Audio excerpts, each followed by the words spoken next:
Come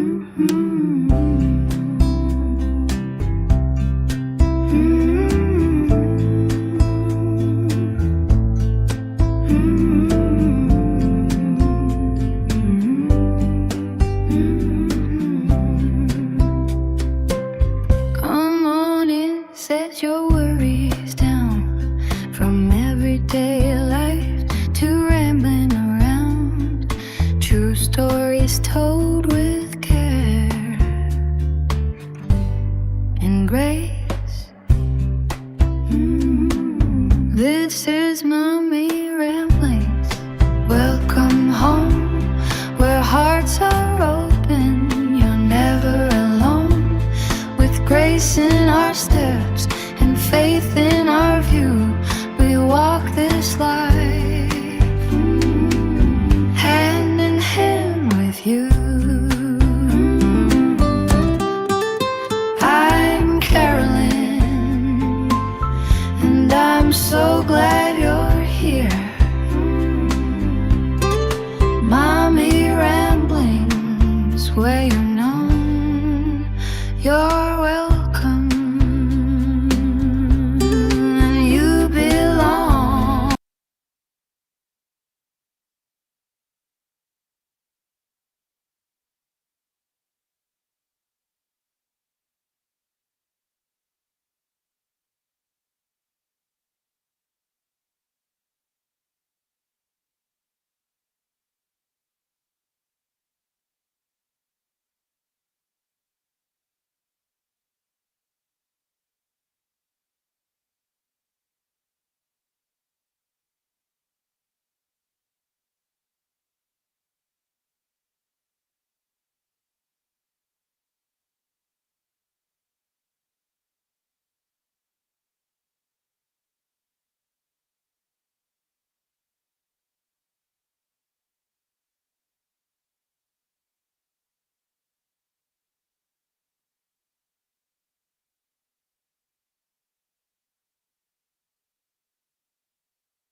Defense are present. Ms. Richins is present as well. I have a couple of administrative issues to ask about. Mr. Bloodworth, give me a preview of the state's witnesses today. Your Honor, beginning with the forensic accountant, Brooke Carrington. My sense is she takes most, if not From all drained of the investment day. accounts and stolen But tax if we get returns on to additional to lost witnesses, wages and there hiring is, lawyers. 3 witnesses related to insurance coverage that are lined up. Okay, very good. With respect to Ms. Carrington, we'll need to have a plan for a 404B instruction or instructions. I'd like to do that in an efficient way, Ms. Nestor. Have you given any thought about that? Well, I have, and my initial thought was to do just a continuing objection to everything, but the reality is there's definitely things she's gonna testify to that we agree are appropriate for this trial. And there's a whole bunch of things she's gonna testify to that we don't think belong in this trial. So my thought, what I was planning to do is when she got into an area that we believe falls under our original motion in limine, and I would just stand up and say, we object to 401, 403, 404B, and just make the record right then, no speaking objection, and then you can just rule, and I've made a contemporaneous objection at the time, and we don't have to stop and have arguments. I mean, Do you have, I feel like we veered into defendant preserving her record for appeal, and that's a different than my question, but we can start there and then go back to my question. well, I mean, The my whole. 403 Sorry. issue, put that aside. Okay. I recognize that it's possible that Ms. Carrington's testimony would get to the point where defendant would want to make a 403 objection based not on unfair prejudice, but on cumulative evidence, wasting time, things like that. And you won't know that till you see it come in. So put that aside. I've already ruled on the unfair prejudice piece. I've already ruled on the 404B issue. I need to give the jury a contemporaneous instruction, though, rather than do it every 15, 20 minutes. I thought it might be better just to do it up front at some point. And it's how to do that in a way that's fair to both sides that I'm asking about. Well, my concern about that would be that it would, if there's just a blanket instruction, they're not gonna know which parts of her testimony that relates to. Well, in the written jury instructions, I think we're gonna have to tell them. We talked about this during the motions in limine hearing, that I think the 404B instruction will need to have some specificity about qualitatively this transaction or that transaction or this part of this transaction or this conduct in that transaction cannot be considered for, but can be considered for.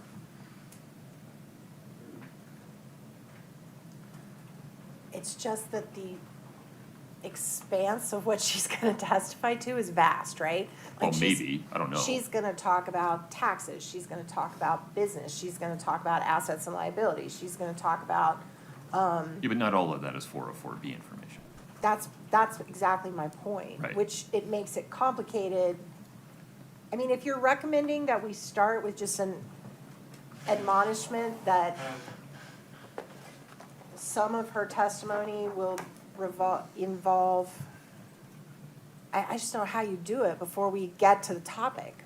It's so broad. I don't know how you would even word it. I mean, I'll happily sit down and try to work with the court and the state and try to come up with a broad admonishment for the beginning. I just don't know it's gonna have much effect because she's gonna be all over the place.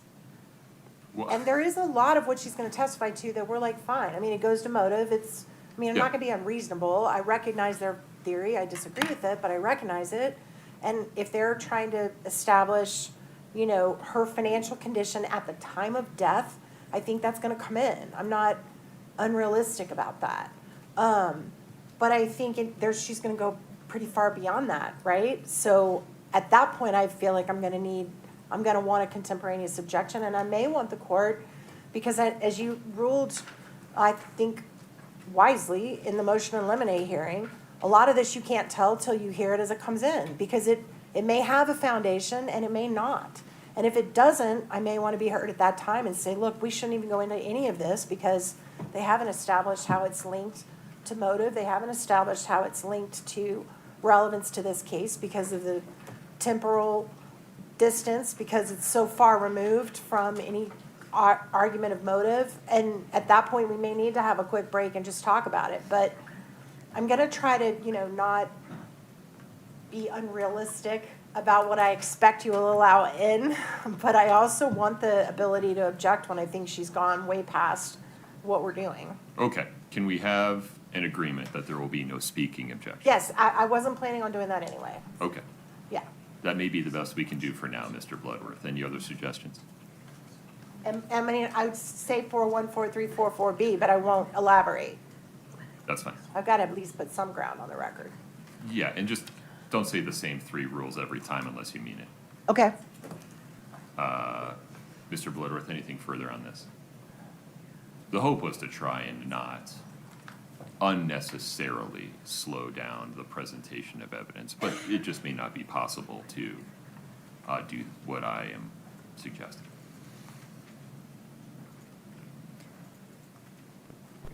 Your Honor, I think it's possible. It's interesting. I don't know. I think the defense, by objecting all along, may draw attention to the amount of 404B evidence. Well, they're allowed to make that choice, though. So it seems to me if that's their choice, let's roll with it. All right, we'll take it, we'll do it in real time. If we need to take a break and have a more fulsome conversation, we can do that. Okay. Okay, very good. Okay. Mr. Bloodworth, anything before we invite the jury? No, Your Honor. Ms. Nestor? No, sir. Okay. Tasia, please.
I filled it out last time, sure.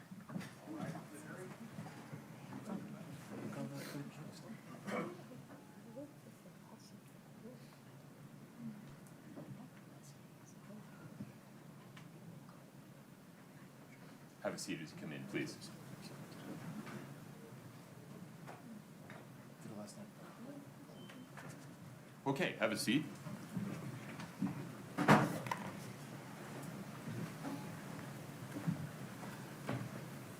Folks, a quick scheduling note. Tomorrow morning, we'll begin at 9:30. On Friday, no trial this week. So to the extent you want to make plans for tomorrow morning or for Friday, you have a little bit of unexpected time. All right, we will proceed with additional witnesses in the state's case in chief. Mr. Bloodworth. Thank you, Your Honor. The state calls Brooke Carrington.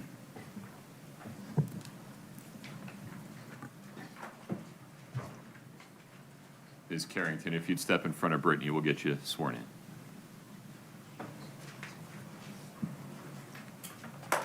Do you solemnly swear the testimony you're about to give in the matter before the court to be the truth, the whole truth, and nothing but the truth, subject to the pains and penalties of perjury? Yes. Thank you. Have a seat.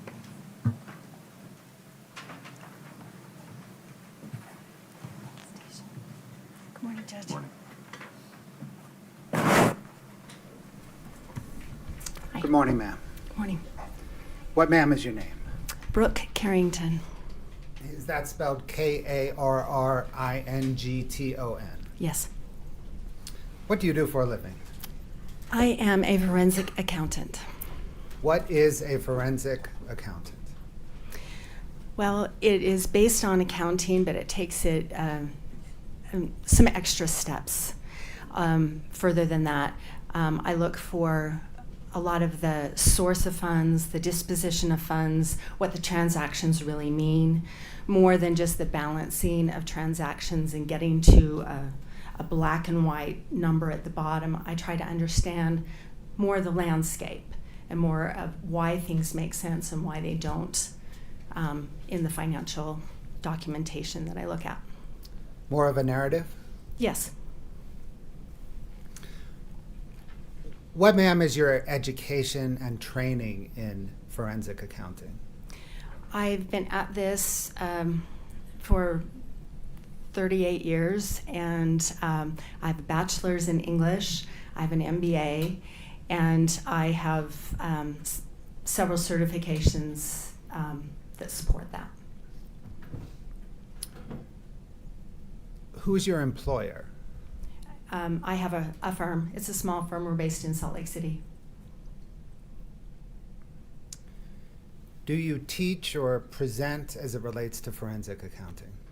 Yes, I've presented many times over the years to Masters of Accounting students, mostly quite often at the business school at the University of Utah, and I am the adjunct professor of the Fraud Examination and Forensic Accounting course at the University of Utah's Business School. Did you also have a hand in developing the curriculum for that course? I did. I created it from scratch. I got no help. You had two hands. Two hands. Ma'am, have you testified as an expert before? Yes, I have. Have you testified in state cases? State cases, yes. Federal cases? Federal cases, yes. Have you testified on behalf of both plaintiffs and plaintiffs and defendants? That's correct, yes. And both the state and the defense? Yes. About how many times?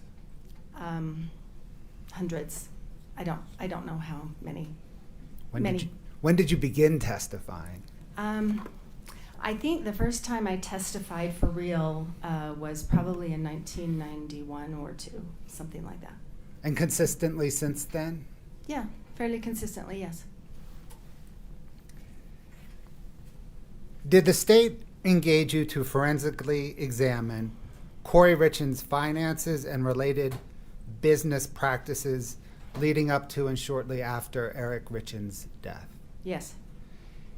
And to value Eric Richins' estate at the time of his death? Yes, that's right. Did the state put any restrictions whatsoever on the scope of your forensic examination? None. Did the state restrict the time frame? No. Did the state restrict the types of transactions? No. The types of loans involved? No. Any restrictions at all? No. Did the state engage you on May the 31st, 2023? Yes. Is Summit County paying you for your time? Yes, they are. Are they paying you at your customary rate? Yes, that's right. Prior to the state engaging you, did you perform forensic accounting work for the estate of Eric Richins? Yes, I did. What accounting work did you perform for the estate of Eric Richins? As I recall, most of the focus at that time was the use by Kouri Richins of the estates, the family money, and particularly the home equity line of credit that she had taken out against the home where the family lived. Did there come a time when you stopped working for the estate of Eric Richins? Yes. When was that? Well, I began working for them when Kouri Richins had filed a lawsuit against Katie Benson as the trustee of Eric's estate.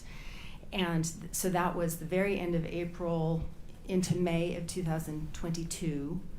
And then I worked throughout that summer. And then at some point, the estate got new attorneys. And I had a Zoom call, maybe 2, with them to kind of get them up to speed. And then after that, I didn't have a role in the case. I recall maybe they asked me for some follow-up to clarify some of the work that I'd already done.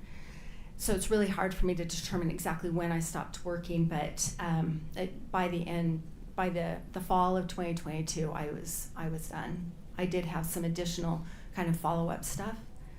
It's kind of a cloudy answer, but that's my best guess.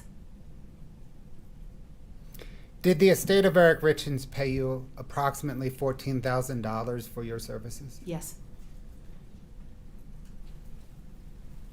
After they paid you, did you have any further interaction with the estate of Eric Richins? No. Ma'am, what documents did you study to conduct your forensic analysis related to this case?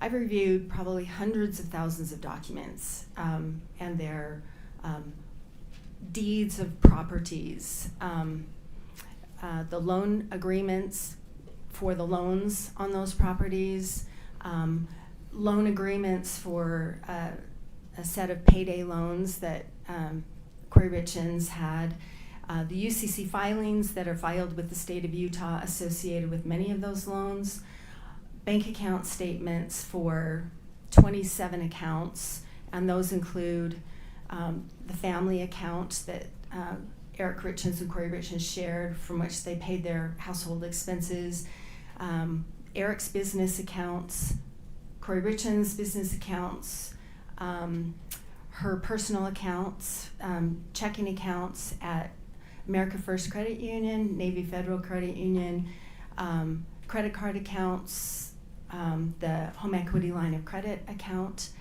I also reviewed, were we just talking documents? Yeah, let's continue with documents. Did you Okay. review any emails? Tons of emails for many different purposes. I reviewed insurance policies and insurance payout documents, the estate planning documents like the will, the trust, the premarital agreement, the buy-sell agreement that Eric Richins and his business partner had for their business. I've reviewed the real estate purchase contracts, the REPSIs, for most or all of the properties, specifically the 12 or 13 on the Big Midway house. Okay. Did you speak with anybody? Did you speak with anyone as part of your analysis? I did. Who did you speak with, or what types of people did you speak with? Okay, so I interviewed a number of people. Interviewed the CPA who had done tax accounting work for the Richins. I interviewed the realtor, Mike Momrose. I interviewed the insurance companies. I interviewed bank representatives. I interviewed lenders. I interviewed the prior owner of the Big Midway house, the current owners of the Midway house, the building department of Wasatch County, that's the permitting entity for the Big Midway house. I Did feel like you- I'm missing somebody, but Did you did you interview any representatives from insurance companies? yes, I did.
What, ma'am, is your methodology or process for forensically examining someone's finances?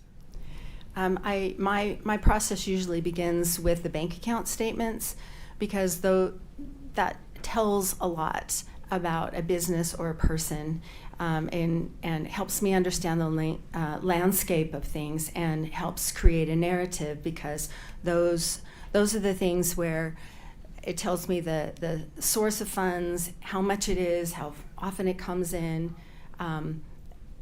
how it's used. And you think about someone who has young kids at home, their expenses are going to look very different than people who are later on in their life. And so it describes a lot. And then also what's left over at the end of the month, and what things look like over time. And that helps me understand then. I get to know an account specifically, and I get to know what's typical in that account, and then therefore it helps me understand what is atypical, so what's not typical. And it also helps me understand the different points along a chronology about what happened when, and that is also very informative. Does that inform the narrative that you referenced? Yes, it does.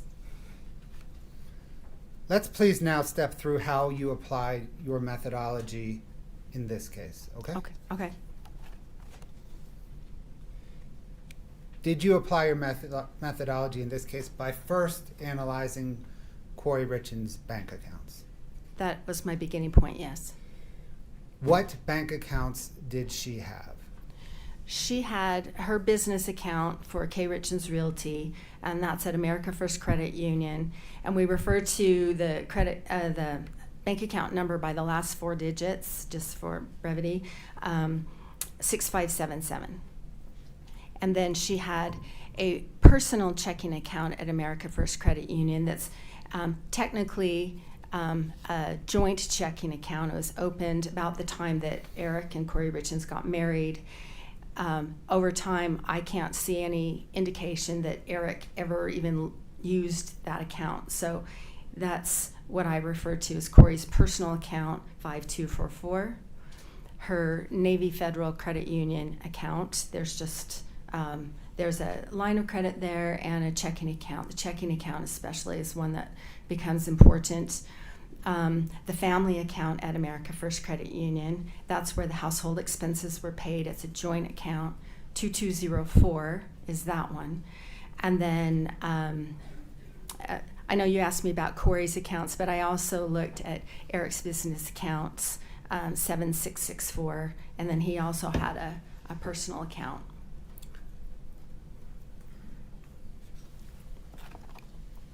Let's go back to Kouri Richins' accounts. Okay.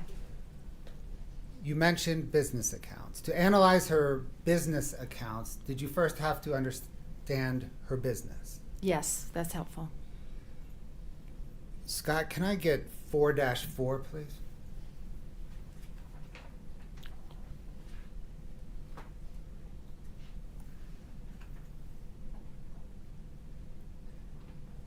Can you see 4-4? I'm sorry, I'm locked out here. Yes, I can. It requires a password, Your Honor. No problem.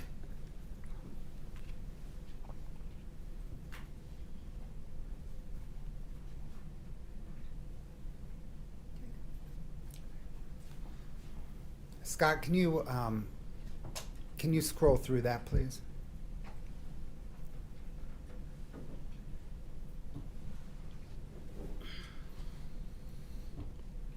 Ma'am, do you recognize this document?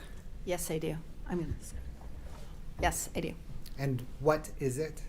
This is the business registration that Kouri Richins Realty filed with the state of Utah. And this was returned in response to a subpoena that the prosecution sent to the state. Your Honor, the state moves 4-4 into evidence. No objection. States 4-4 is admitted. Your Honor, can the court publish it, please? There you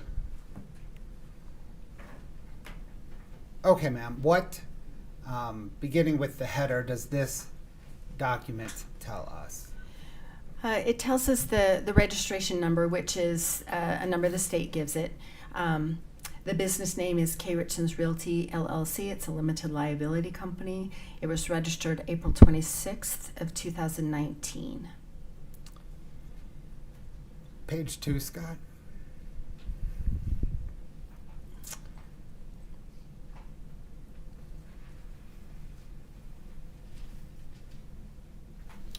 What, ma'am, does this page tell us? Well, it repeats the name of the business, Kouri Richins Realty. Article 2 shows that it's in the business of selling and buying real estate. Did you investigate kind of what part of the selling and buying of real estate business Kouri Richins was involved in? Yes. What part? Well, she's a licensed realtor, but mostly she's in the business of buying and selling real estate for the purpose of fixing and flipping it. So buying a home, remodeling it, rehabbing it, and selling it. If you could look down at Article 3, what information does this provide? This shows who the registered agent is, and that is Kouri Richins, and the 282 Willow Court in Camas is the family home. Did you investigate whether Kouri Richins Realty used any additional business addresses? Yes. Did she? Yes. Do you know that address? Yes, it's a P.O. Box in Camas, P.O. Box 759 in Camas. Page 3, please, Scott.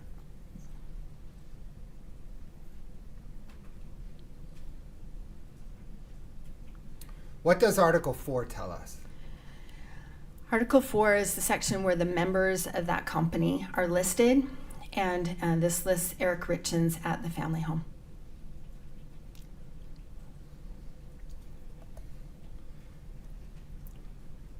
Can we go back down, Scott?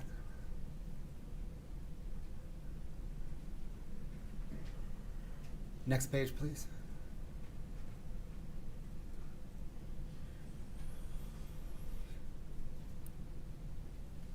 What, ma'am, does this tell us? So this is, as it states, the summary of the online changes. It's very typical for companies when ownership changes or the address changes that they can go into the portal and change things. So this shows that 4 days later, the previous member was changed to be Kouri Richins, removing Eric Richins.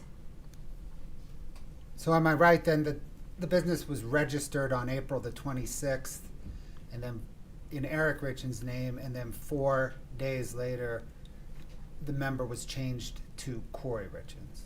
That's right. Going forward, did the member remain Kouri Richins?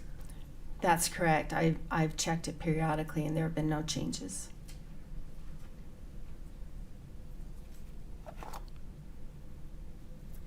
Thanks, Scott.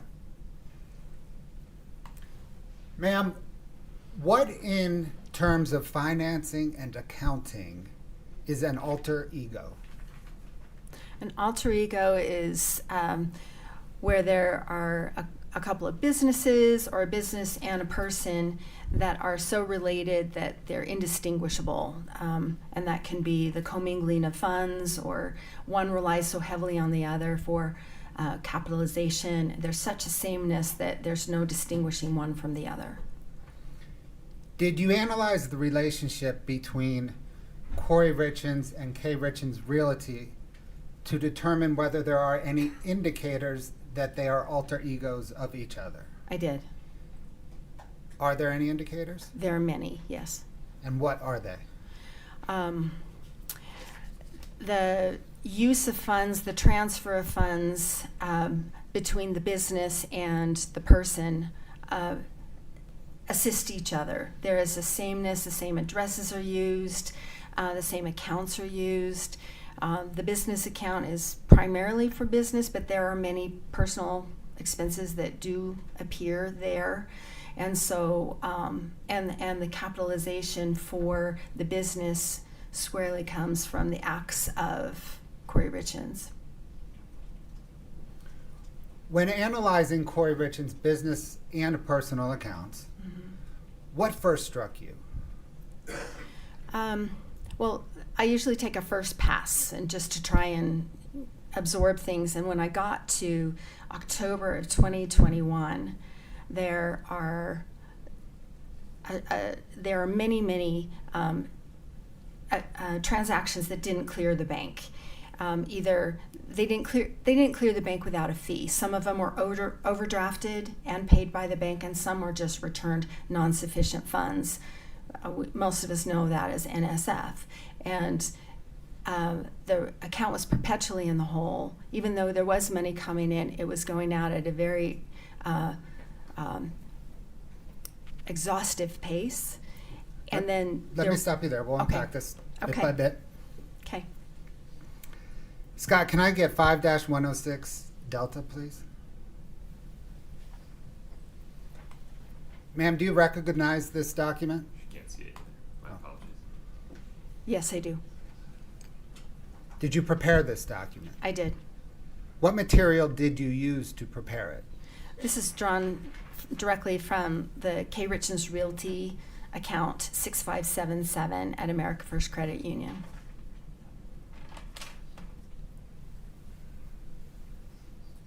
State moves to admit 5-106 Delta. No objection. States 5-106 Delta is admitted. Can the court publish it, please? Done. Okay, let's zoom in on this. What generally does this exhibit depict?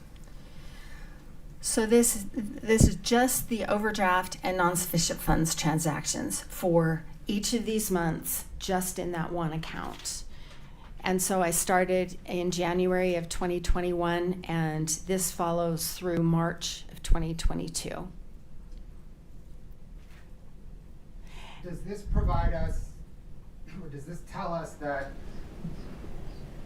for that 15-month period, there were 236 overdraft or non-sufficient fund transactions from that single account? That's correct.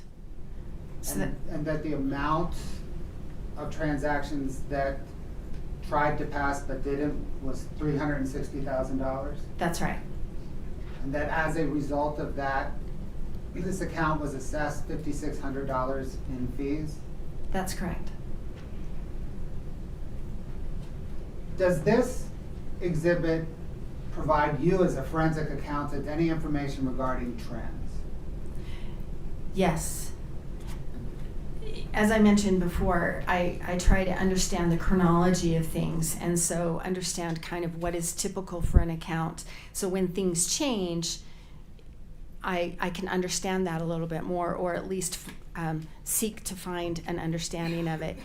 So if you go down the number of transactions column, what I did is just count up the number of transactions in a particular month, and you can see that for most of the year 2021, you know, it's minimal, de minimis, not really that big of a deal, relatively speaking. And then in October through the end of March, it's a drastic increase in funds that did not clear the bank, or transactions that didn't clear the bank without a fee. And then if you go over to the amount column, that represents the amount. I just added up the transactions, the value of each transaction in each of those months. So in November and December, those are separate buckets of transactions that she tried to pay without a fee, and that didn't happen. So $91,000 in each of those months. So let me just pick an example. December. Does this show that in December she had 77 overdraft or non-sufficient fund transactions totaling $91,000? That's what that says, yes. That cost $2,000 in fees. Mhm. Yes, And that upward trend began in October and continued through March. that is correct. Did you trace these overdraft and non-sufficient fund transactions? I did. What did she use the money for? a lot of them were debt payments or expenses that she either paid or attempted to pay to rehab vendors like contractors and subs and trades for her properties. Did she also try to pay herself? Yes, she did. Scott, can I get 5-109 Delta, please?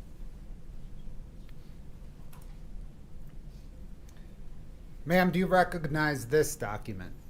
Yes, I do. Did you prepare it? I did. What material did you use to prepare it?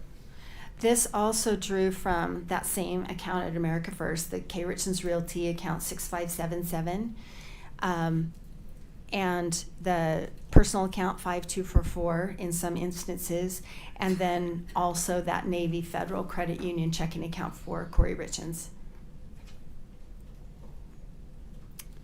The state moves to admit 5-109 Delta. 5-109D is admitted. Okay, can we go in, Scott, please, zoom on that, yeah, that kind of left-hand block. Perfect. What, ma'am, does this depict? They are pairs, and so on the left hand, these are the checks that Kouri Richins wrote from her Navy Federal Credit Union account to herself and deposited them into the America First Credit Union accounts, and they were returned unpaid. They bounced. So does this show that Kouri Richins wrote approximately $60,000 in checks to herself beginning in August of 2021 through May of 2022 that bounced? That's correct. And she wrote them from a checking account that had a balance of either that had a balance that ranged between negative $51 and $29. That's right. So taking the December 23rd, 2021 line as an example, does this show that on December the 23rd, Kouri Richins wrote a check from her Navy Federal account for $10,000, deposited that in her America First Credit Union account at a time that she was $51 in the hole on her Navy account? That's correct. She wrote two of those checks, the one for $10,000 and then the next one for $4,000. Got it. Then there was another $10,000 the next day, right? That's right. Thanks, Scott.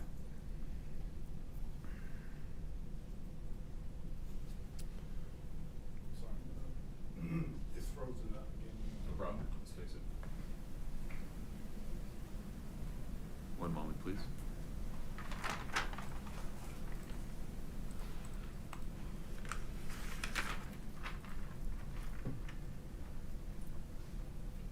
Scott, if you'd unplug and plug back in.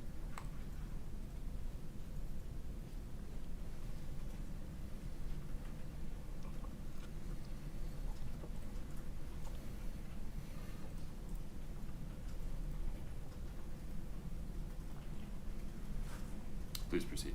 Thank you, Your Honor. Okay, ma'am, you mentioned how in analyzing the non-sufficient and overdraft fund transactions, that beginning in October there was an increase in the number of overdraft and NSF transactions. Did that cause you to then drill down into the October through March bank statements? I did, yes. Scott, can I please get 5-29 Delta?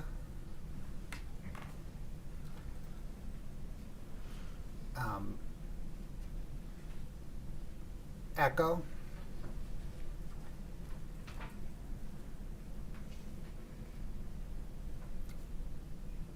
Foxtrot. Golf. Hotel. Ma'am, do you recognize Exhibit 5-29D through H? Yes, I do. Generally, what are they? They are the America First Credit Union bank account statements for the Kouri Richins Realty account 6577 from October 21 to February 22 that America First Credit Union responded pursuant to a subpoena from the prosecution. Your Honor, the state moves Exhibits 529D through H into evidence. No objection. 5-29D through H are admitted. Scott, can we bring up, please, 529D to publish?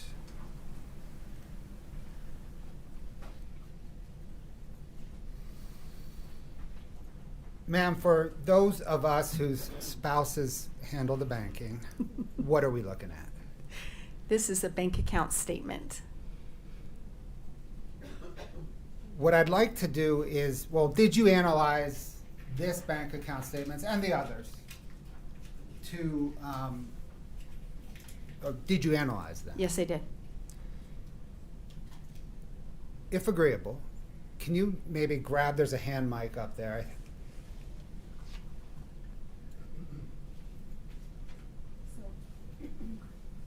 That's okay. If you promise to stay tethered to the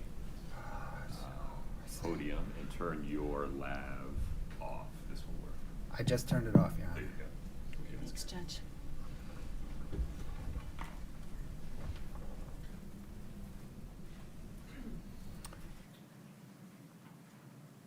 Ms. Carrington, what I'd like you to do, please, is walk the jury through how you analyze this bank statement. Oh, we have a pointer. There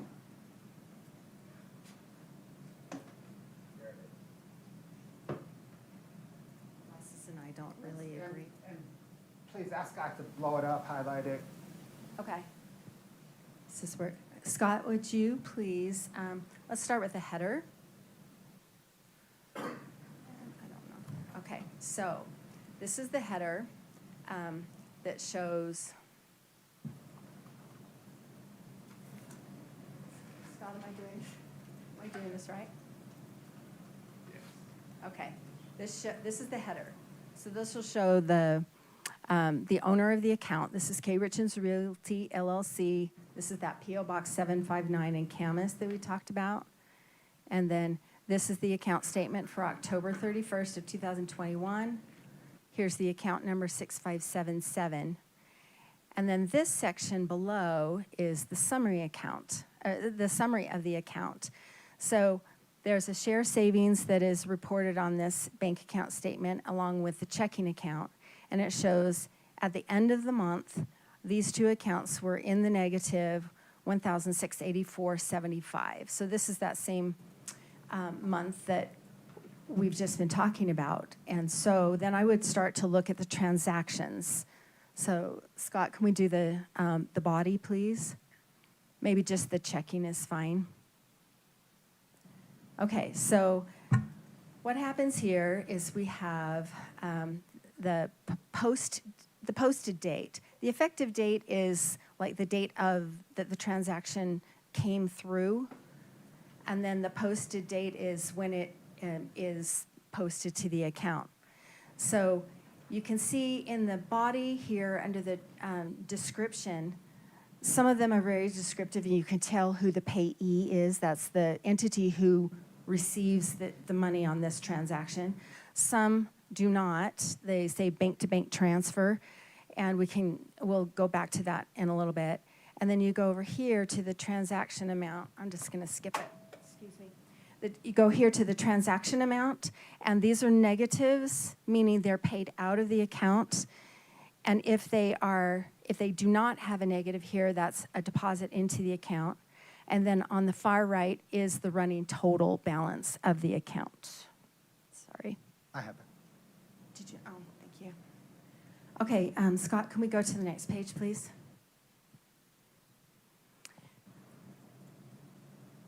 So, oh, I'm sorry, can we back up a little bit? Back to the first page, transactions, sorry. Okay, so this part here, down here, these automatic withdrawals, Chemical Bank is the payment on a HELOC. It's usually more than $100, but that's what that is. And then the Delta Bridge, Blue Bridge, Fairmont, and Zahava are going to become familiar names. Those four I could see posting on October 1st. And then Scott, could we please go to the second page? And then you can see that those, we'll get to those in a second. She also has Boomerang ×3 and Fund Fi. And so the Boomerang ones we can describe in a minute are property payments that are monthly. And this Fund Fi is $3,107 that she obligated to pay every single week. Can we go down to the bottom, please? Okay, stop. A little bit up, please. Okay, right there is good. Okay, so remember those names from before. We can get to here. Remember these four names, Delta Bridge, Blue Bridge, Fairmont, and Zahava. Those were paid on October 1st. They're also paid on October 4th, down here on October 5th, and then on October 6th. These are four payday lenders. They're accounts receivable loans where she's committed to pay every single day these amounts over here. So $2,100 a day plus the other ones that we've noted. And so, Sure. Are you also, well, scroll down and if you could also, what if anything are you seeing about, I gotta be tethered. What if anything are you seeing about the balance history as you're looking at this? so I'm looking here. Let's see if I can get this to go over to the running total over here on the side.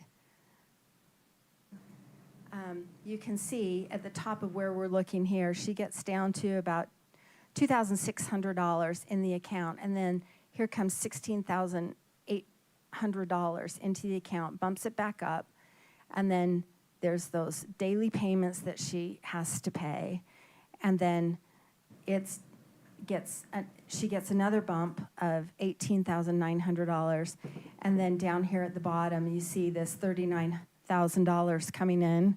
That's a deposit from Merchant Capital. So those are representing incoming funds to the account, and so that caused me to look at where those are coming from, especially these that say just the bank-to-bank transfer up here. I'm sorry, this is not working. This bank-to-bank transfer here, this bank-to-bank transfer here.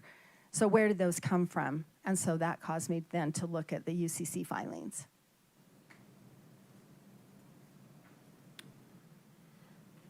Scott, can you go to the next page, please? Does that trend of automatic withdrawals to service debt just continue throughout the month of October? Yes, it did. You can see, again, the same devices, and I don't agree. I'm so sorry.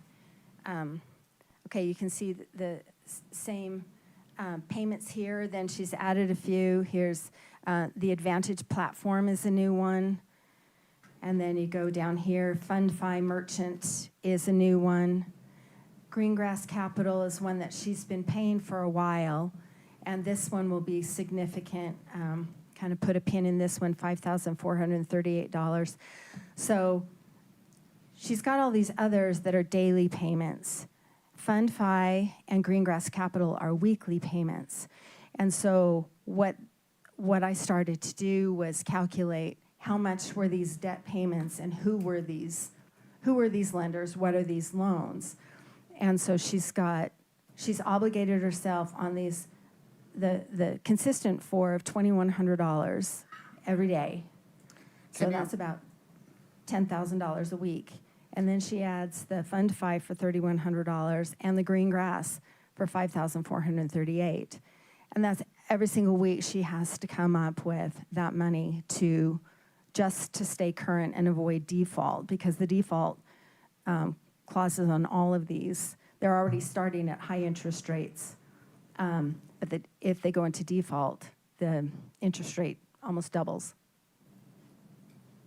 And then, ma'am, what else as we go through? We can just go down, maybe, Scott, to the end of the statement. Just scroll through so we can look at the balance history. What is the balance history, if anything, telling you? Well, the balance history fluctuates greatly, right? And it hovers into the low figures, and then it goes into the negative. And then this is what I'm talking about, where you see here, like on, starting on about October 13th, these start to be overdrawn, and they were paid initially. And then you look over here at the account balance, it starts to go into the negative. And so then that, if you, let's go to the next page. Just maybe start at the top. And so then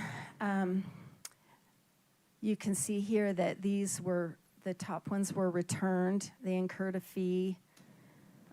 She's got a little bit of money coming in, but not much. And then can we scroll down, please?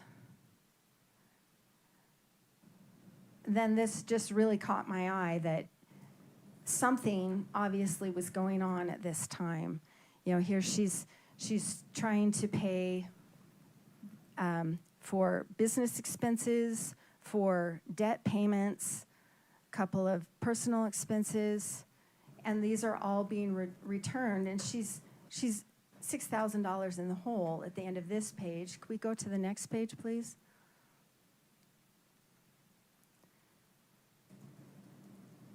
Here she has a new deposit from a new lender, One Main Financial, on October 20th for $31,680, and then she used that money. As you can see, you just pay attention to the balance on the right-hand side. She used that to pay debt, and then you can also see here on the 20th, she's got CashNet USA, which is a new one. Can we scroll down a little bit more, please? Oh, let's stop here. Right here on October 22nd, this bank-to-bank transfer, she's got $77,000 that comes in here. This is where she's sold one of her properties. So in addition to selling her properties, and she's got the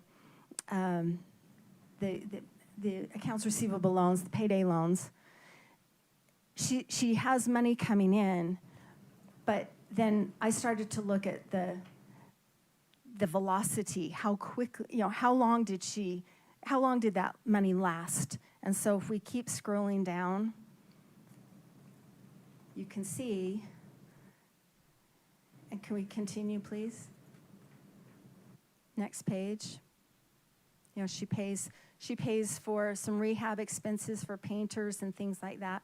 She's managing the business using some of her revenues from her sales of properties, but then she's also incurring more and more debt because it's not enough. And you can see here on October 27th, she's got a new one for QSF Capital. And this payment, so there's QFS Capital. This lender gives her the income in stages. And then you see down, Scott, can you highlight October 27th, where QFS Capital, down, that one, please? The $1,689.75. And that's a payment that she needs to pay every day in order to stay current on that. So that's on top of the other loans that she already has to pay. You can see down on the 28th, the very bottom line of this screen, on October 28th, you can see another payment right there for QFS Capital of $1,689.75. And so then back to my process, I start to look at this and try to understand where this money is coming from, who these lenders are, where the money's going to, and what's the end game. Perfect. Let me I'll take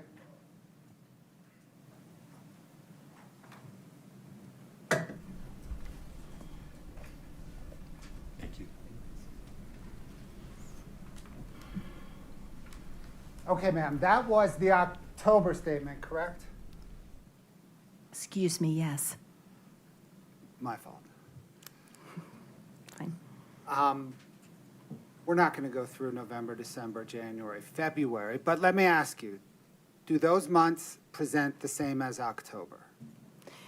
Yeah, in the fundamental nature, yes. And by fundamental nature, do you show that, or do you mean that she had similar debt service throughout that time period? Similar, yes. I mean, there are changes, of course, but yes, the same fluctuations in the bank account, the same adding new lenders consistently, and using a lot of the new money to pay for debt. Do those other statements present the same low balance history? Yes, Does she deplete, whenever she receives funds into the account, does she deplete them with similar velocity? Object to leading. Overruled. yes, So you just said that analyzing this statement caused you to caused you to next analyze her debt, is that right? that's right. Let's turn there, please. Scott, can I get 5-13 Delta? And I think there are 4 pages. If you could scroll through them, please. 5-113.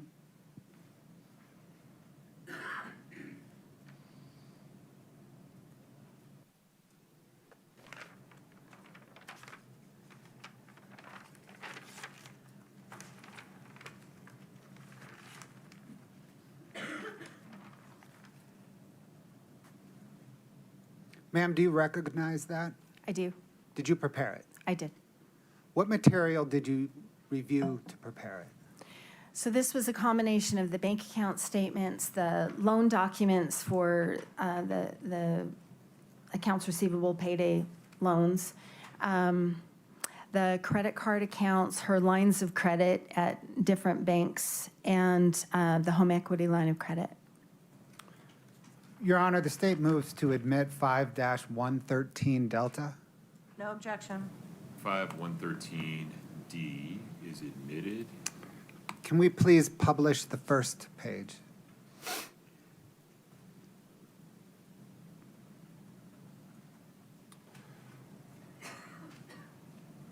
Ma'am, what does this depict? So in that same time period as before, starting in January of 2021 through March of 2022, the total debt she owed on real properties, the credit accounts, the credit cards and her lines of credit, and the account receivable loans, the payday loans that we've talked about. Does this show that on March of 2022, she owed $7.5 million and was paying approximately $80,000 a month towards that debt? That is what that shows, yes. Scott, can we split screen, please, Delta with Foxtrot? Which Foxtrot? 113? 113? Oh. can we- 113F Can we hasn't been split them offered out, or are yet. they two? Mr. Bloodworth. 113F hasn't been offered yet. I'm sorry, Your Honor, they were a package. They're Oh. marked as one. Was that D or 113? Can we have a more clear record on Sure. that? 113. I admitted 113D. Ms. Nestor I've- didn't object. I've confused the record. Okay, Let me try again. please. Scott, can I get the first page split with the third page? Understood. Sorry.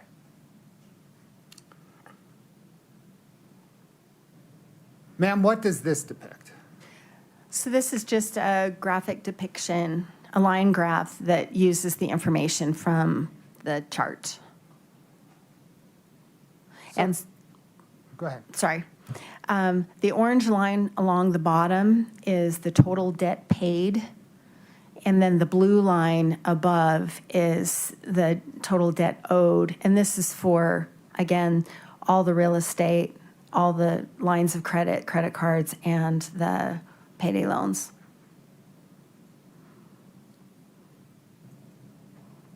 Does this exhibit show that between January 21 and March of 22, her debt was generally increasing except for a dip between, call it August and February? That's correct. And that whole time, the amount she was paying to service that debt remained generally the same except for a blip in April of 2021? That's right. Scott, can I get page 2 of this exhibit, please?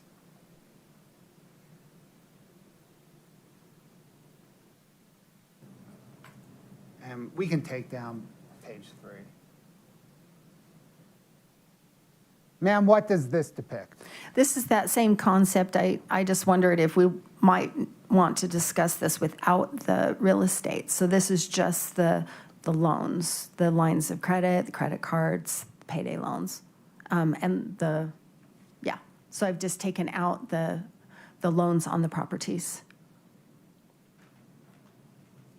So does this, for example, show that in March of 22, she owed $800,000 in non-real estate debt?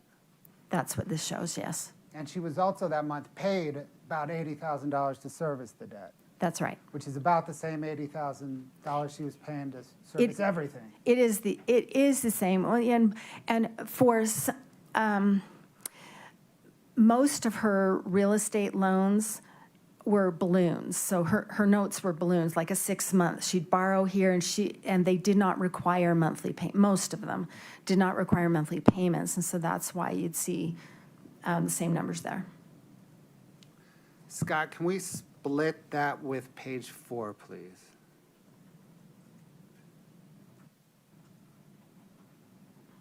Is this again then the graph of what's on the left-hand side?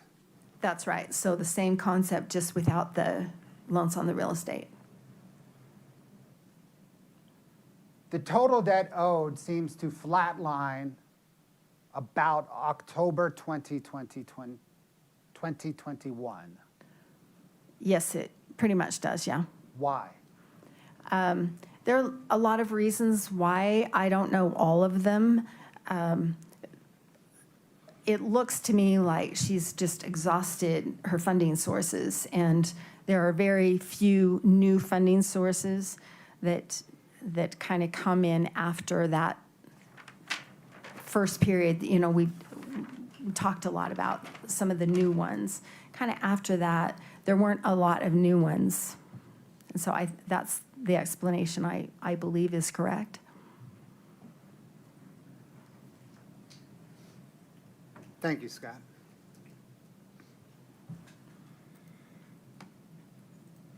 Does understanding Kouri Richins' debt narrative begin with any particular loan? Yes. What loan? When she started her business, the home equity line of credit that was taken out in March of 2019. What is a home equity line of credit? So it is a loan, but the funds are held and they're available for a borrower to draw from as needed. So it could sit there just as an open line of credit and not be used. And it's based on whatever equity that someone has in their home. And was the home involved the home that she and Eric Richins and their children lived in? Yes, it did. Scott, can I get 6-1, please?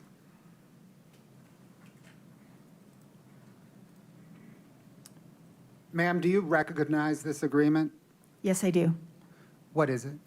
This is the warranty deed from November of 2012, in which Eric Richins took ownership of the property that he bought from Clint and Katie Benson.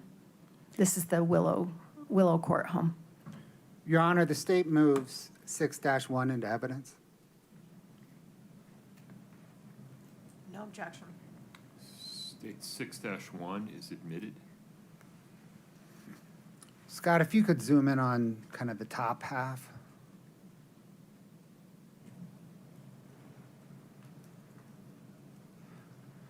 Ma'am, what information does this provide? So the warranty deed is a transfer of ownership. And so shows that Clint and Katie Benson previously owned the property, and Eric Richins is the new owner of the property. Lot D11 Wild Willow subdivision is the, part of the legal description.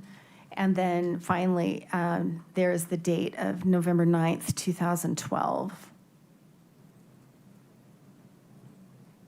Was this the warranty deed in place on the home at the time the HELOC was taken out? Yes.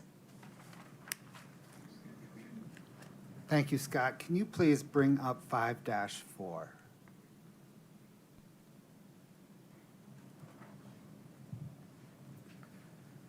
Your Honor, we would, at this point, lodge a 404B objection to this document and all the testimony that flows from it.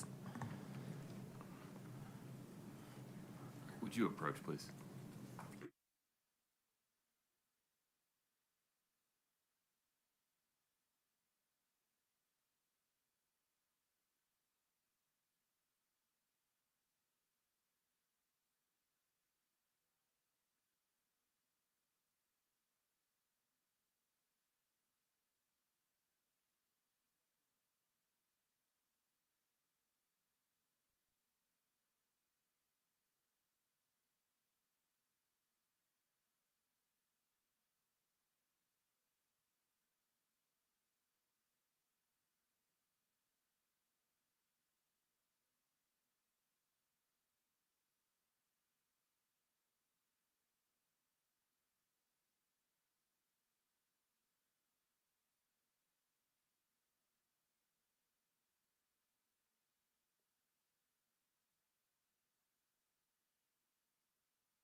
The witness can see 5-4.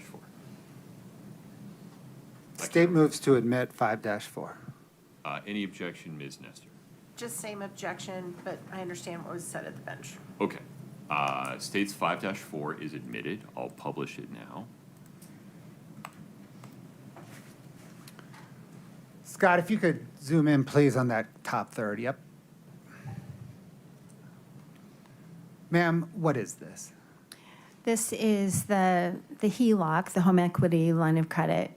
This is the agreement that kind of outlines the terms of the loan. And who does it identify as the borrower? Eric Richins.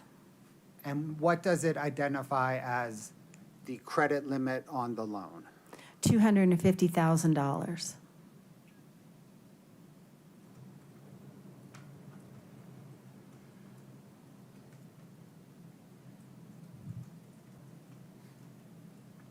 Scott, if you can scroll down, please, to the first signature. Actually, it may be the only signature. Can you zoom in on the signature, please?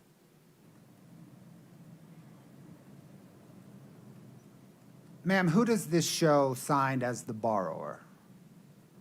The borrower was Eric Richins, but signed by Kouri Richins as attorney in fact. And she signed as attorney in fact for Eric Richins on March the 19th, 2019? Yes. Thank you. Scott, please. 5-89 Delta.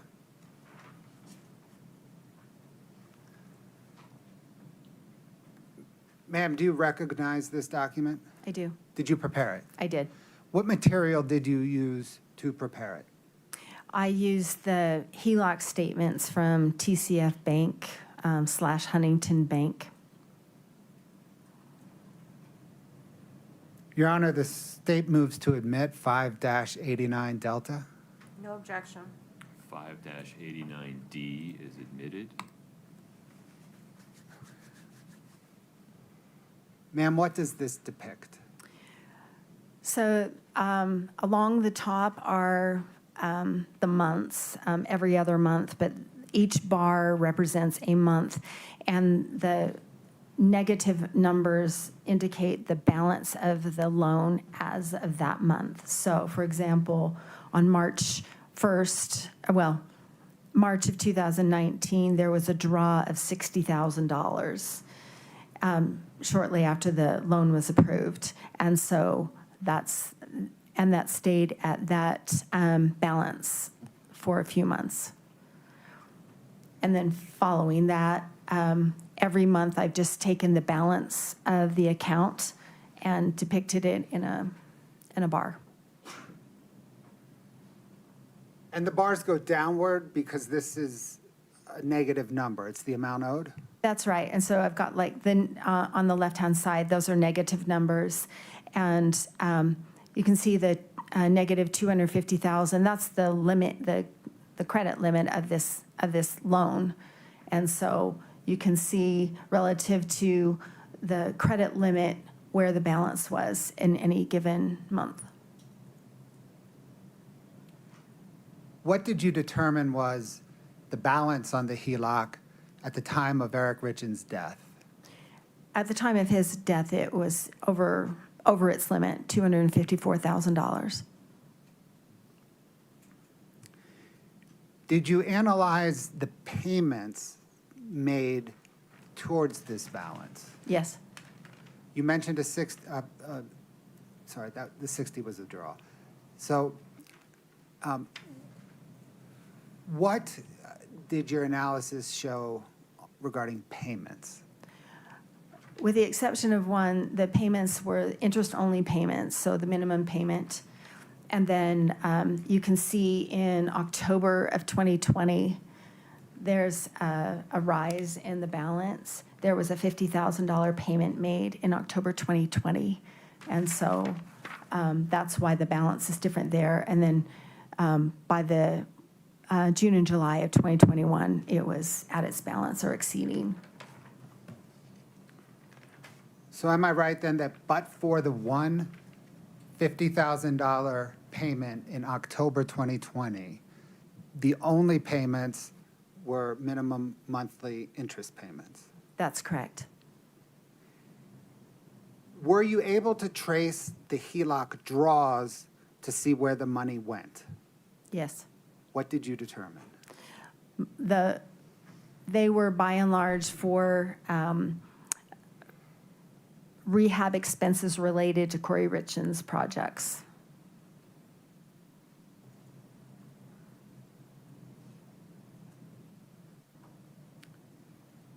Let me back up half a step. When you analyze the payment history, what were the source of the payment? What was the source of the payments?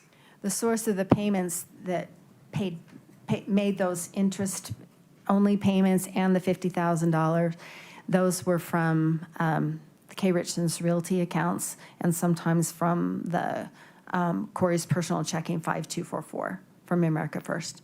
So am I right then that the money was drawn from the HELOC to support Kouri Richins' business, and the payments were made from Kouri Richins to the HELOC? That's correct. Any transaction history involving Eric Richins? Not that I could see. I've looked at every transaction available. I couldn't see any.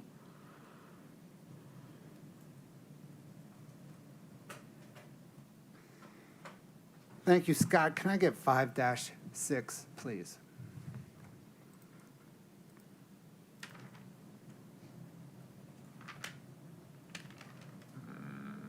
Sorry, Scott. Let me work on that. Scott, if you would briefly disconnect and reconnect so I can see your connection again. Thank you, sir.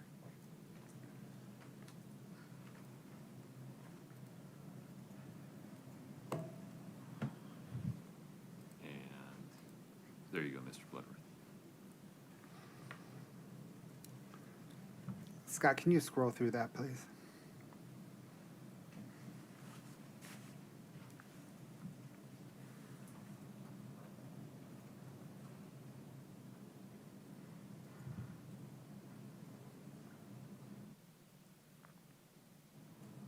Would you scroll through this one more time for me, Scott? Hey, can you stop there for just a minute?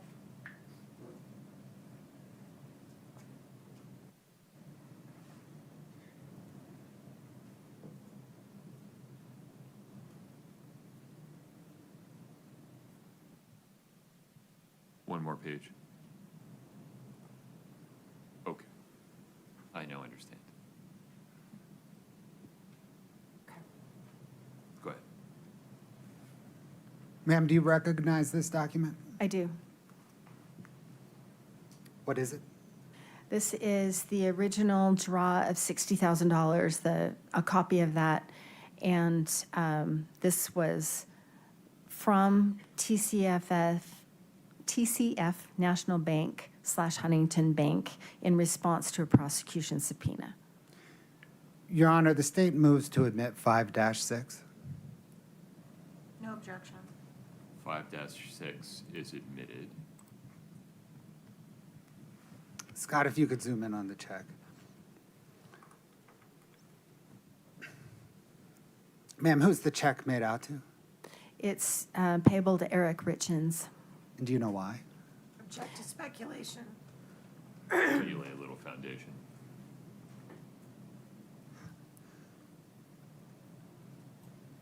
Ms. Carrington, who was the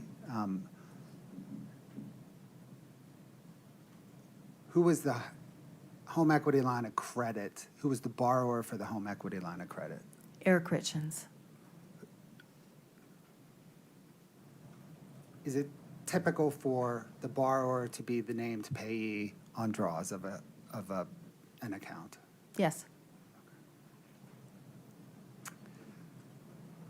Did you trace where this $60,000 went? Yes. Thank you. Scott, can I get 5-7?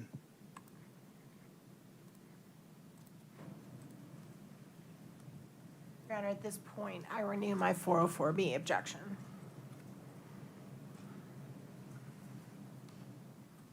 Would you folks approach for a second?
Forgive me, Mr. Bloodworth, did you move to admit 5-7?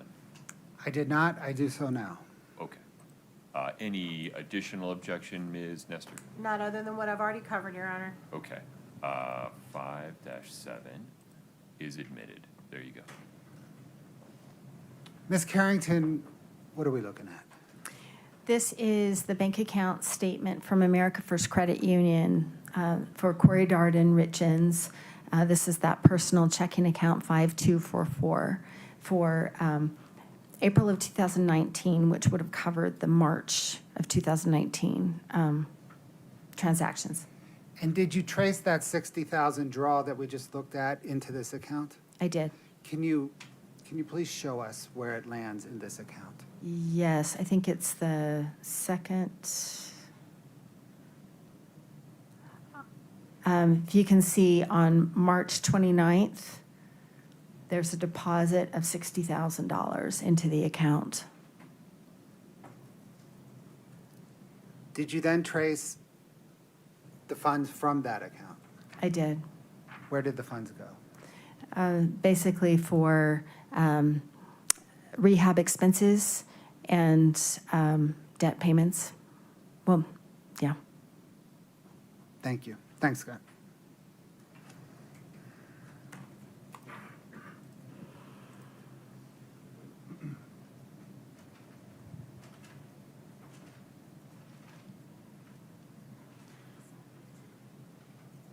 Scott, can I get 6-23D, please?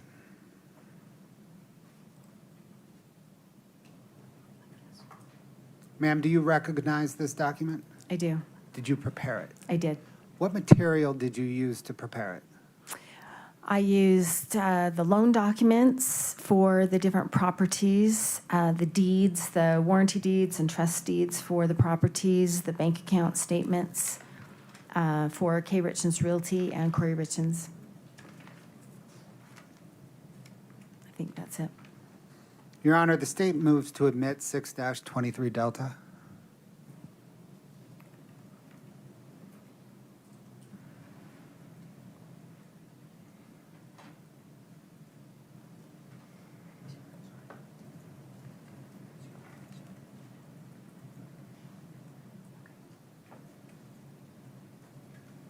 It's just the one page, right? It is. Okay. No objection. 6-23 Delta is admitted. Ms. Carrington, what does this depict? This is what I've called a purchase timeline, and it depicts the purchase of the properties in these years by Kouri Richins Realty and Kouri Richins.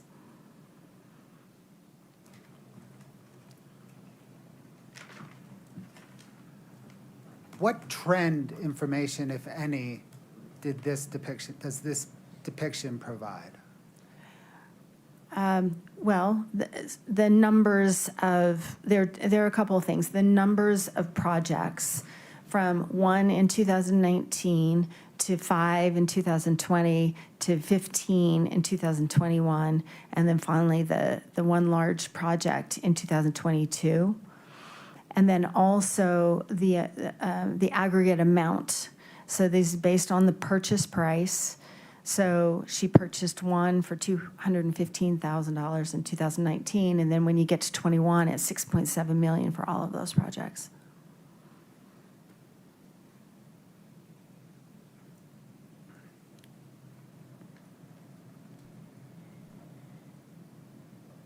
What does your teaching and training tell you about, if anything, about rapid growth in a business?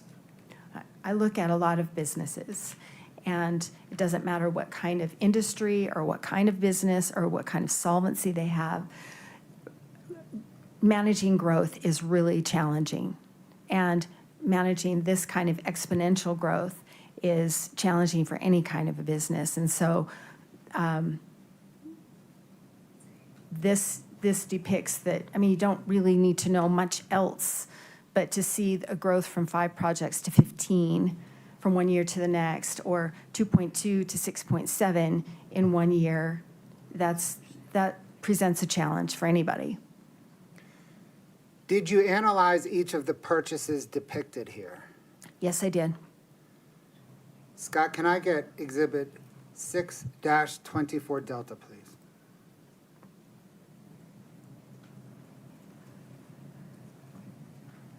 Ma'am, do you recognize this?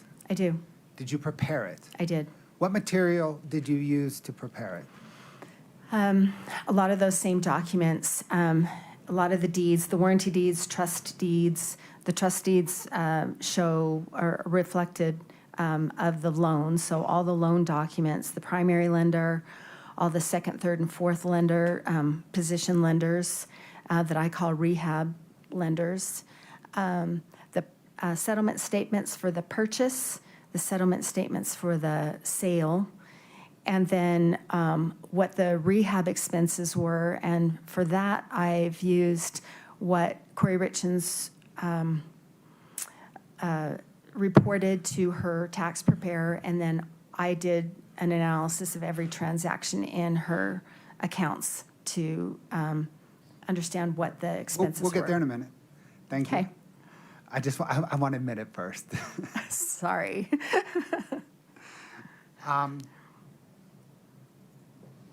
Your Honor, the state moves to admit 6-24 Delta. No objection. 6-24D is admitted. Scott, can you show that in split screen, 2 pages? Mr. Bloodworth, for me personally, will you identify a spot where we can take a restroom break? Yes, Your Honor, I got it planned out right after. Okay, Yeah. sounds good. Thank you.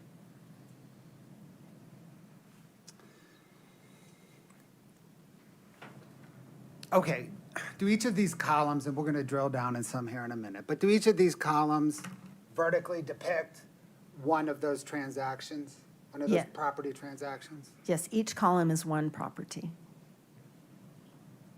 Scott, let's zoom in on the far left column and the first property.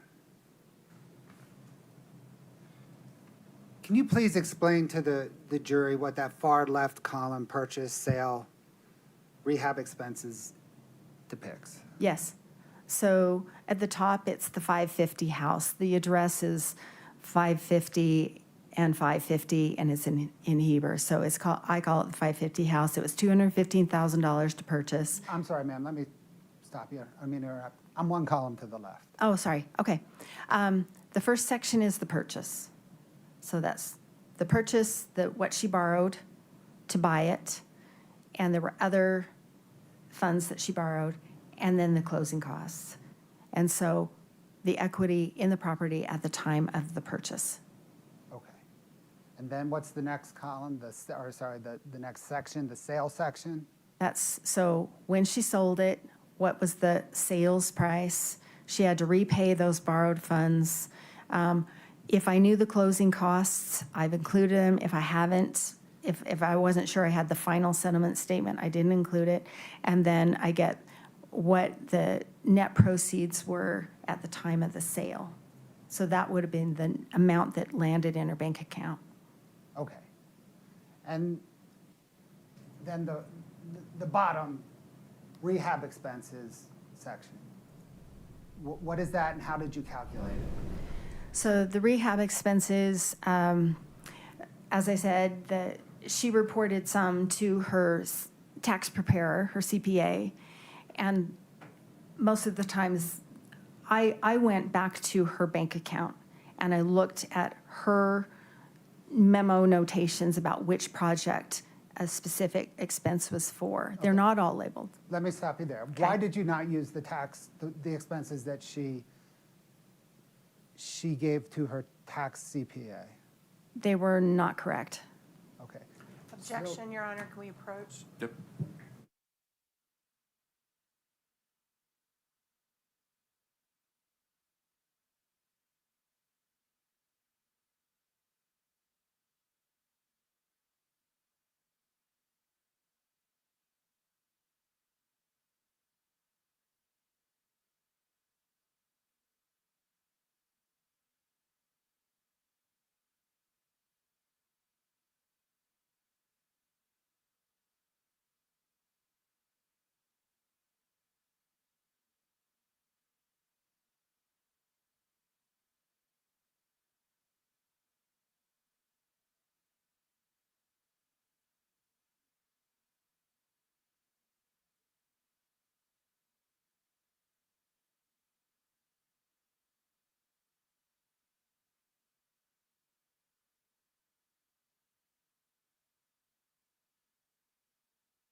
Please proceed. Okay, ma'am, you said you did not use expense reporting to the tax accountants because they were inaccurate. How then did you determine the rehab expenses? So I went through every transaction in that K. Richins Realty 6577 account. And I looked at the check copies and I looked at the notations. Sometimes the transactions had a notation or a payee in the body of the statement. So I took those, and quite often Kouri Richins would write on a check, this is for Mill Creek, or this is for Centerville, or this is for Sandy. And so then I've taken those at face value, and it's a sorting exercise. So that's how I arrived at this number. Were you able to allocate all rehab expenses to particular projects? I was not. So if it's shown in the accounting for one particular project, you can definitely trace it to that project. Based on Kouri Richins' notations, yes. And by using the approach of not allocating expenses unless you were certain, is that a conservative approach to accounting? Back to leading. Let's let him finish the question, and then I'll rule on it. Would you state it again for me, sir? By not allocating expenses to a particular project unless you could trace them to that project, is that a conservative accounting approach? It is. Overruled. Does it underestimate the expenses for one particular project? It does. For example, in 2021, there's $400,000 of expenses that I can tell go to trades or vendors, her subs, for projects, but I can't tell what project they're for. So there's $400,000 in 2021. So that 400,000 doesn't even appear on this entire chart, That's right. but you know they were expenses towards rehab. They were the same payees, so yes. You also mentioned that you didn't include closing costs at sale unless you were certain of them. Right, because there are different versions, different draft versions of a settlement statement, and they change as the title company's trying to get to the final numbers. So if I wasn't confident that was the final one that I had, then I've left that blank. Okay. Now let's talk about the net proceeds, the 100, let's go into the 550 house. That's just the first one. We'll take it as an example, okay? Okay, So she purchased that house for $215,000, is that right? that's right. And she borrowed $221 initially on it, Yes, and she had $7,000 in closing costs. yes, So does that first total negative $13,800 show that the minute she closed on the house, she was $13,800 in the hole? that's right. And is that why it is color-coded red on your chart? Yes, Okay, and then she rehabbed it, that's correct. and she sold it. And she sold it for $404,000. Yes, But she had all kinds of transaction costs. She had to repay borrowed funds. She had closing costs, perhaps none on this project. And at the end of the day, when she sold it, what amount of money hit her bank account? $145,802, And how do you know that? because it hit her bank account. And can you see it in her bank account statement? Yes, Now, we get down to the rehab expenses for the 550 house, that column. You were able to trace $98,000 to it.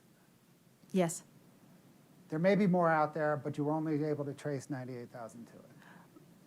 yes, So for this project, she made, it appears, based on your conservative accounting, $47,000. right. And I have that in gray because so much of the HELOC funds were used for this project. She had the HELOC in March, and then she started drawing on it again when she bought this property in August of 2021. And I believe that some of those funds were, I don't want to double dip. So Okay. I've left it gray. So because it's gray, she made $47,000 or less on this house. Yeah, and I think she probably made a profit, bottom line profit on this house. Let's turn to one more example, please, okay? Scott, can I get the Mill Creek example? Okay.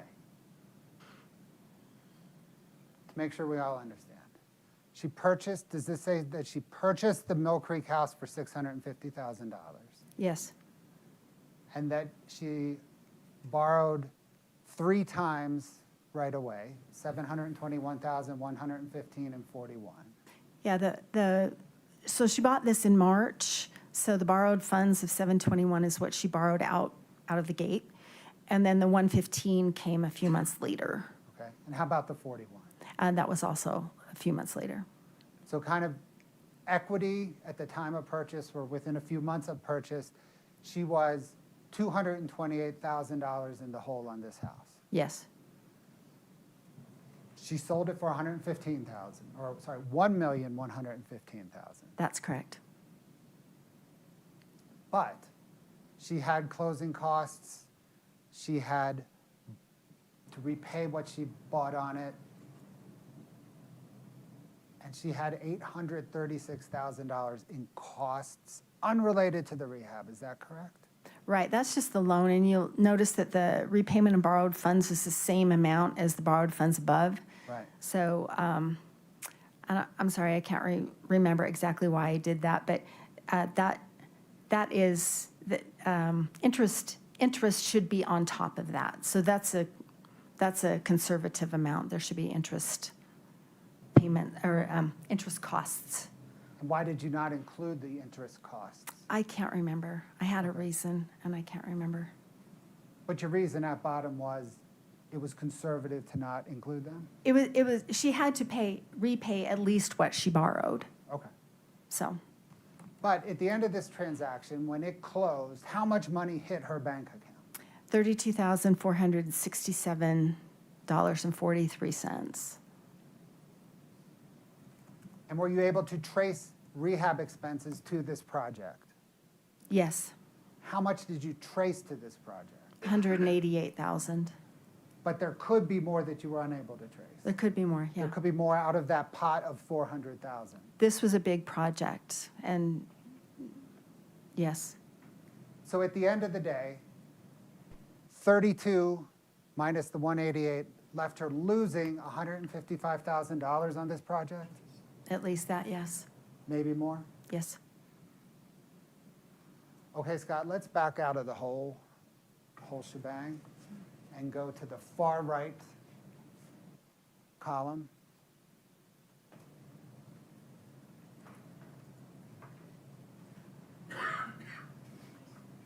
Okay, let's look at the numbers kind of off the page. There's 2 outlying numbers. The first is what does that 2.142 million mean? That is her net equity in all of these projects. So I've taken, that's a horizontal sum. So negative 2.1 million that she was in the hole as soon as she purchased the projects.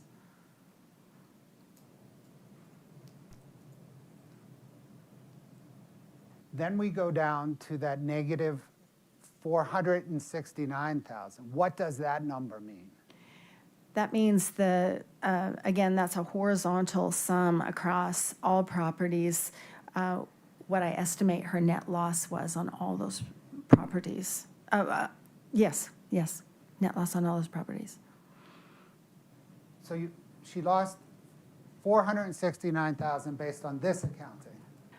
Right, and that doesn't include the 400,000 in additional expenses. Actually, it's 460,000 for all of the projects. So add that together, and then it also, there's no net loss that I've included in this number for the properties that were lost in foreclosure Okay. because they weren't sold. So this is only properties that were sold. She lost 469,000 plus another 460 that you were unable to directly trace to a project. So just on properties that were sold, forgetting about properties that were foreclosed, she lost over $900,000. That's correct. Scott, can you go to the Barney column?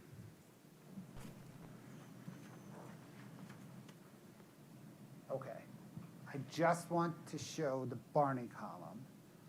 I think, Your Honor, this would be a good time to pause, and we can come back and address the Barney house. Very good. Folks, let's take a break. Please rise for the jury.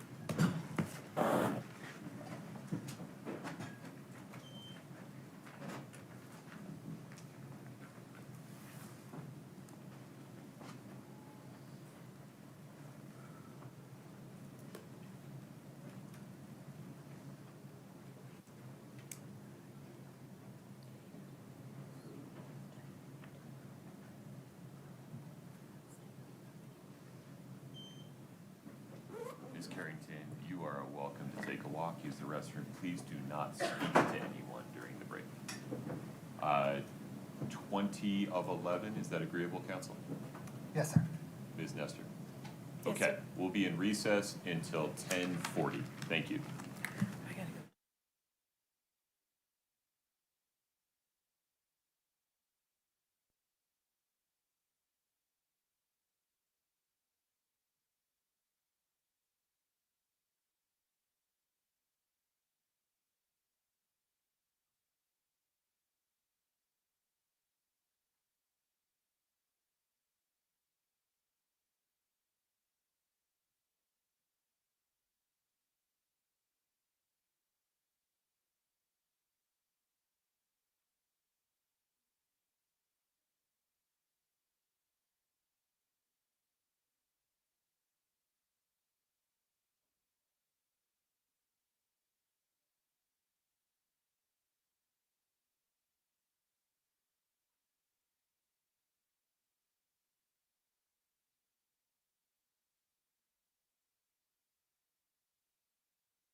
hear me before. I was talking. Wow, I said, let me see. I am really hating this microphone. Okay, I said that, oh man. I said that whole time I was fixing up that label nightmare, shipping nightmare. I got it, I had to buy a new label. The guy said he was going to pack it up really nice. I have to hope so that it is. I really do. It's got me crazy. But he said he was going to do it. You know, he didn't send me a picture of it, so I don't know. I just hope so. And I sent him a label, and then, yeah, but I was talking before. I don't think my mic was working. Anyway, then I just buy another label, send a label to John to send his thing to him. John got me mixed up because he's like, oh, it was part of a big package. I'm like, no, it wasn't. It was by itself. So I don't know about that. Hopefully he just got mixed up because I am really don't know what he's talking about. But anyway, he's got the DVD. You want me to add? You don't want me to add to No, that? no, let me finish this, okay? All right. Okay. I'm the one who messed it up. Yeah, everybody knows that, Jimmy. And so then, okay, I did that. So that took me that entire time from when I said hello to you guys before through this whole testimony. That's what I was doing, going back and forth in emails, printing, making new labels, buying new labels, sending them new labels. So I just got finished with that, put up a short for today. And now, I was listening the whole time, and I said, that probably makes you feel better about yourself, right? They said she had to pay $85,000 a month or something, and then she was still in the red. Oh my gosh. I don't even know, but yeah, I mean, I've gone over all this before too. Let's see, now I'm getting a message from somebody. Okay. But now I'm going to go and ton of money, yeah.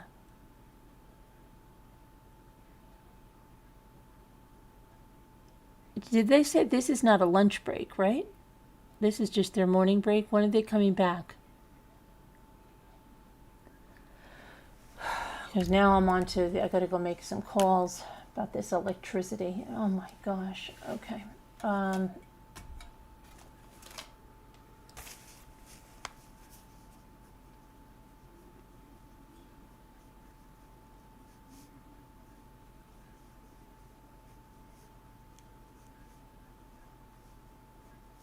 Then I'm going to do my exercise. Okay. So I've been I still feel uneasy until everybody gets their stuff, but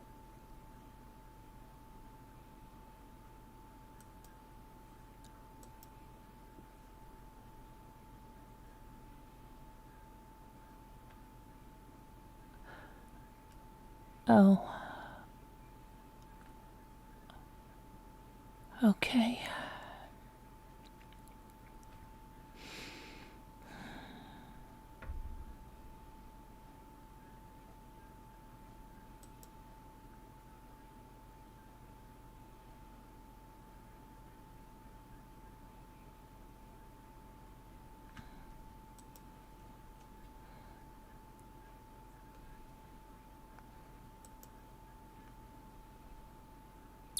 Oh, and I was saying, yeah, and I know what else I forgot. I was saying, sorry, I missed saying hello to people.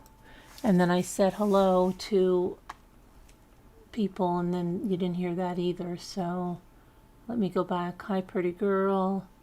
Hi, Jane Grill. Hi, Linda. Hi, Christine.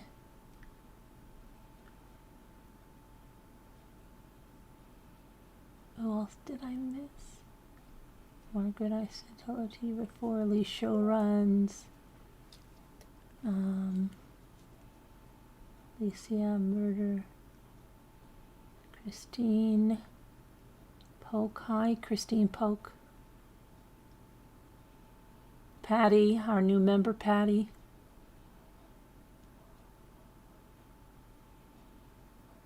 High speed drifter. High speed drifter. See, then you sound like high speed drifter. Hello, high speed drifter, you have to say. A heart made wise, hello. Oh, don't say that, Alicia. Not nice.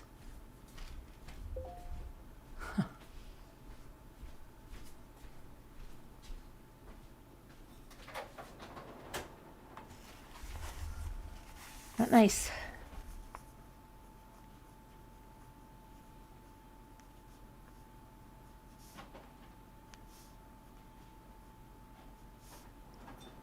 Okay, let me, I'm gonna go make that call, so they're gonna come back in a second, so maybe I can get done. Maybe this won't take as long as I thought, okay?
00139.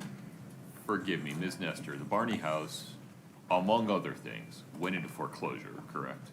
After Ms. Richins was arrested, yes, that's correct. Okay. And this is the house in which there was a loan from a friend that was used for a purpose different than what was represented? Is this that one? Kind of, so originally Kouri Richins Realty purchased the property. She ended up moving a friend in after she had purchased it. They were trying to arrange a purchase. The friend could not qualify for a loan, so they were trying to do a seller financing agreement where the friend would pay a chunk to Kouri to make up, so Kouri could pay off the hard money lenders, and then Kouri would just keep the property. They would seller finance it over time.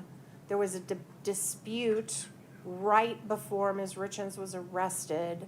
She was holding off switching the deed to the name of the friend because there's reasons why that was. It had to do with a insurance claim on the house that was pending. But there is debate about whether or not the delay in switching the deed to the friend's name was somehow dishonest or misleading to the friend or had been misled, Right. that's up in the air. So if we're only looking at the Barney property for the purpose of this property profit analysis, I don't have a problem with that. If we're gonna get into all of the representations that were made about the property, whether or not there was, I don't even think they're saying there was fraud, but whether there was dishonesty or any of that, then I want to have a 404B analysis. So I guess I'm just alerting everybody that this was one of the issues in my motion in limine. This was one of the issues the court said you probably have to hear foundation for at trial. No, I ruled on this one specifically, but that's fine. We can raise it again. Right. So I guess I'm just, as an abundance of caution, before the jury comes back in, if we're gonna get into all of that, I wanna have a 404B analysis. If we're not, then I don't mind for purposes of just whether did she make a profit or loss on the property, that is irrelevant to me. I don't care about that. Mr. Bloodworth, tell me where the state's headed with respect to the Barney property. Your Honor, it is beyond that column of profit and loss analysis. It will go into the $45,000 down payment that Ms. Barney made on the property, tracing those funds to pay, I think it was Fund 5, payday lender. Put differently, to pay something other than the hard money loan on the property. Correct. Okay. And then it eventually went into foreclosure. It did eventually go into foreclosure. We may get there. I don't know that we will get there. Okay. Any other detail regarding the Barney property that you tend to elicit? Yes, Your Honor.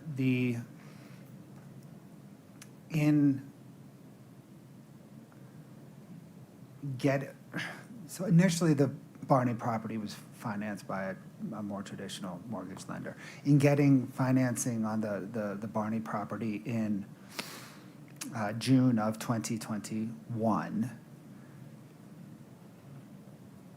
Kouri Richins submitted a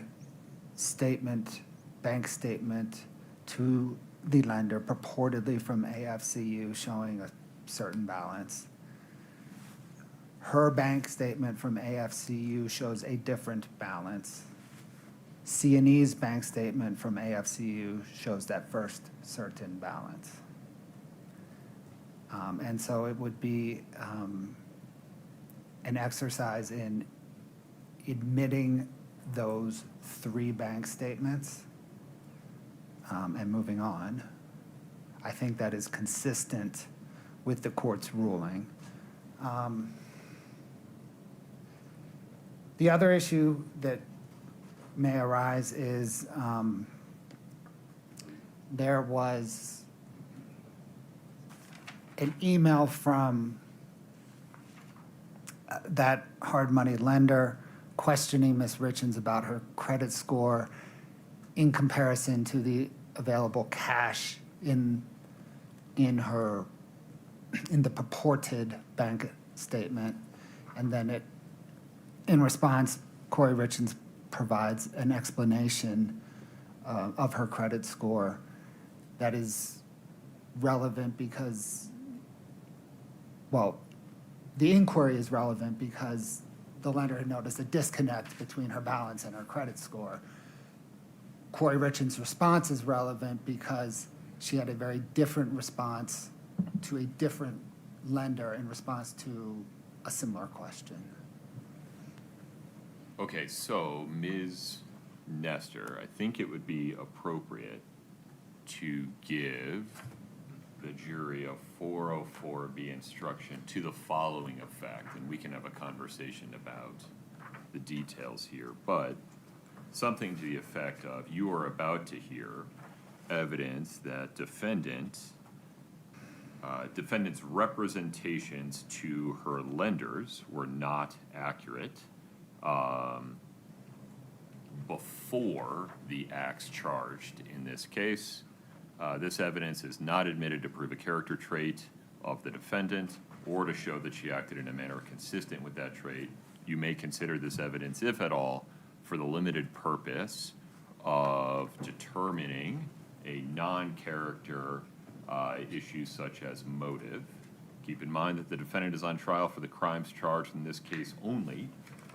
You may not convict the defendant simply because you believe she may have committed some other acts at some other time. Your Honor, could you please read that very first part where you said you're about to hear, what was that? Evidence that defendant's representations to lenders were not accurate before the acts charged in this case. Okay, it's not just lenders, though. It's also her statements to Ms. Barney, who was her I tenant. don't know that we're gonna get into evidence of that, are we? So, I can add that to the list, that's fine. But it wasn't clear to me that the back and forth between, The lenders and others, because part of this Fine. is in an email to her, okay, to a banker. It's not, I mean, through her, lenders and others is not a problem. Yeah. Anything else? I am so a visual person. May I just look at it? What you have in your hand? Is CR 411. It is the standard Muji second 404B No, just the very instruction. first part, the part that you wrote. Representations to lenders and others were not accurate. And then you said prior to, The acts charged in this case.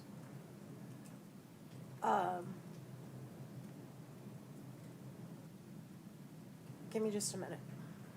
Or around the time of the acts charged in this case.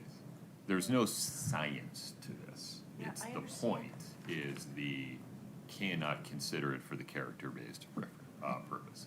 I understand. Your Honor, let me provide more context. There is an email between Kouri Richins and Ms. Barney where, Kouri Richins explains, Ms. Barney indicates her understanding that this money is a down payment.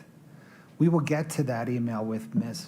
Barney, but as it relates to Ms. Carrington, the state will ask, what was your understanding of the purpose of this $45,000? Let me head off maybe a 403 cumulative objection. So I mentioned the inconsistent bank statements. Right. I mentioned the first set. There are 5 more in the history of this Barney home, kind of in short order before Eric Richins' death.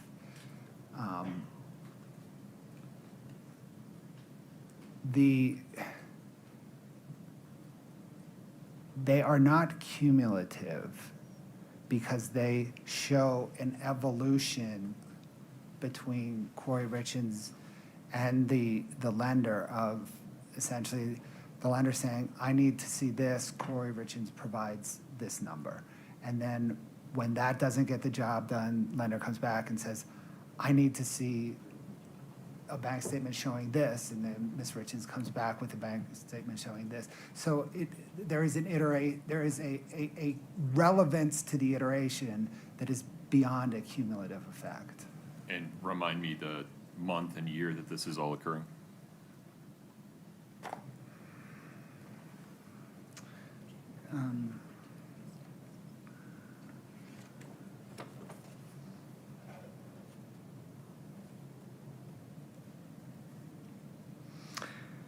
So, Your Honor, it begins in the summer of, kind of late summer, early fall 2021 into January 2022. Okay. So Ms. Nestor, Okay, so that language is fine in the instruction, but I just want to make sure the record is very, very clear that my objection is to it coming in at all, that to inject wire fraud with respect to Ms. Barney, banking fraud, wire fraud with respect to the email that she sent, banking fraud with the respect to altering bank statements, all into an aggravated murder case where she is not charged with any of these counts, is significantly prejudicial. It is a significant attack on her character, offered to show action in conformity. It is irrelevant. It is 404B, and just to make sure I've made the record, 401, 403, 404B, as to all of that coming in, period. okay. As discussed on the record, in multiple days of motion in limine hearing, and in 2 written rulings by the court, both on defendants' motions in limine and the court's amended ruling regarding intrinsic evidence. Defendant's 404B objection to the admissibility and defendant's objection to the admissibility of this evidence under Rules 401, 02, and 03 are overruled for the reasons discussed on the record previously and written about extensively by the court. The issue before the court today is the form of a 404B instruction to be given before the evidence comes in. I think we've arrived at that form, correct, Ms. Nestor? Yes, sir. Mr. Bloodworth, any addition there? No, Your Honor. Okay. Anything else before we invite the jury? No, Your Honor. Ms. Nestor? No, sir. Okay. We're ready for the jury.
Please have a seat as you come in. Thank you.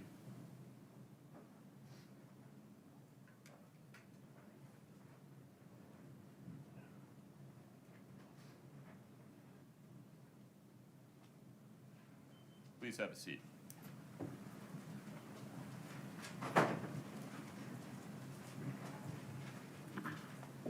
Ladies and gentlemen of the jury, in additional instruction, please listen carefully.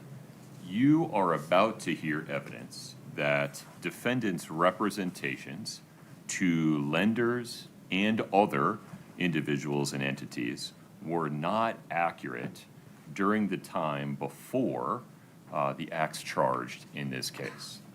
This evidence is not admitted to prove a character trait of the defendant or to show that she acted in a manner consistent with that trait. You may consider this evidence, if at all, for the limited purpose of determining defendant's motive.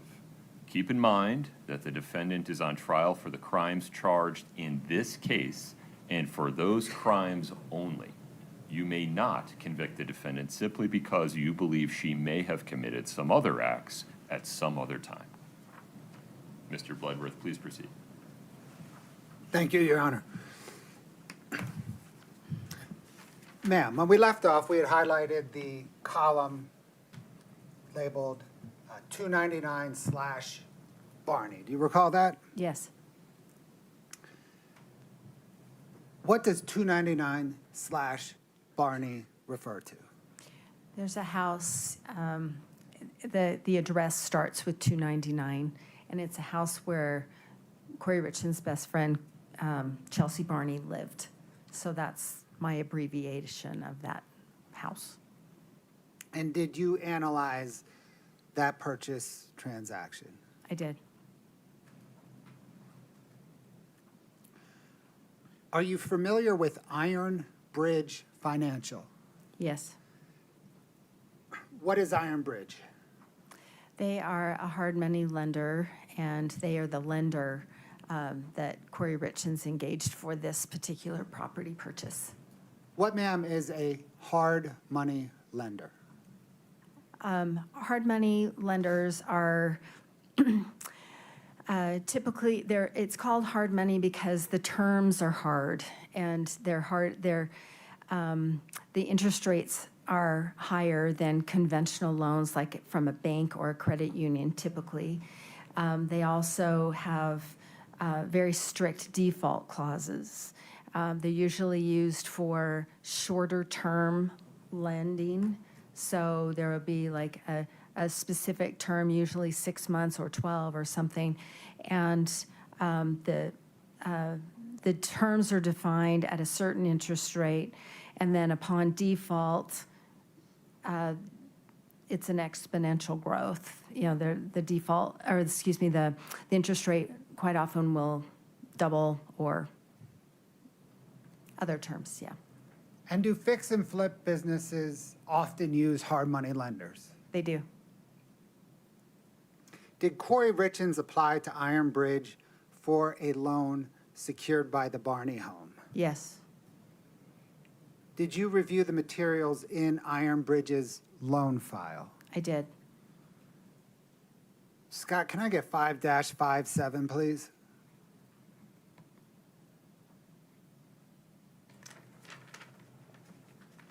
Ma'am, do you recognize this document? I do.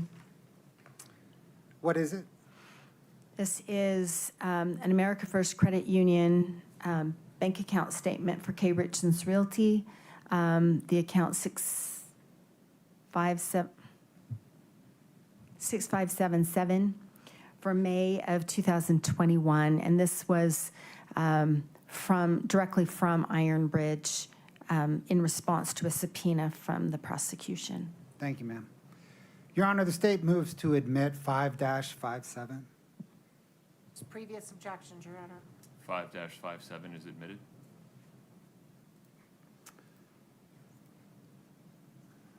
Scott, if you could kind of zoom in on the top portion. Yep. Ms. Carrington, what information does this provide? So, as I said, there's the header, Kouri Richins Realty LLC. The account number is 6577, and the statement of May 2021. And what- then, Oh, sorry. Go ahead. sorry. And then in the summary section, you can see that there's 3 different accounts that are reported on this statement, and collectively at month end, the balance was $210,898. Did you attempt to verify this bank statement? I did. Scott, can I have 5-29 alpha?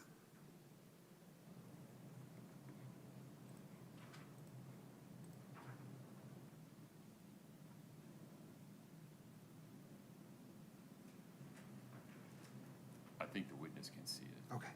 Can you see it? I do now, sorry. Okay.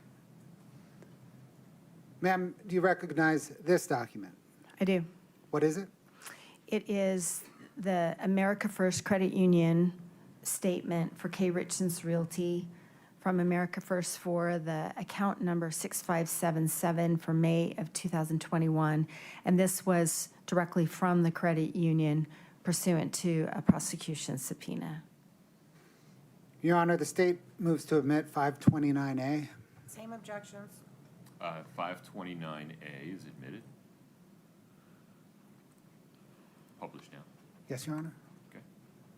Scott, if you can zoom in.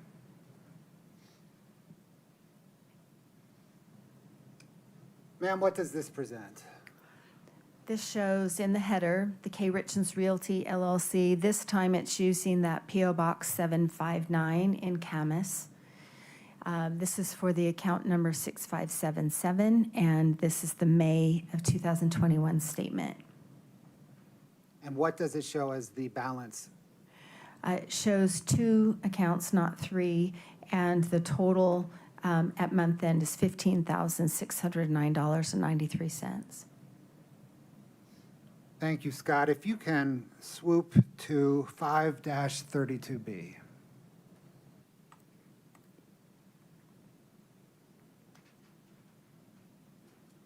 Ma'am, do you recognize this document? I do. What is it? This is the America First Credit Union statement for C&D Stone Masonry, which is Eric Richins' account company. And this is the May of 2021 statement that came directly from the credit union in response to a prosecution subpoena. The state moves to admit 5-32B, Your Honor. Same objection. 5-32B is admitted.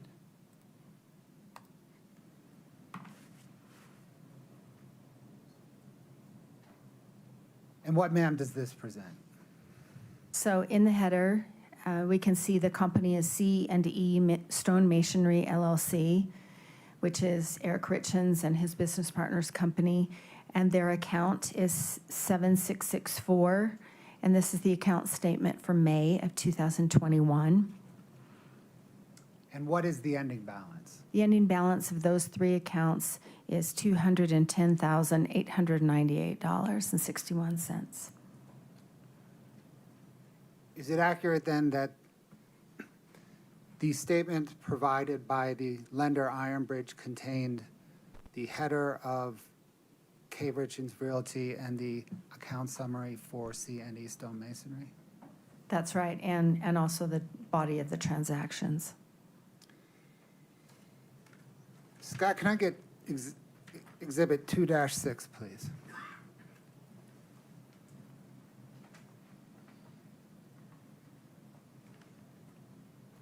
Ma'am, do you recognize this document?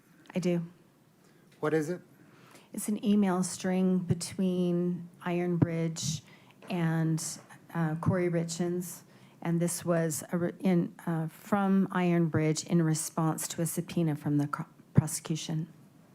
Your Honor, the state moves 2-6 into evidence. Same objection plus hearsay, Your Honor. Let's see. Do we need the top half? Can we focus just on Corey's? But Mike, I'm sorry, let me restate my question. Do you care about the before and after or just Corey's statement? Your Honor, the email, of course, reads from the bottom up. Right. The the state needs to admit the bottom to understand Ms. Richins', the effect on the here being Okay. Ms. Richins. We can redact that first line. I think it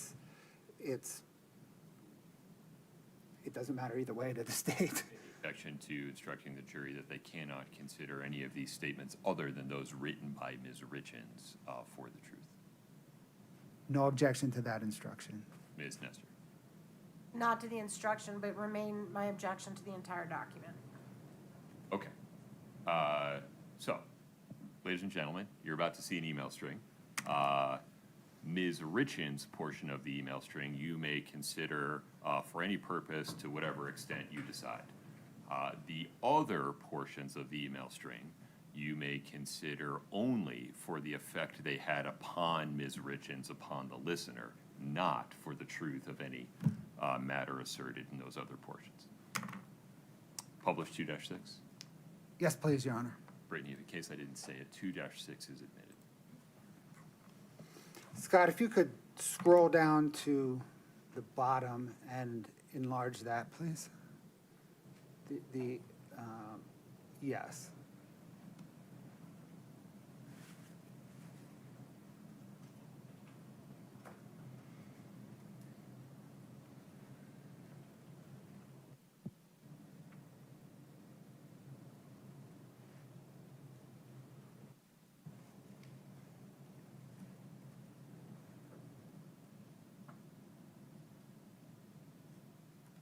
And then Scott, if you can scroll up to Ms. Richins' reply, please.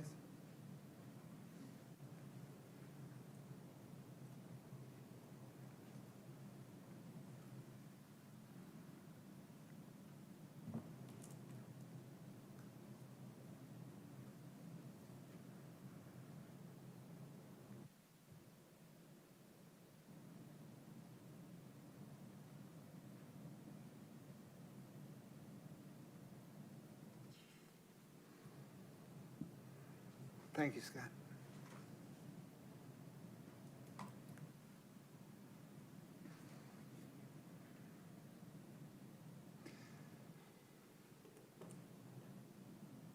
Ms. Carrington, did you analyze whether all of Kouri Richins' credit card delinquencies were paid off in July of 2021?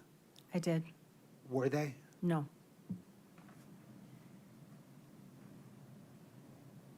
Scott, can I get 5-21?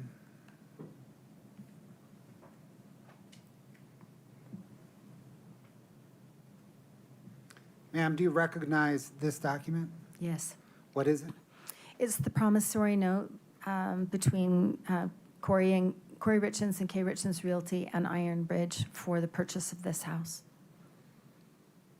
Your Honor, the state moves to admit 5-21. Same objections.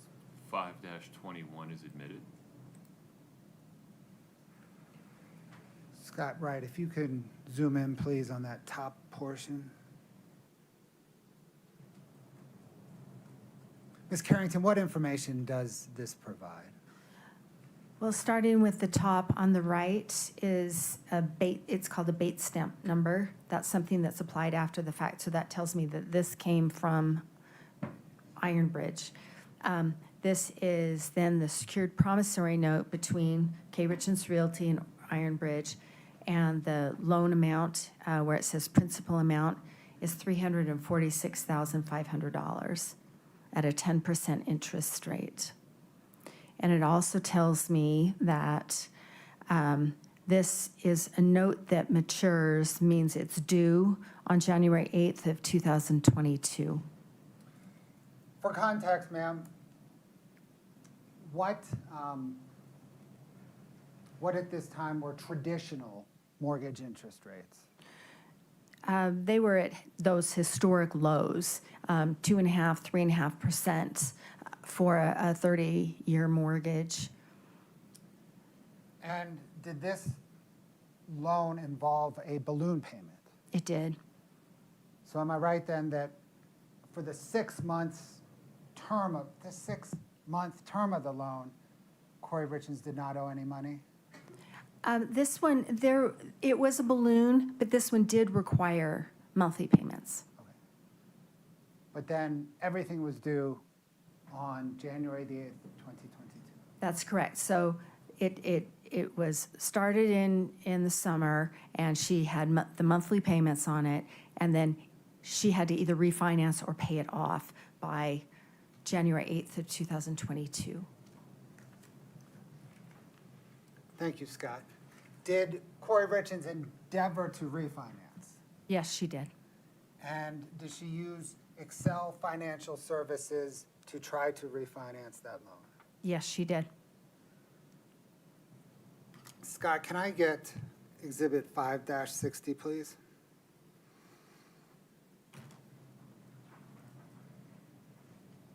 Ma'am, do you recognize this document? I do. What is it?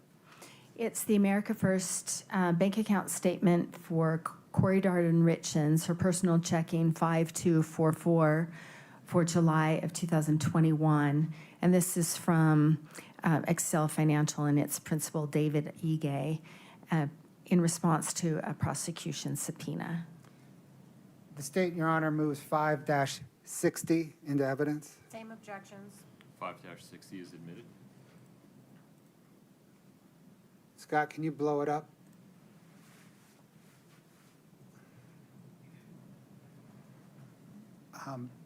Real quick, Ms. Carrington, we're going to go through this a few times, but real Okay. quick. This is America First bank account statement for Kouri Richins, her personal account 5244, July of 2021. And then the three accounts in the summary section shows that she had $694,730.15 at the month end. Did you attempt to verify this bank statement? I did. 5-35A, please, Scott. Ma'am, do you recognize this? Yes. What is it? This is directly from America First Credit Union for Kouri Richins, her personal account 5244 in August of 2021 in response to a prosecution subpoena. State moves to admit 5-35A. Same objections. 5-35A is admitted.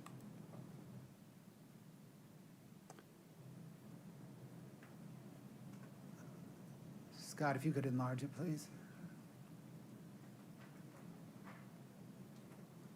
It's enlarged. Oh. Doubly enlarged. Ma'am, what does this present?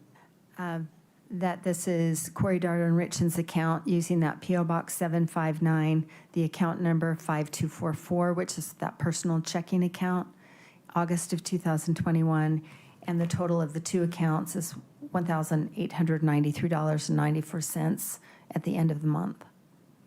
Scott, can you bring up 5-32A, please?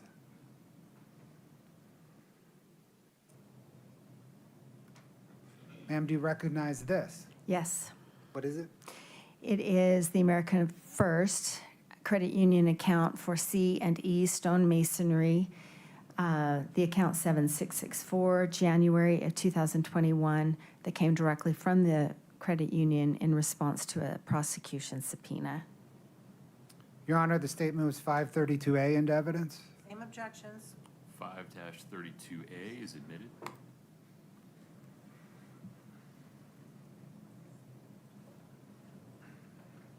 Ma'am, what does this present? So this is from the credit union, C&D Stonemasonry's account 7664 in January of 2021. And there are three accounts collectively at month end, $694,730.15.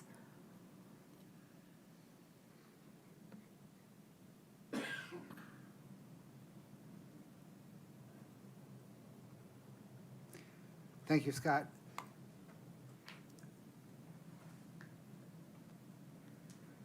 Can you please bring up Exhibit 2-7, please?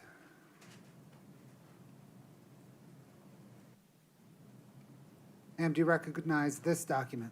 I do. What is it? This is a document in response to the subpoena from Excel Financial Services and its principal, David Ige, in response to a prosecution subpoena.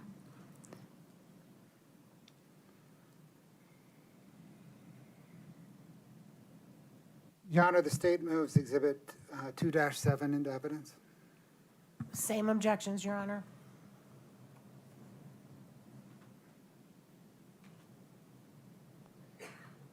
Would you approach for a minute?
Moving to admit 2-7.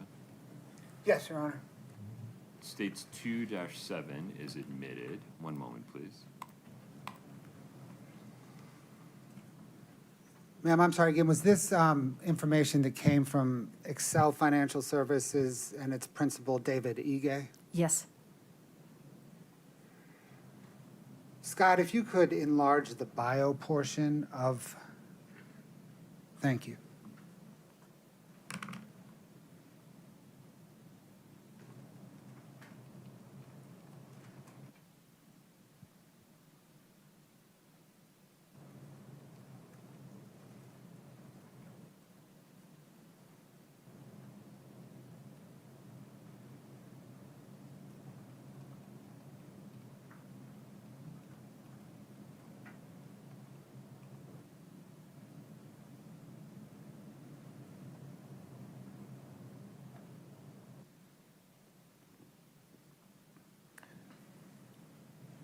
Ms.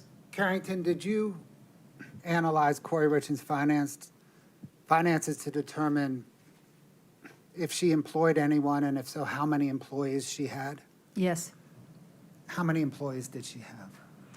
I don't know how many employees, but the payroll expenses that appear in her bank account statements are in the neighborhood of like $1,500 or $2,500. They're not consistent.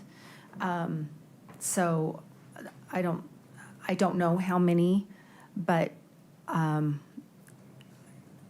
it's a very low number. When you say her payroll expenses are, what did you say, 1,500? Some of them are $1,500 or in the neighborhood of $2,000 or $2,500. They're not consistent. Okay. And is it, call it 1,500 to 2,500 weekly, biweekly, monthly? No, they're occasional, they're periodic, and nothing that would rise to the level of paying, I don't think, paying over 100 people. Would it rise to the level of paying over 3 people? Depends on how much they're making.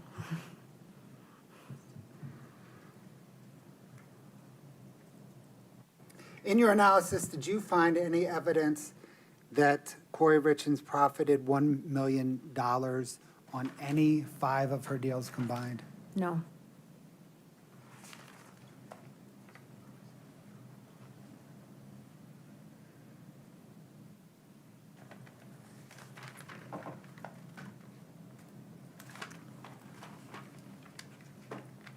Thank you, Scott. Can we get, please, Exhibit 4-5?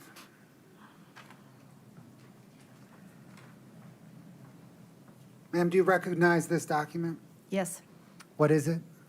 It's the operating agreement for Kouri Richins Realty dated June 7th, 2021, and this is from Excel and Mr. Ige in response to a prosecution subpoena. Your Honor, the state moves Exhibit 4-5 into evidence. Same objections. 4-5 is admitted. Your Honor, before we well, My apologies. that page doesn't matter. Okay. I just want to make sure that, Scott, can you scroll down one page? 2 pages? 3 pages? 4 pages? Your Honor, stop there. Article 4 is,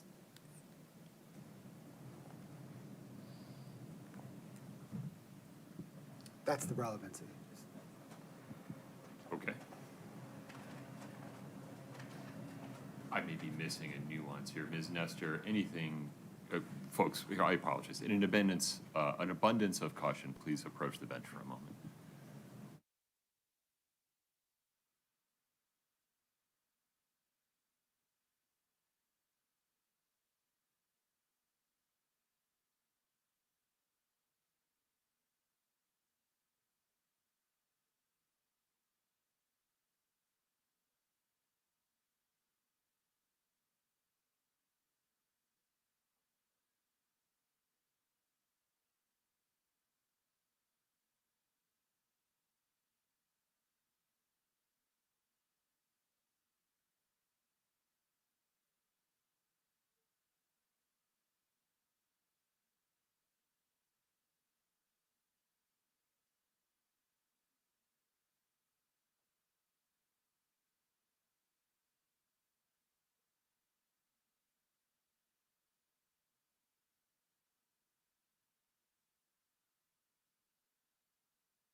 Publish, Your Honor. Now. Actually, Scott, can you bring us back to the front? Go ahead, Mr. Bloodworth. Ms. Carrington, what is this document? This is the operating agreement of Kouri Richins Realty dated June 7th of 2021. And this was provided by Excel Financial and David Ige in response to a prosecution subpoena. Scott, if you could scroll down, please, to Article 4.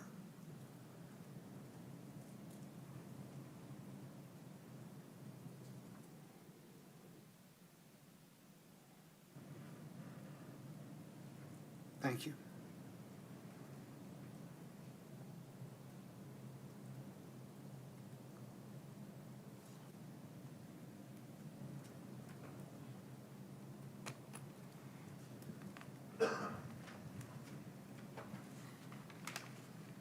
Scott, if you could bring up 5-61, please.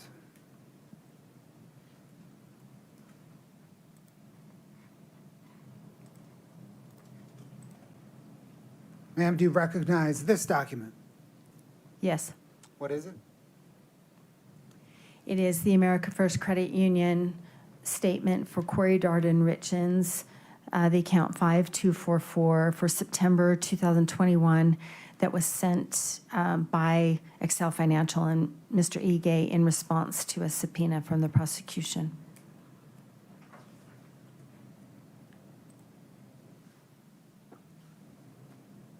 Your Honor, the state moves to admit 5-61. Same objections.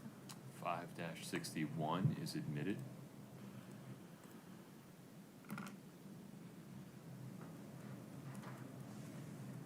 And what information does that present? It's an America First Credit Union statement. It says Kouri Richins in the header for September 2021 for the personal account 5244. And in the summary section, Those three accounts collectively at the end of September were $169,442.28. Did you attempt to verify this statement? I did. Scott, can you bring up 5-35B?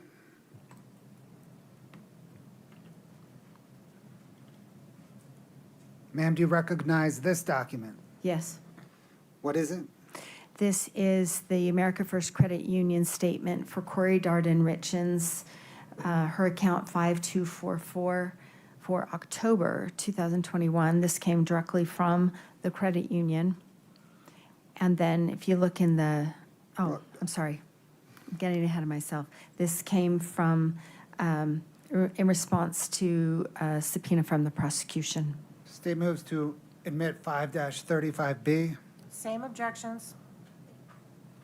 5-35B is admitted.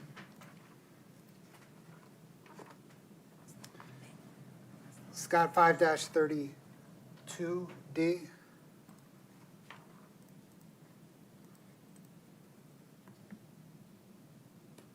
Ma'am, do you recognize this document? Yes. What is it?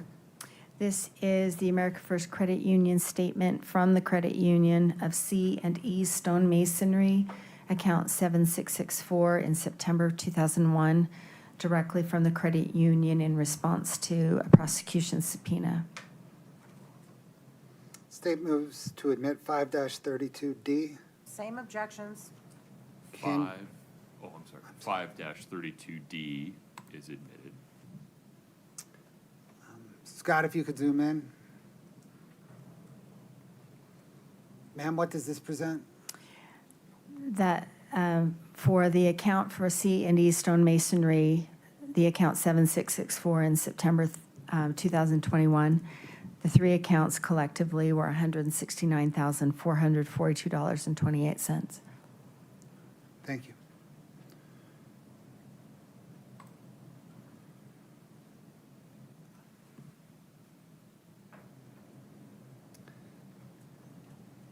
Scott, can you bring up 5-62?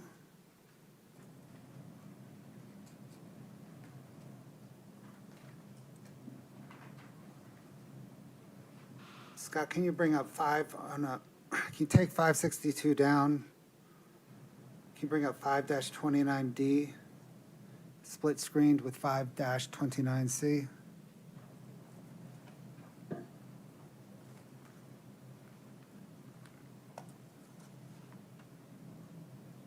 Ma'am, do these documents follow the same pattern we've just discussed? Yes, they do. Your Honor, the state moves 562D, 529D, and 529C into evidence. Wait, I'm sorry. Was it 562 or 562D? I don't know what. It's just 562. Would I you don't like to know. see that again, Ms. Nestor?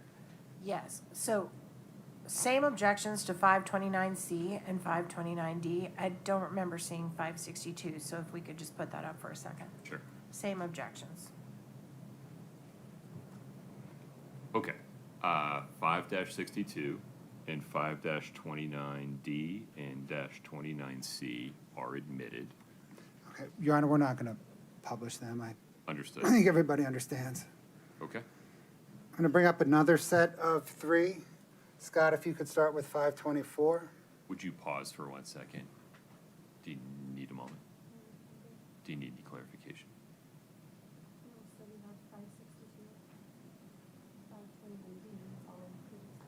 Correct. Correct. Okay. Would you say the number again? 5-24. The witness has it. At least I think you do. I do have it. Okay. Yeah.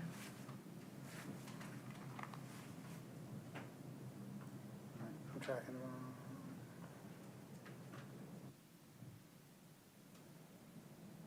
I'm tracking the wrong exhibit number, Your Honor. I'm sorry. Hold on. That's all right.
That's not what's on my, okay. Hold on, I had a screen problem. Do we need to do something to help you? No, I think we're good now. Okay.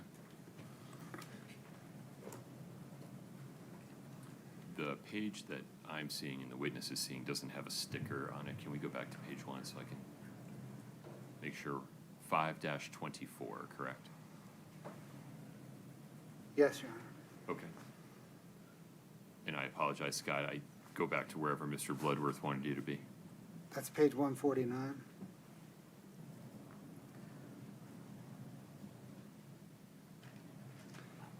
So, Scott, can you please bring up 5-29E?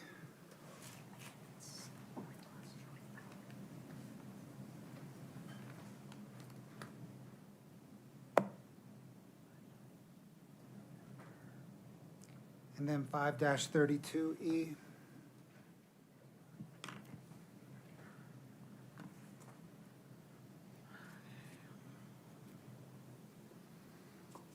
Ma'am, do those documents follow the same pattern you've just testified to? They do. Your Honor, the state moves 524, 529E, and 532E into evidence. Same objections. 524, 529E, and 532E are admitted. The Bates number I'm interested, that's that number at the top for the 524s. The Bates number ending in 149.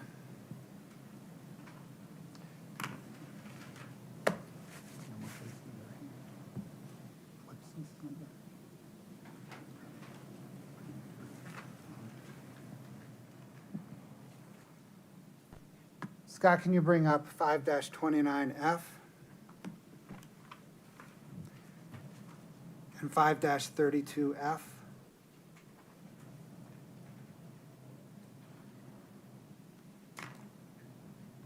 Ma'am, do those two documents, along with 524 at page 152, follow the same pattern that you've just testified to? They do. I'm sorry, I didn't understand the last thing. 529F, 532F, and what? Exhibit 5-24 that we just admitted, but page 152. Same objections. Okay, 5-29F and 532F are admitted.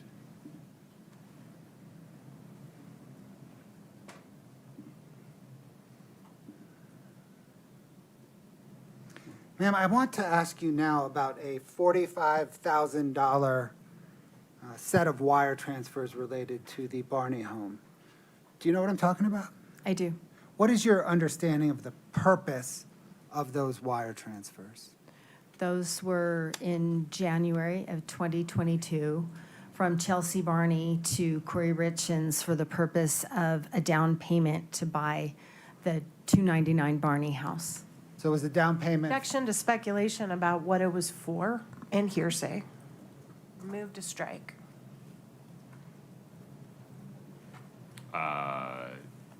Sustained. Lay some foundation, Mr. Bloodworth. Your Honor, or Scott, can you bring up Exhibit 2-19DR?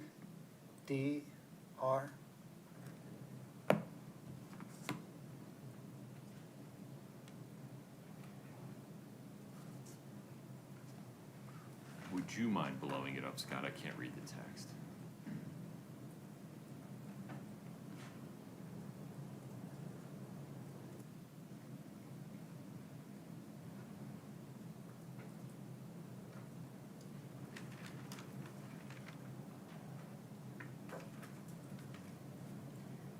There's several pages, Your Honor.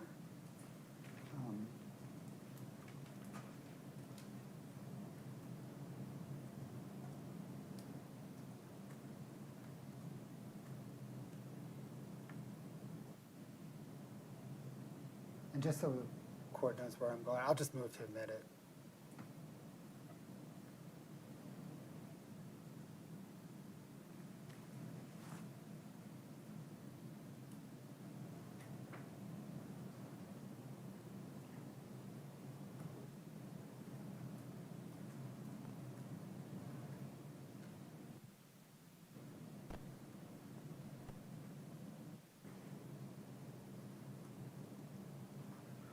Okay. Same objection to this exhibit, Your Honor, that we've already, same objections. 403 and 404B? Yes, sir. Okay, those objections are respectfully overruled. Forgive me, this was a long number. Would you go back to page 1? Yes. States Exhibit 2-19D-R is admitted. Did this witness see this document? Yes, she did, Your Honor. Okay, take it from there. And just, I think the court is aware, but the labeling 2-19 is the exhibit number. D means it's a demonstrative. R means it's redacted.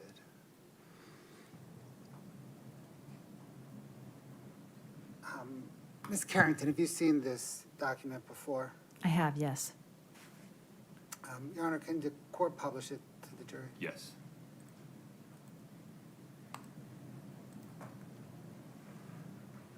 Scott, if you could just slowly, please walk the jury down the text string.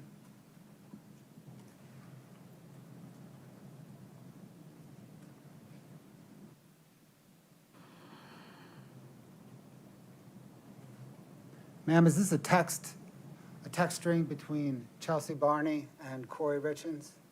That's my understanding, yes.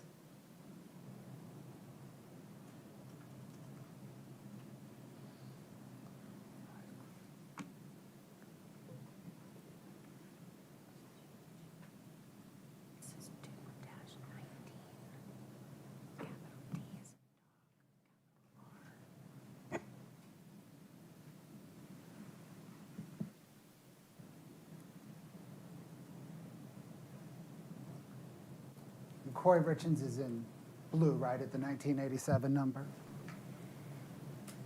I believe so, yes.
Scott, we can stop it there. Thank you. That text exchange mentioned a $45,000 down payment. Did you trace those two wires? Yes, I did. Scott, if you could bring up 5-29G at Bates 794.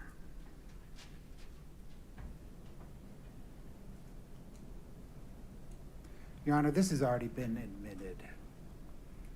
D or G? G. Is that correct, Brittany? Okay. Go ahead. Ms. Carrington, what is this again? This is the Kouri Richins Realty account statement, 6577 for January of 2022 from America First Credit Union. And when you traced those two wires totaling $45,000, did they land in this account? Yes, they did. Can you please show us where? Sure. Scott, could we do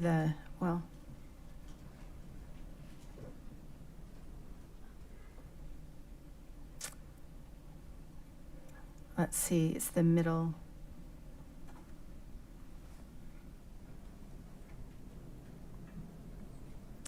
We need to go down a little bit to like the 11th.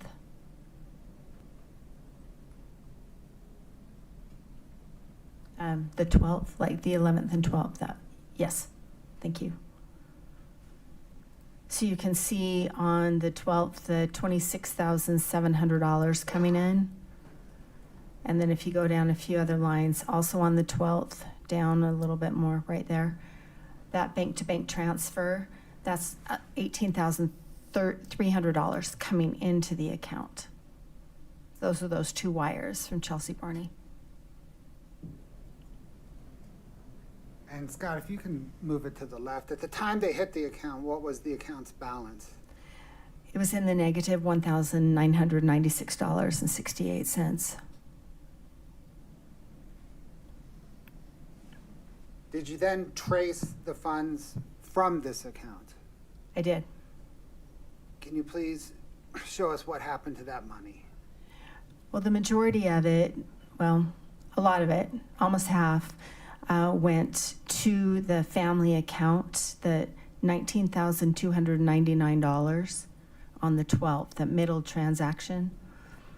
That went to the family account, the 2204, that says Eric Richins.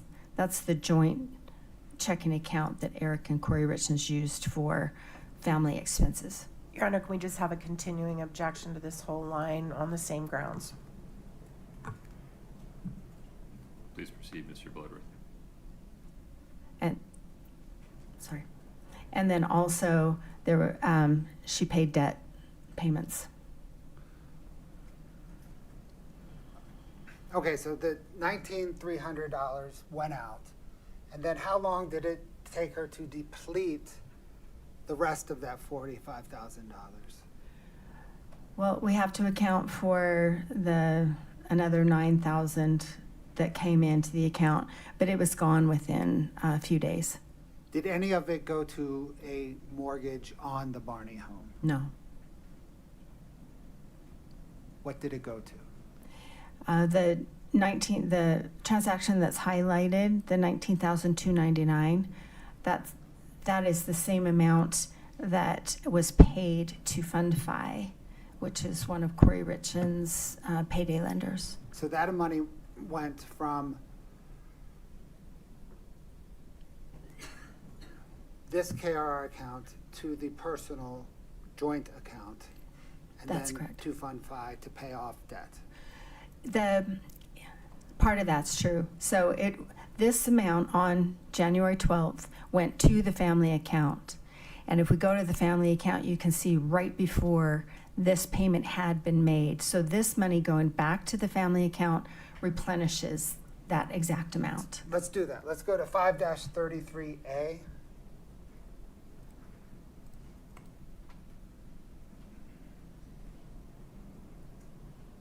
Do you recognize that document? I do. What is that? This is the America First Credit Union statement of the family account 2204 of February of 2022, which includes the January 22 transactions, and this is in response to a prosecution subpoena. Your Honor, the state moves to admit 5-33A. Same objections. 533A is admitted. Can you show us on this account that 299 transaction you were just referencing?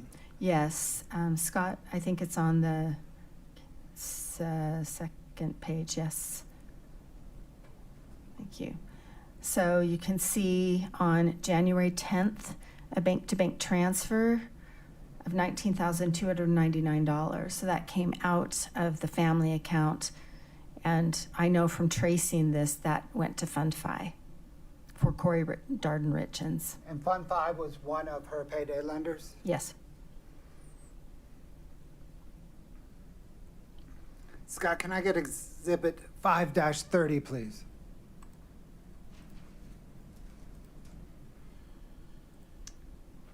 Do you recognize this document? I do. What is it? This is the information from America First Credit Union that details the incoming wire, or the outgoing wire. And it was returned in response to a prosecution subpoena. Your Honor, the state moves to admit 5-30. Same objections. 5-30 is admitted.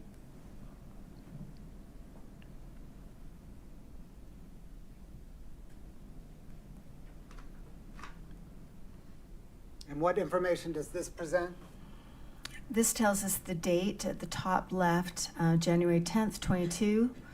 It tells us the amount, that is $19,299 there on the left.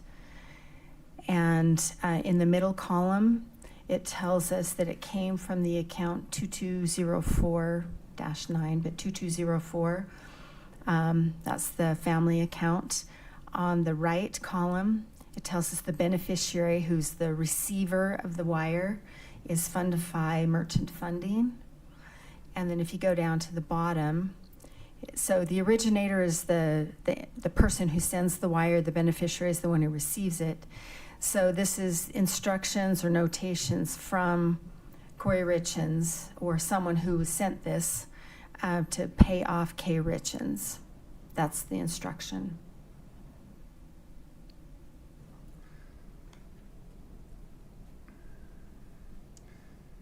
Let's go back to the loans for a minute.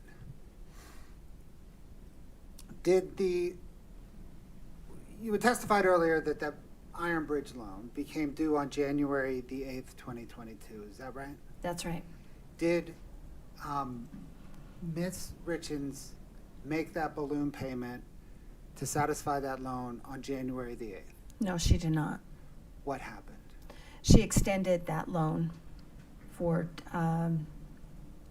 2 weeks, 3 weeks. She extended the loan, giving her more time to pay it. And during that time, was she trying to get a new loan from Excel Financial? That's true, yes. Why did she submit so many bank statements to Excel Financial? Object to speculation. Assistant. Did you review her correspondence with Excel Financial? I did. Did that correspondence explain why she submitted so many bank statements to Excel Financial? Yes. Why did she submit so many bank statements to Excel Financial? Well, initially, the loan was in her name, just Kouri Richins at K. Richins Realty, and she had some bank account statements were submitted for that. And then as the underwriting process went forward, they asked for a co-signer. And so that's when the operating agreement that now showed Doreen Kouri with some ownership of K. Richins Realty, when that was submitted, and also bank account statements were submitted for that. And then another stage where they needed to show a specific amount in a bank account statement in order to close. And the loan then became Doreen Kouri's loan as the principal of K. Richins Realty.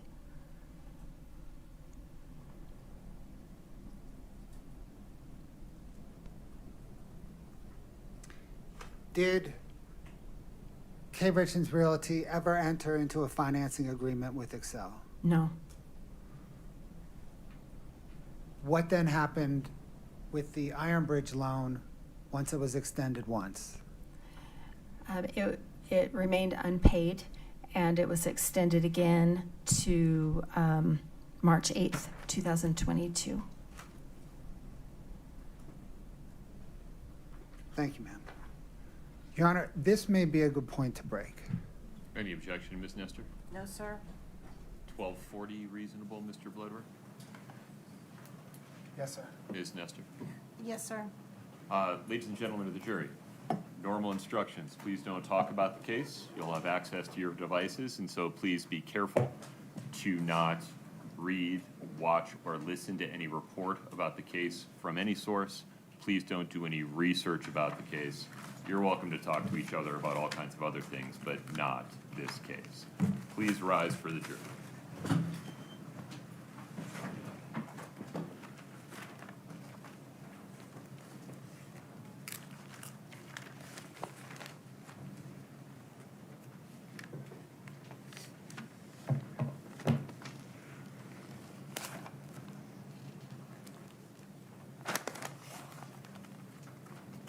Have a seat, folks. Thank you. Mr. Bloodworth, anything else on the record before we break for lunch? No, Your Honor. Ms. Nestor? No, sir. Ms. Carrington, please don't consult with anyone regarding your testimony during the lunch break. Thank you. Yes, sir. We'll be back at 12:40. Court's in recess. Thank you.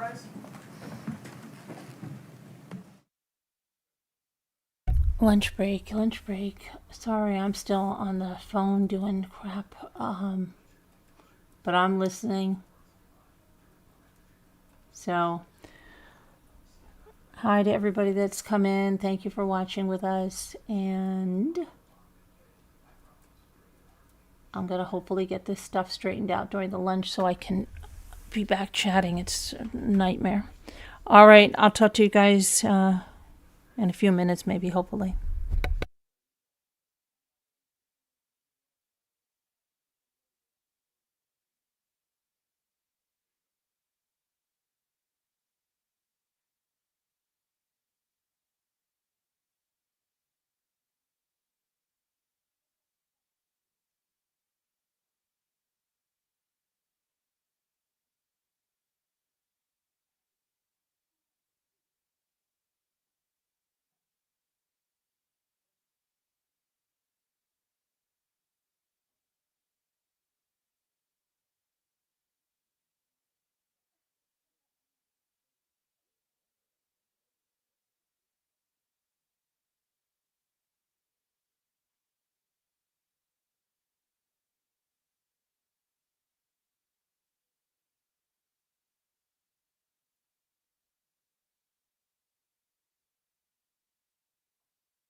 Back on the record. Mr. Bloodworth, anything before we invite the jury back in? No, Your Honor. Ms. Nestor? No, sir. Okay. Tasia, we're ready for the jury.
Please have a seat as you come in.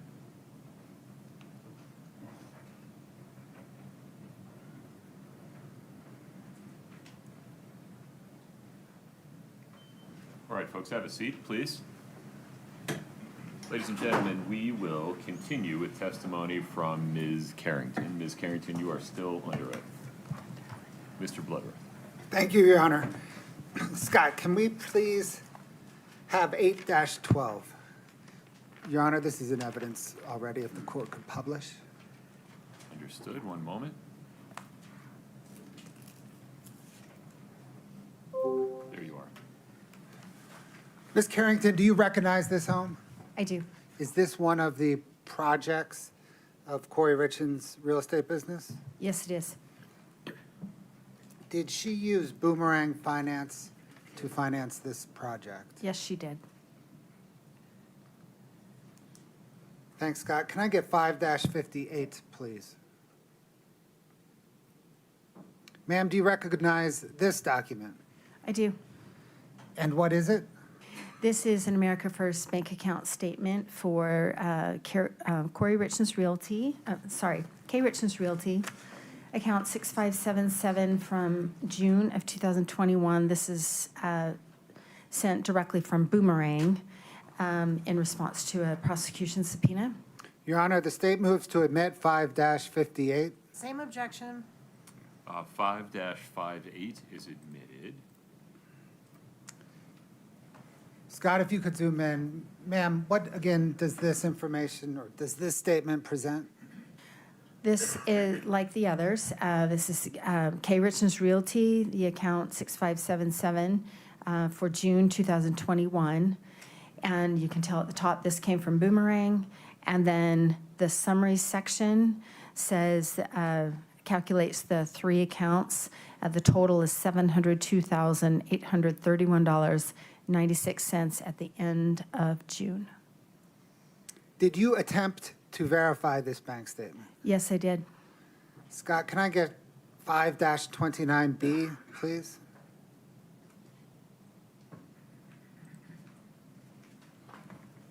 Ma'am, what is this document? This is directly from America First Credit Union for Kouri Richins Realty LLC, 6577 for June of 2021, in response to a prosecution subpoena. The state moves to enter 5-29B. Same objections. 5-29B as in boy is admitted. Publish now. Go ahead.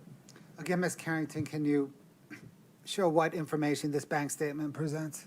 Kouri Richins Realty at the PO Box 759, the account number 6577 for June of 2021. This came directly from the credit union, and the two accounts at the end of the month had the balances of $15,339.12. Scott, 5-32 Charlie, please. Ma'am, do you recognize this document? I do. What is it? This is the America First Bank Account Statement for C&E Stone Masonry for June of 2021. The account number 7664 that came directly from the credit union in response to a subpoena from the prosecution. Your Honor, the state moves to admit 5-32C. Same objections. 5-32C is admitted.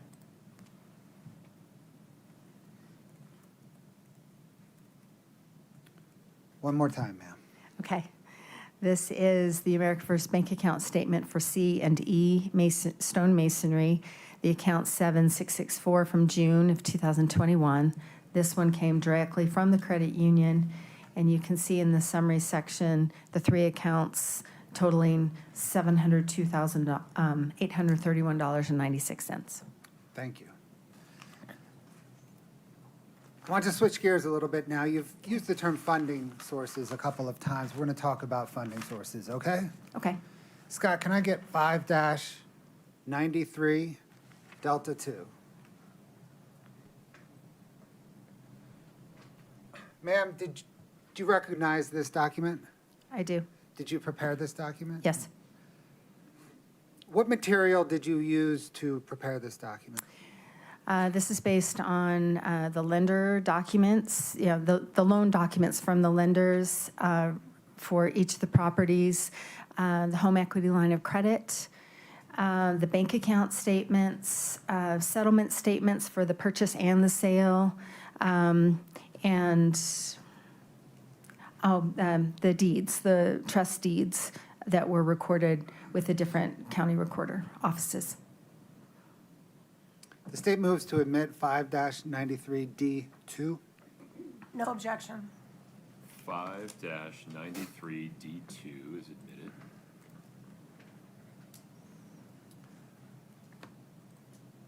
Okay, Ms. Carrington, it might be easiest to step down. I'll let you decide that, but can you explain to the jury the information presented on this document? It might be easier if I step down. It's up to you. Would you turn the lab on? Thank you. I'm going to try and do this without the pointer. So what I've done here along the bottom are just some phases of funding. And as far as the phases of funding, it's not a very hard and fast scientific analysis. But as I looked at all the transactions, they kind of fall into kind of different phases. And so what I've said is, she started her business in 2019. She had the one project early on, and then she had some other projects. And in the beginning, she used a primary lender, Sierra West and Matt Strong, and that's a name that I think you're going to hear over and over. So he's her primary lender for almost all of her, not all of them, but almost all of her projects, a significant number. And then in the very beginning, as we've already talked about, she used that HELOC, draws from the HELOC to fund the projects, the rehab expenses, until it was no longer available because it was maxed out. And in the very beginning, she had a little bit of cash. There's like a $10,000 or $15,000 that I can see coming from her own sources to pay for projects, and she had a seller financing project. And I should stop and say too, I'm sorry I'm getting long-winded, but she had prior projects that she'd done in South Carolina, and those seemed to be fairly successful. They were smaller projects, and they were before Utah, before she registered her business, so I've kind of left those off. But I do feel like to complete the picture, we need to talk about that. And then Cockerhands and Blackwell, those are two of her lenders so Matt Strong would be her primary lender, so she'd acquire the house with his funds, and then these would be what I'm terming, it's my term, rehab lenders. These are funds that she borrowed to give her money to fix up the house.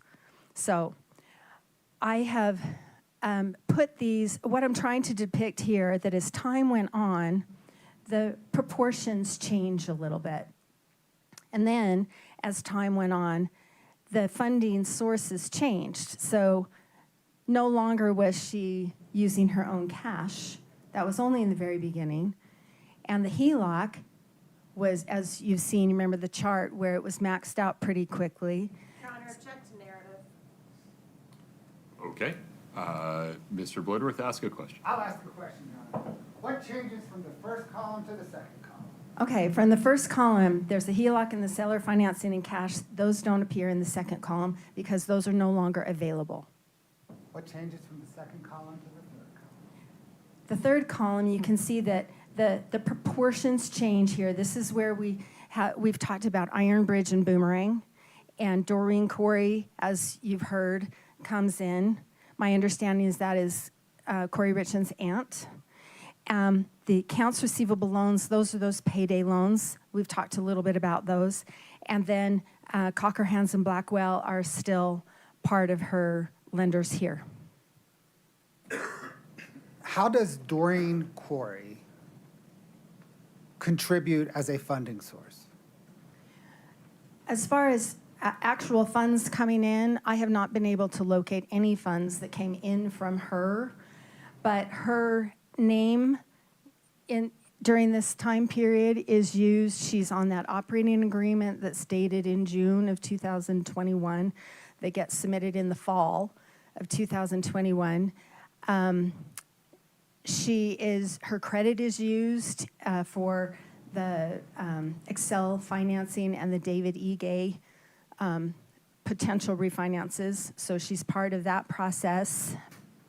And she's also used for a lot of these payday loan applications. Doreen had a company, a cleaning company, and I understand. And her name individually she's a guarantor on a lot of these payday loans. So is it right then to summarize that she's a funding source because her name and credit is used, but she's not a funding source in terms of a source of cash? I don't believe she's a funding source as a source of cash. I haven't been able to track any of that coming in from her. There might be some, but I've tried my best to identify every transaction. There are some that I still don't know, but definitely her credit and her name are used. So what then changes from the third column to the fourth column? What I attempt to show here is the growth during the fall and winter of 2021, the growth of the accounts receivable loans and Doreen Kouri. This is a time of intense activity in the fall. We've talked about October, November, December into the new year, and that's what that's supposed to show. Blackwell's dropped off until later. Those are the significant changes there. And then what is the change from the fourth column to the final column? So in early 2021, she had sold, Kouri Richins had sold the last significant project that she was going to sell for a while. And so there's not a whole lot of new funding activity except for what I've called the Legacy Way house. Some others are referring to it as the Midway Mansion. That's that big house that she buys and signs on the day after Eric Richins died. And what's different from this column to this column, you see this is all blue. Matt Strong is her primary lender on that house. But then also she uses Cockerhands and Blackwells and the Burns and then these other Lieb, Soto, and Sills, all to come together. She uses all of those lenders just to acquire the property. So as opposed to somewhere over here, for example, where she uses Matt Strong to acquire the property and then she uses these lenders for rehab funds, over here she uses all of those lenders just to acquire it, leaving nothing left over for rehab expenses. Okay, thank you, ma'am. We can trade mics now. Thank you. It's off now. You can turn it back on if you'd like.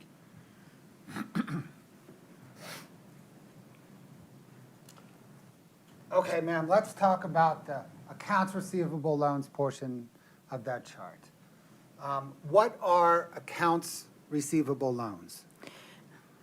They are, so accounts receivables are future revenues that have been earned but haven't come in yet. They're coming in later. And pardon me, this is, you can call these factor loans or future receivables loans, but also payday loans. Like, in exchange for $60,000 today, I'll pay you $87,000 down the road. That's what someone might say. What receivables did Kouri Richins or K. Richins Realty have? They had properties that were in the middle of rehabilitation, remodeling, whatever, and then would have been sold. So those, when they're sold, those are the revenues. So those are future receivables. Scott, can I get 5-97D, please? Ma'am, do you recognize this document? Yes, Did you prepare it? I did. What material did you use to prepare it? I used the bank account statements that we've talked about, the lending documents where I could find them as identified from the bank account statements. And then I did searches of the state's database, not the prosecution, but the state of Utah database for the UCC filings to identify some other information. Your Honor, the state moves to admit 5-97D. No objection. 5-97D is admitted. Okay, ma'am. Scott, if you could just zoom in a little bit. Oh, you did. Man. There we go. Ms. Carrington, what information does this present? So these represent separate and distinct loans that Kouri Richins took out. The date is the date that the UCC filing was not. I need to explain UCC filings. Is that okay? Please do. Okay. If someone buys a piece of property like a piece of land or a house or something, there's a deed that gets recorded at the county recorder office and then if they borrow against it, the loan gets recorded there, documented there in a trust deed. On the other hand, say someone buys a piano or a piece of equipment for their farm or something, that is not something that the lender can advertise to the world that they have an ownership interest in it until the loan's paid off.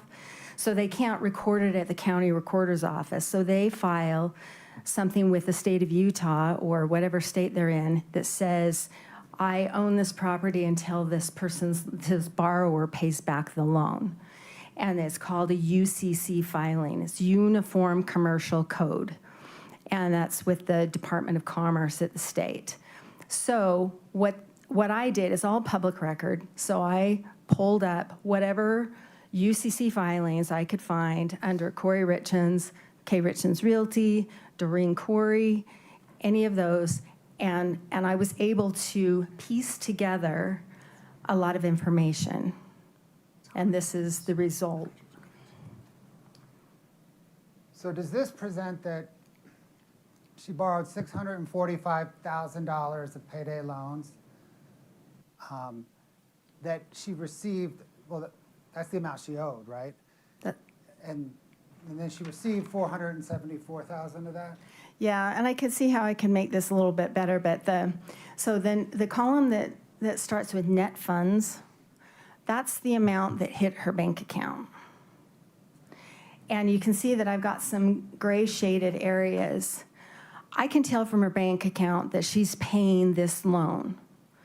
But there's sometimes when I can't tell which funds came in, like it says just bank-to-bank transfer, and I don't know which one applies to, for example, on June 5th of 2021, the funded.com. I can see how she starts to pay $149 monthly to funded.com. But I haven't been able to figure out, and they didn't file a UCC filing, so I don't know how much she borrowed. So I'm not going to make an assumption and put a value in there and calculate a number that I can't support.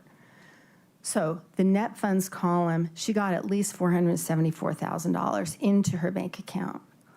And she owed then at least $645,000. That's right. So the receivables purchased, so in my example they gave you a minute ago, she took out a loan. Okay, let's look down here. 9/30/2021, the Greengrass Holdings. So she committed $87,000 of her future receivables to get $60,000 today. And by the time origination fees were taken out, she got $54,000 that landed in her bank account. And in exchange for that, they filed a UCC filing later, actually.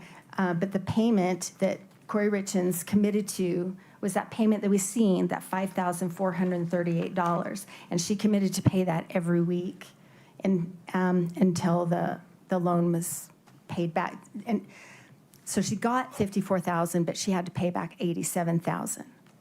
Let's follow that thread then. Scott, can I get 5-10, please?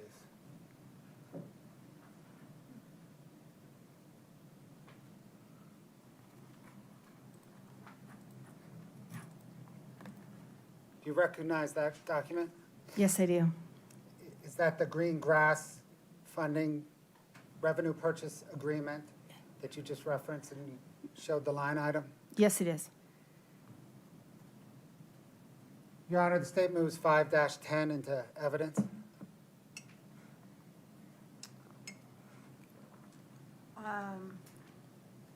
That's just, is that the only page? It's just the agreement?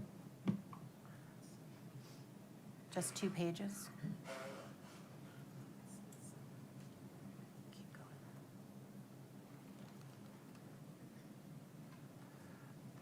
I don't have an objection to that, Your Honor.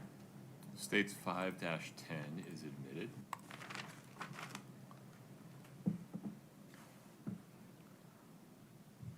Scott, if we could zoom in on kind of the merchant information down to, yep, right there.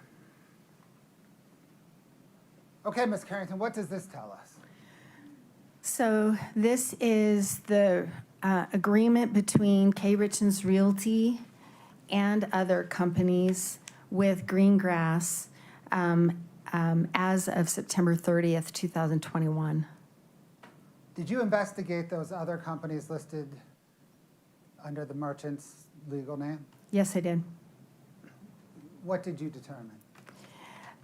Some of these are related to Kouri Richins, like where she holds her contractor license or something else. And then the LTD's personal cleaning, I believe, is related to Doreen Kouri. Other than the one related to Doreen Kouri. And is that, by the way, what you meant by Doreen Kouri as a funding source in part? Your Yes. Honor, based on that, this line of questioning, I would object to this line of questioning, continuing objection on our prior objections. Overruled. Please proceed. Except for the LTD personal cleaning, did any of the other companies connected with Kouri Richins have revenues? I don't believe so, no. It's possible the WCA Enterprises, she's got a couple of projects where the buyer is K. Richins Realty LLC doing business as WCA, but as a standalone enterprise, I had requested the state subpoena documents, bank accounts, or anything that would support the fact that they had revenues, and I'm not aware of any bank accounts that they have.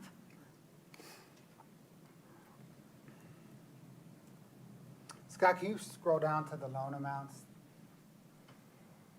Right there. So is this what, if you can highlight that line at 60,000 to the right?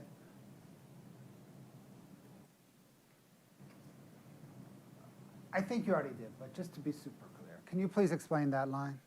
Okay, so this is someone might say, if I could have $60,000 today, I'll pay you $87,000 down the road, and that's what happened here. It was purchased at 15%. The payment frequency is weekly, and there's that $5,438 payment requirement.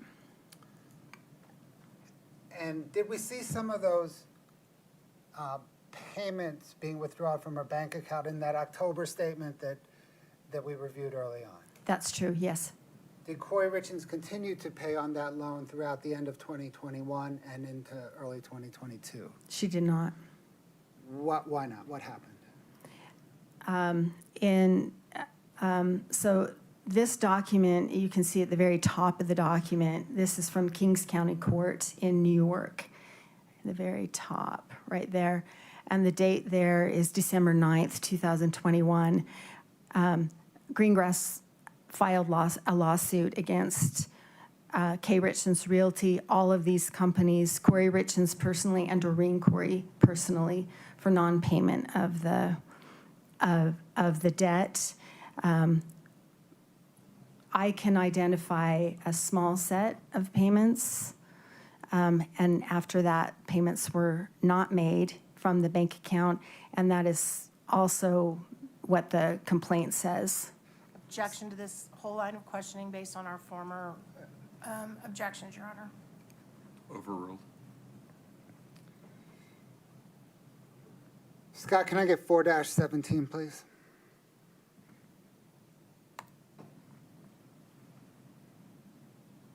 Do you recognize this document, ma'am? Yes, I do. And what is it? This is the summons that's related to that lawsuit that I just explained.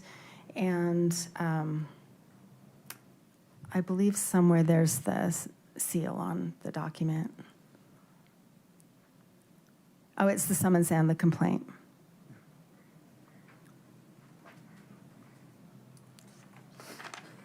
The state moves 4-17 into evidence. Same objection plus hearsay. I'm not sure this is. Would you approach regarding the hearsay objection?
We're going to move on from that one, okay? Okay. Can we please turn to tax analysis?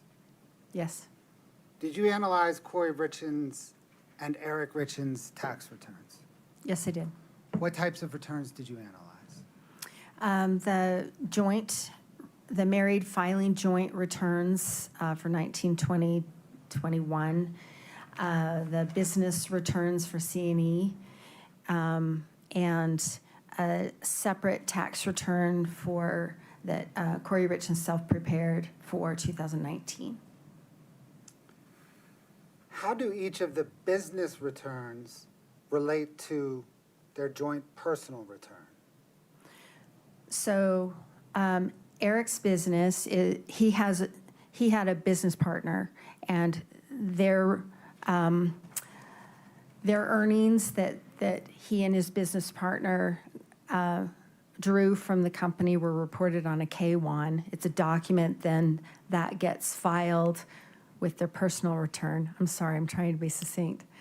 And Kouri Richins, having it be a one-person entity, all of her income, whether or not it was reported on K-1, would just flow through to the personal return, usually on a Schedule C. So one way or another, each of their business income or business loss would flow to their joint personal return. That's right.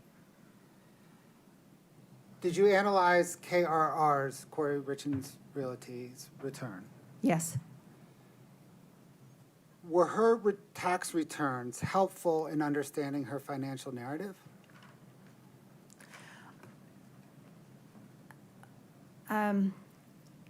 If I answered that yes or no, it would require some explanation. Let's start by yes or no. Okay. Yes, it did help explain the lack of continuity and lack of reliable accounting. And no, because of that, the things that she reported to her tax preparer. Objections, same objections we raised previously. Would you approach for a minute?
Gentlemen, there's a legal issue I need to discuss with the attorneys. If you would please take a break, we'll let you stretch your legs.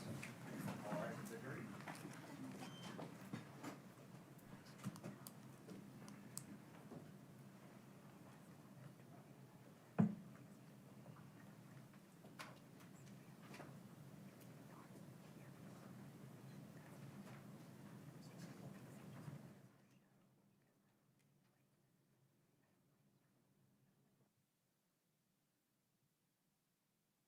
All right, folks, have a seat. Mr. Bloodworth, to help me rule on defendant's objection, would you please proffer for me where we're headed regarding the tax returns? Yes, Your Honor, I think in response to that question and maybe the next one, Ms. Carrington will testify that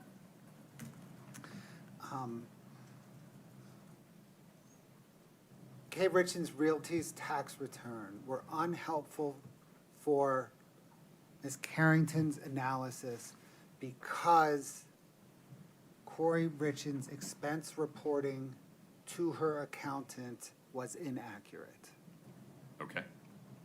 And then where will we go after that regarding the tax returns? The implication of the inaccurate expense reporting was that her tax returns showed a profit. Then there will be questioning on if the expenses were reported accurately, would they have shown a loss? And a tax return that showed a profit would help her attract loans. Okay. Ms. Nestor, take it from there. Well, now I have a new objection. I imagine you have a couple. I do. Go ahead. So, first of all, absolute speculation as to why, I mean, the loops you have to jump through to get that she's over-reporting her income to use it to get funding when there's zero evidence in this case that I've seen that Would she's you ever produced her. Pause there for a minute. Let's assume for the purposes of our discussion for the next few minutes that instead of opining about what was in Ms. Richins' head, Ms. Carrington, based upon her education, training, experience, talks about what real estate investors would need to show to attract funding and whether someone with a balance sheet that looked like Ms. Richins would need funding. So more general rather than specific. Except that in this particular case, I know we have 10 terabytes of information that was produced, but I don't recall ever seeing any evidence that she produced her tax returns to any lenders, ever. And if she has seen that, please correct me, but I've not seen it.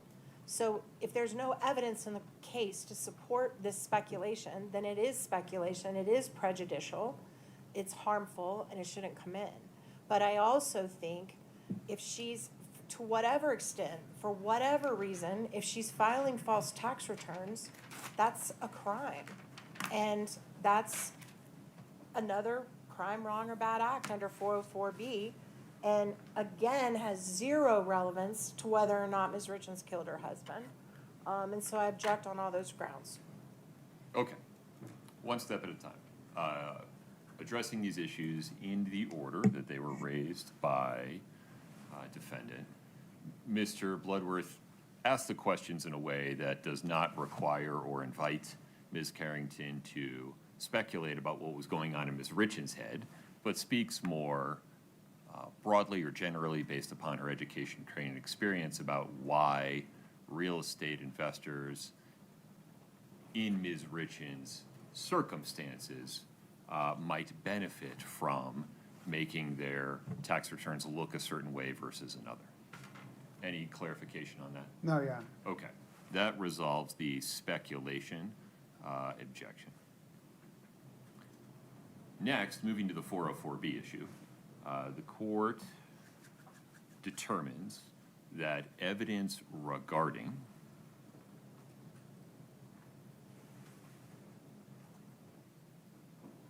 the appearances that Ms. Richins was preserving regarding the success of her real estate investing business, circumstantial or direct, and evidence regarding the potential consequences that would flow if those appearances were shown to be without basis or not accurate, circumstantial or direct, are probative of a non-character purpose of showing motive.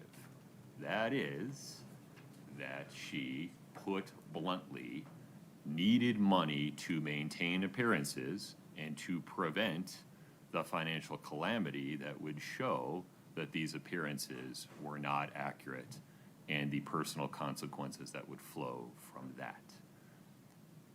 In so ruling, the court is summarizing the reasoning that it has already put forth in much more detail with citation to Utah law in its ruling on defendant's motions in limine and in its ruling on the state's motion for additional findings and conclusions regarding the intrinsic evidence issue. And the court incorporates by reference that reasoning of those authorities. However, to make sure that the jury does not inadvertently and improperly revert to a propensity-based drawing of inferences, Ms. Nestor, do you want me to make another instruction that makes specific reference to the taxes? Yes. Okay, so may we agree that the court will give an additional instruction to the effect of, you are about to hear evidence that defendant's representations related to the tax returns of her business were not accurate, and then the standard form language after that. Yes, sir. Any objection, Mr. Bloodworth? No, Your Honor. Okay. Ms. Nestor, anything further on that issue? No, sir. All right. And then, can we just take a look together at Rule 103B?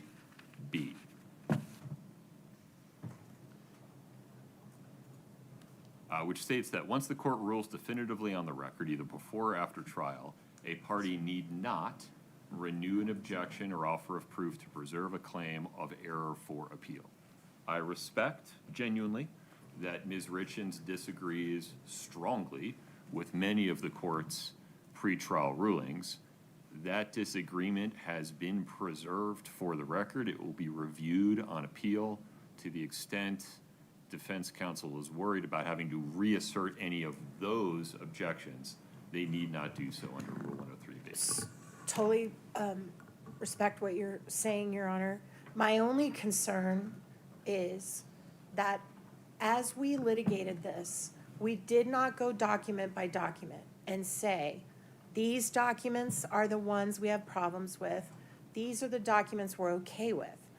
My understanding of our discussion earlier this morning, and I might be wrong, and please correct me, but my understanding was that I was supposed to let the court know when we get to the documents that I think fall under what we've talked about. There are documents in here, as I said this morning, that we don't have any problem with. Most of our demonstrative exhibits, you'll note, I'm not making objections to those. They're coming in sans objection.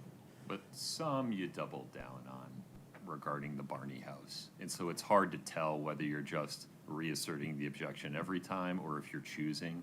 And that's why on occasion I have to ask whether this is a new or different objection. So I can try to do better about alerting the court if there's a new ground, but I'm still concerned because we don't have a ruling anywhere that I've said Exhibit 632 falls under, we believe falls under the court's ruling and therefore falls under our objection. We've never done that. So the fear that I have, well, I totally agree that's what Rule 103 says. I understand I can have a continuing objection, but the problem with that is we've never in any of our litigation said this set of documents, Well, your motion in limine certainly did. It listed about 20 documents, and then I denied it. So you know that those 20 are not a problem. But nonetheless, we are where we are. right?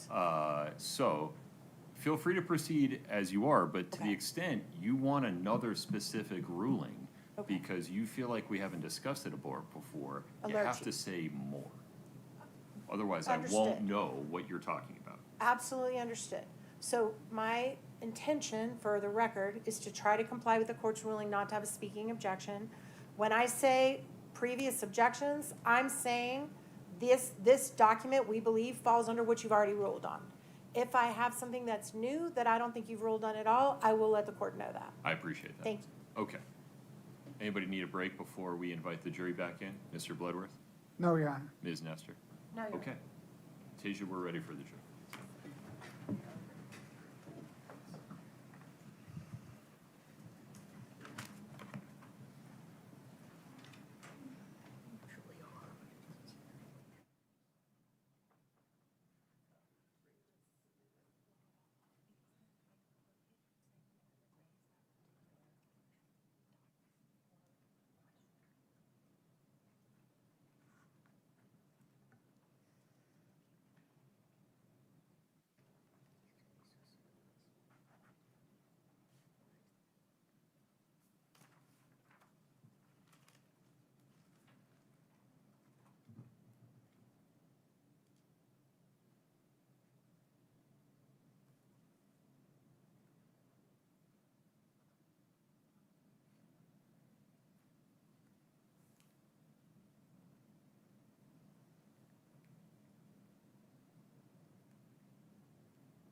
Please have a seat as you come in.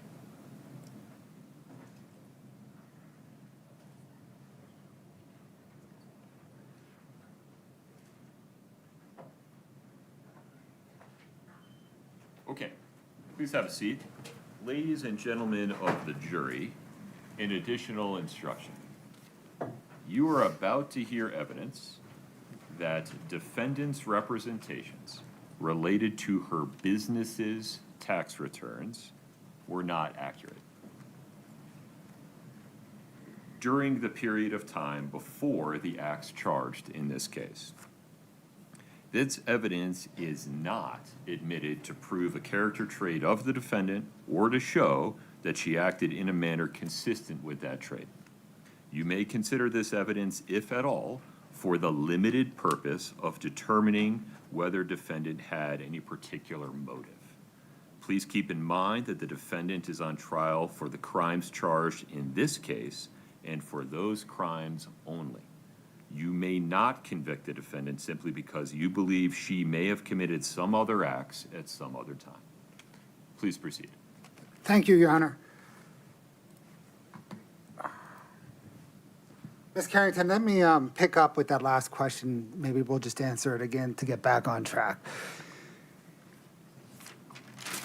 Were Kouri Richins Realty tax returns helpful in your understanding Kouri Richins' financial narrative? And I answered yes and no, or yes or no. Yes, they were helpful to understand the fact that everything didn't match. The money that came out of the bank account that was spent was not reported the same on the tax returns. Well, let me say, was not reported the same to the tax preparer and therefore not accounted for correctly on the tax returns. And then no, because the same thing. If the accounting is not reliable, that doesn't help me understand fully and accurately what was going on in her business.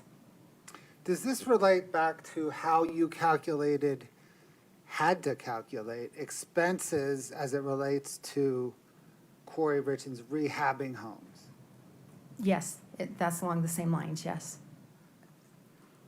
And it's those expenses, or is it those expenses that were underreported to her tax accountant? Well, there's that, but there's also the fact that the whole body of those loans we've just looked at was not included. And in looking at the tax preparer's documents that he relied on to put the tax returns together, it's clearly missing. None of those loans is listed as a liability against the revenues. And the documents also show that the only loans that he understood that Kouri Richins Realty had and was obligated to repay were the loans based on, that were related to the properties. So there's this huge category of, $5 million, $500,000 of obligation, or $400,000 of obligation that was completely absent from any of the financial records that the tax preparer put together, and therefore was also missing from the tax return. What was the effect of this inaccurate reporting on Kouri Richins Realty's tax return? So someone who, or a business that understates the expenses inflates the net income. So makes it look like there's more profit than there actually was.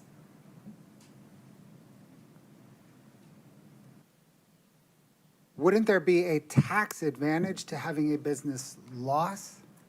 Yes, or having a lower net income, yes.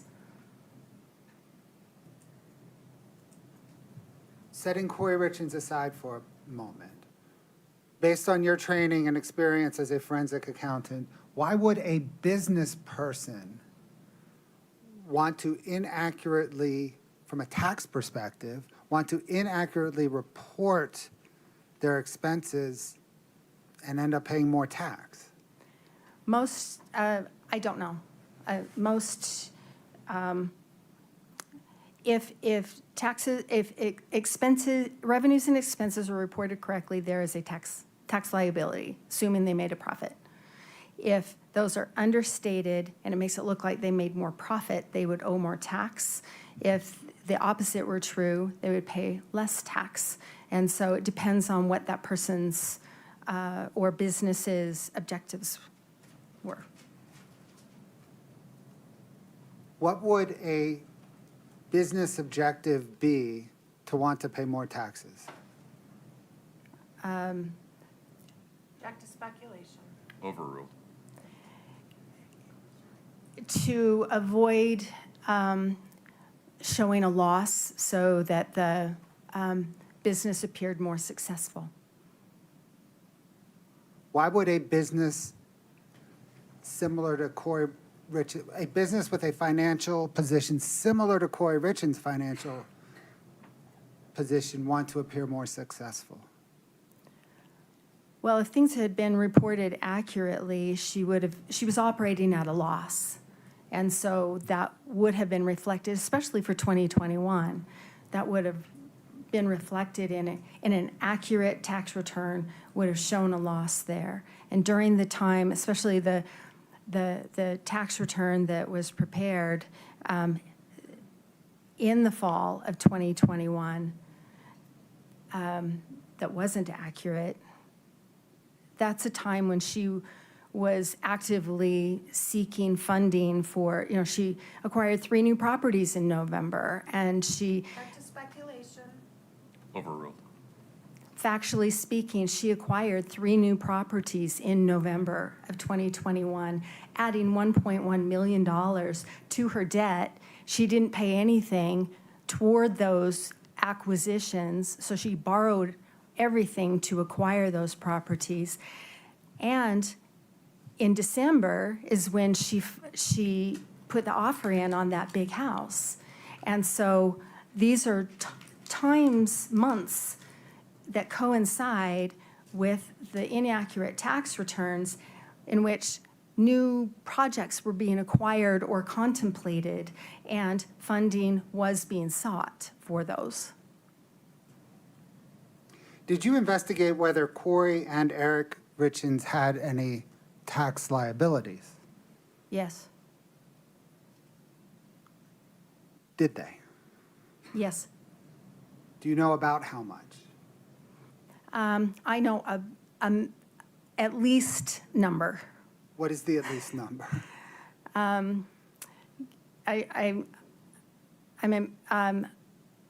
me back up.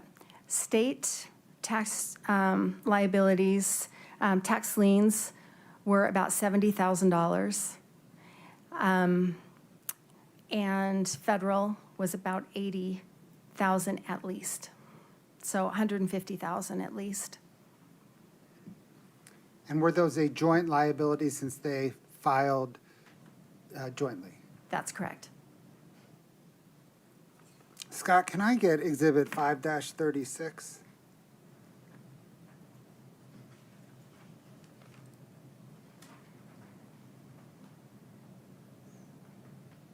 Are we frozen?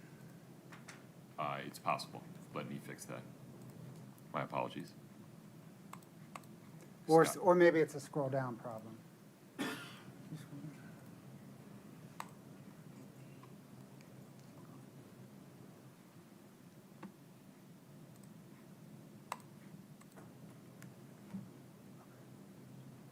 Okay.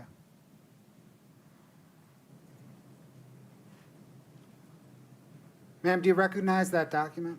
I do. What is it? This is the bank account statement from America First Credit Union for Kouri Richins, the personal checking account 5244 in May of 2021. This is directly from the credit union in response to a prosecution subpoena. Your Honor, the state moves to admit 5-36. Same objections. 5-36 is admitted. Scott, if you could scroll down to the check.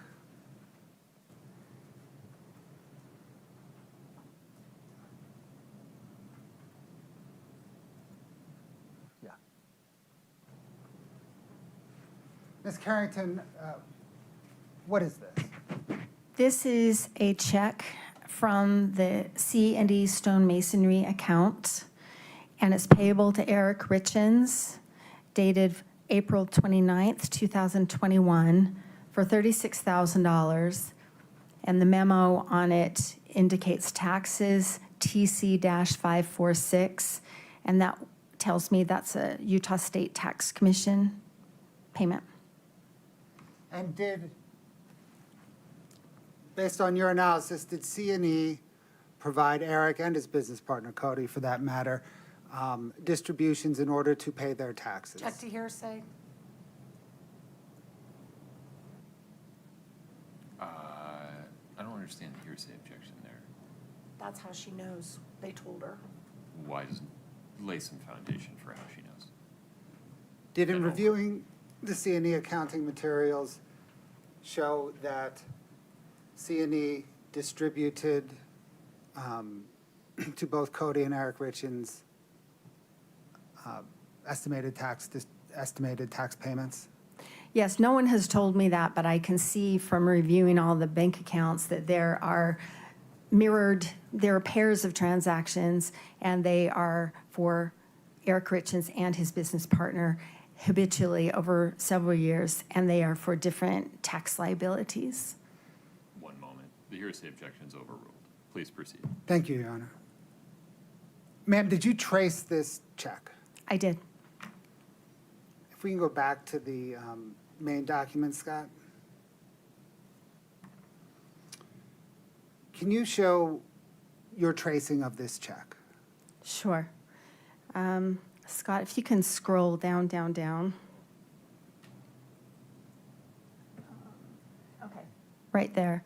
So mid-screen, you see April 30th, the deposited check item for $36,000 to go over there. And so that's that check.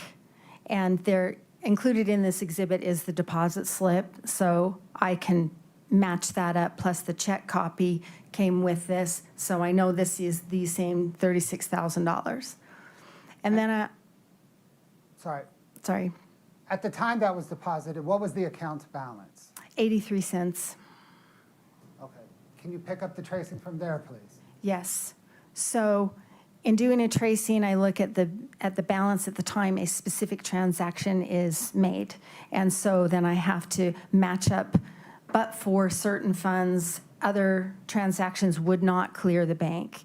So the following transaction is April 30th, that bank-to-bank transfer of $25,000 could not have been made but for the deposit of that $36,000. So I know those have to tie together. So then I'm looking for what other information will tell me that deduction of $25,000. And where did that $25,000 land? It's a wire out that goes to Stewart Title's Bank of Nevada, I believe. Scott, can you go back to the main document and scroll down, please? No, I'm sorry, down a page. No. Keep going to the wire. This one, please. Sorry. Ms. Carrington, what information does this provide? So this, you can see in the upper left-hand corner, it's a domestic outbound. So this is a wire that is going out of the account. If you go down the left-hand column, it shows you $25,000. If you go to the middle column, it's from Kouri Richins. Right above her name is the account number 5244. And over on the right, it says it goes to Stewart Title Company. And then go down to the bottom left, and it says earnest money, Kouri Richins. Earnest money being kind of a deposit on a purchase of a property. Thank you, Scott. Can we turn now, please, to a property that you referenced as Legacy Way that others have referenced as the Midway Mansion? Yes, Are you familiar with the property? I am. How so? I have been by it several times over the last 3 years, and I have researched the recorder's documents, the deeds affiliated with that. I have submitted a grandma request, which is a request for government records so that I could understand all the Wasatch County building permit the inspection records over the years, the life of that property.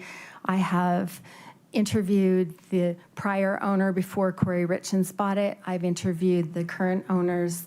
I've traced all the, after Kouri Richins bought it, tried to sell it, I have reviewed each of those 13 offers to purchase the property.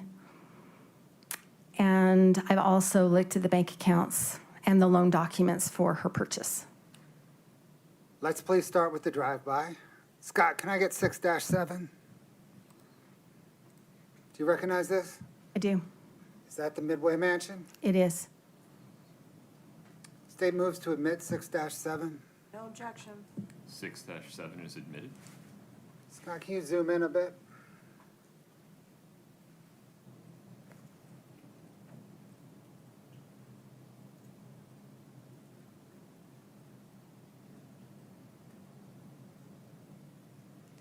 Scott, can I get 6-8, please?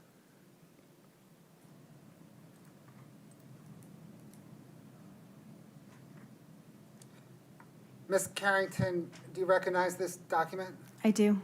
What is it? This is the real estate purchase contract, commonly known as a REPC, that Kouri Richins Realty submitted to as her offer to buy the property in December of 2021. The state moves to admit 6-8. No objection. 6-8 is admitted. Scott, if you could zoom in, please, on that first kind of top section. Ms. Carrington, what information does this provide? So this tells us in the far upper corner, this is Sierra, and that's the Bates stamp that identifies that this came from Sierra West Capital, Matt Strong being the primary lender. It gives, and then if you go first line kind of over on the left, 2/23/2021 is the date. Kouri Richins Realty is the buyer. Douglas Roy Lance is the seller. And then a couple lines down on the right says the earnest money deposit of $50,000. And then as you go down, it gives the street address is 106 North Legacy. That's why I call it Legacy Way. It's in Midway. That's why people call it the Midway Mansion. And then the parcel number, et cetera. Then it says C addendum. We'll get to that one in a minute. But Scott, if you can scroll down. What information does the purchase price paragraph provide? So it tells us what the agreed purchase, well, the offered purchase price is $2.9 million for this property. And then the accounting on the left shows that there's a $50,000 deposit. And then the balance will be paid at settlement, and then the purchase price there. And then I know that this is accepted because it's got initials on both and the dates on both, the buyer and seller. Scott, can you just scroll down all the way through the next page?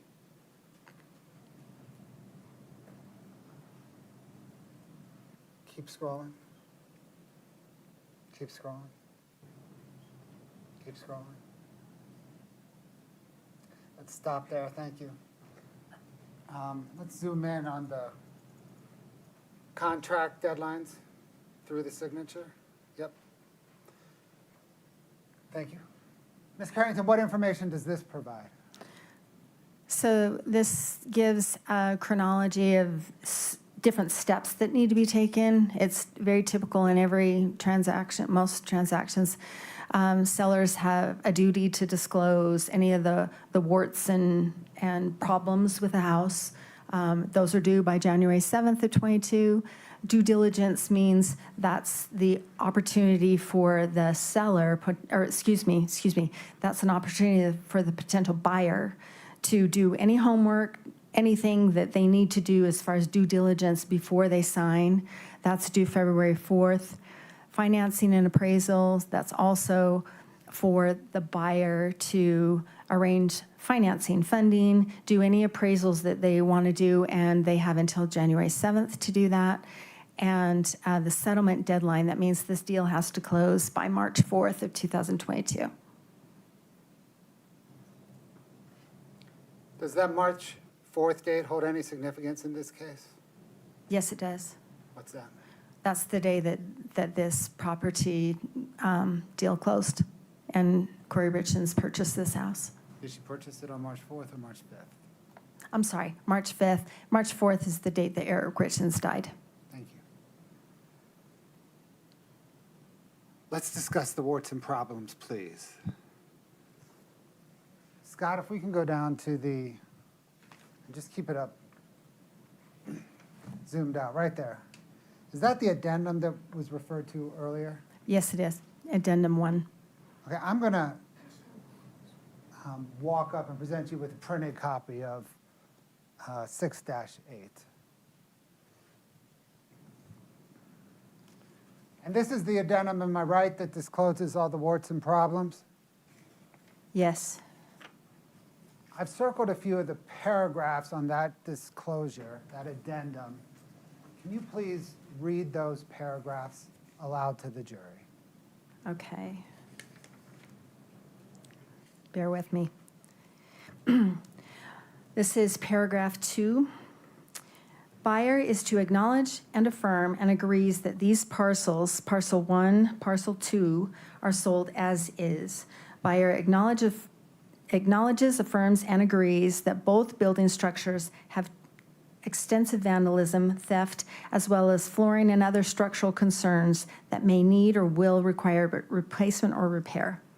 Due to delays in construction and the permitting/approval process, the structures have been idle, exposed to the elements, and are not habitable, and are also suitable in many ways for continued construction.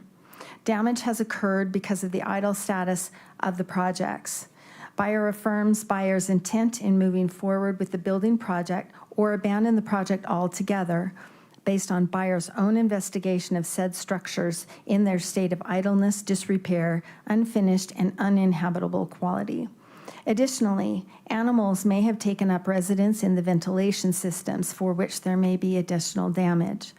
Buyer acknowledges and affirms that buyer accepts the property in its unfinished, disassembled, unrepaired, damaged state and agrees to confirm through buyer's own due diligence which repairs and remediation efforts are necessary.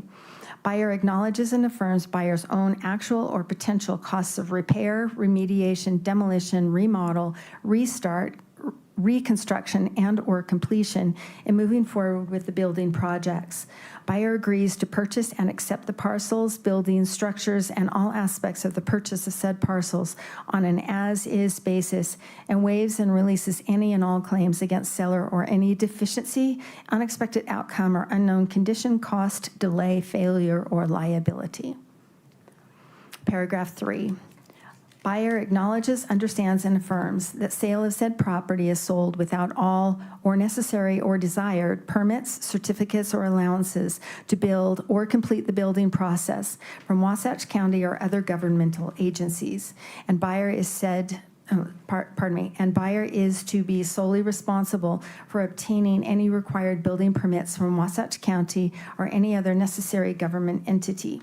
Buyer acknowledges, understands, and affirms that seller's building process was halted by the governmental permitting or allowance process, and as such, buyer intends to purchase these parcels as is, with full understanding that buyer may also face challenges and costs in obtaining necessary or desired permitting allowances to build, rebuild, or complete the building and occupancy process. Buyer acknowledges, understands, and affirms that the structures do not have certificates of occupancy, necessary approvals through all required inspections, and other indicators of structural habitability. Paragraph 4.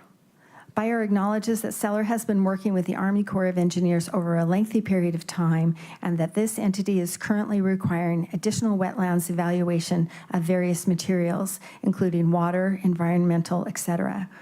The Army Corps of Engineers may require other tests, requirements, and certifications, etc., that are to be completed to their satisfaction. Buyer acknowledges, understands, and affirms that the Army Corps is an independent government entity separate of Wasatch County, and that the Army Corps may require its own permitting, which Wasatch County may also require in order to obtain building permits. Buyer acknowledges, understands, and affirms that the Army Corps of Engineers does not monitor or collaborate with Wasatch County in any way. Wasatch County may or may not issue building permits independent of the Army Corps of Engineers. Buyer acknowledges, understands, and affirms that buyer, not seller, is responsible for moving forward with the Army Corps of Engineers and all other governmental organizations that may have oversight or control of the parcels and building projects and occupancy certification processes. Buyer acknowledges, understands, and affirms that the process of moving forward could take considerable time, present costs, delays, hardships, and burdens to buyer. Buyer acknowledges, understands, and affirms that buyer does not require any contribution from or assistance of seller with regard to obtaining all necessary permits, certificates, allowances, or approvals to restart the building process or complete said process and obtain all necessary inspections, approvals, certificates, permits, or allowances. Paragraph 5. Buyer acknowledges, understands, and affirms that the parcels have sewer rights, but that the sewer is not yet hooked up, is below grade, and will have to be pumped. Buyer acknowledges, understands, and affirms all necessary steps to obtain sewer function is the responsibility of the buyer and may be required to be on site on the subject parcels. Paragraph 6. Buyer acknowledges, understands, and affirms that additional or dedicated open space, i.e. wetlands, or other required remediation or mitigation may or will be required by the Army Corps of Engineers, and that to achieve mitigation or remediation, additional properties may be required for such. Thus, a potential off-site property may be obtained by the buyer. And if not on an additional off-site property, then remediation or mitigation may or will be on-site the subject parcels. There is a mitigation process that will need to be coordinated with the Army Corps of Engineers. Buyer acknowledges, understands, and affirms that there may or will be costs related to preparing lands to offset any disturbed wetlands. An outside consultant with BioWest has collected data and submitted data and recommendations to the Army Corps of Engineers. The Army Corps of Engineers still need to make its final decisions and will determine a mitigation plan with permits in cooperation with buyer.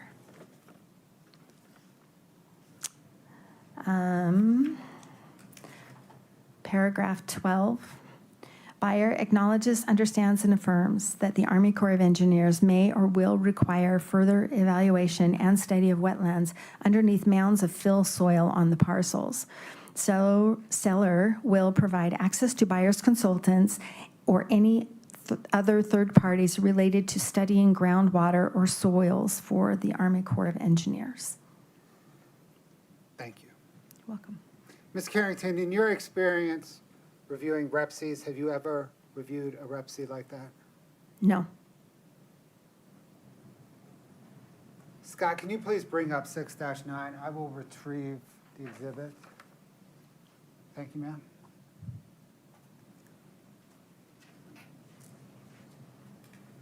Ms. Carrington, do you recognize Exhibit 6-9?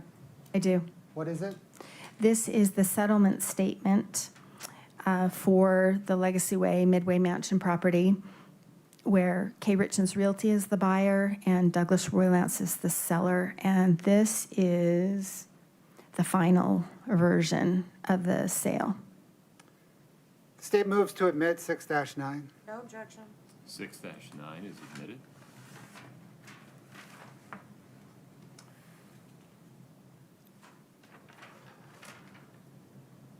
Ms. Carrington, what information does this present? And if it's easier to step down, please do it. I don't know what's easiest. It might be since I don't have a...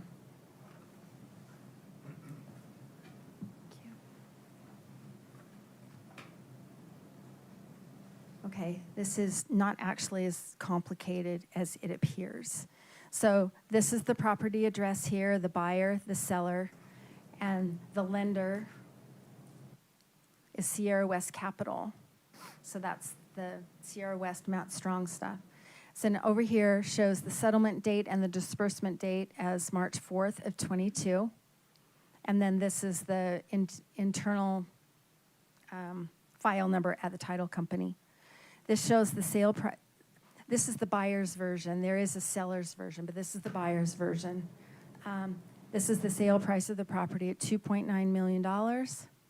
And then here shows 2 of the 4 loans on this property. So here's the original loan from Sierra West to this $2,624,850. There's another lender from the Burns, and that loan is $420,000. These are some prorations. This section here, are you all right if I keep going? Please, what's that section there? This section, these are the fees associated with these loans. So the first position lender is Sierra West Capital, this $2.6 million loan. They charged $124,850 at the outset just for the loan. And then on top of that, it accrues interest going forward. It's a 6-month balloon. So this being March 4th of 22, she has to pay that off by September 4th of 2022. The next two, the $150 and the $20,000 relate to this loan, the $420,000 by the Burns. And then Scott, could you please scroll down? Thank you, that's great. So then here, these are the title insurance costs that are paid to GT Title Services, who's the title company in this transaction. So these are the different costs associated with that. So the first one, the lender's coverage premium, that's for the first position, the Sierra West one.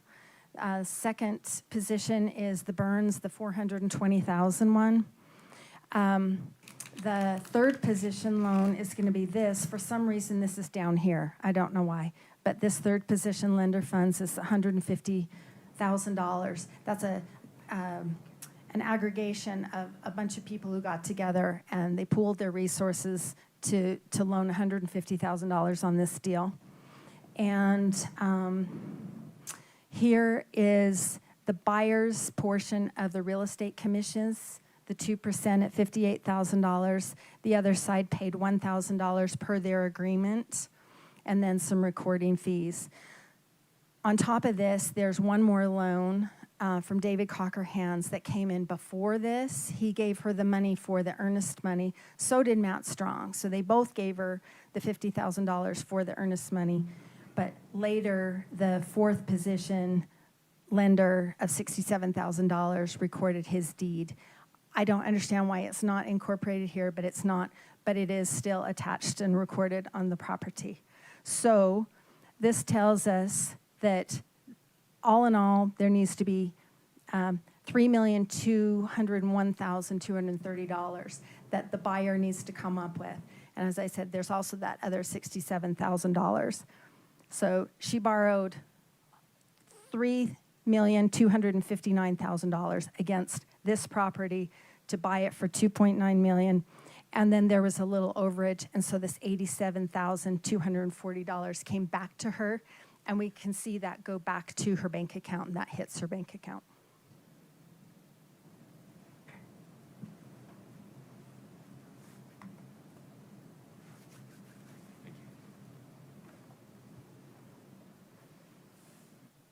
So does this show that she borrowed $3.2 million from other people to close on a $2.9 million house, and at closing she walked away with $80,000? $87,000, yes. On the day that the Midway Mansion closed, how much was it worth?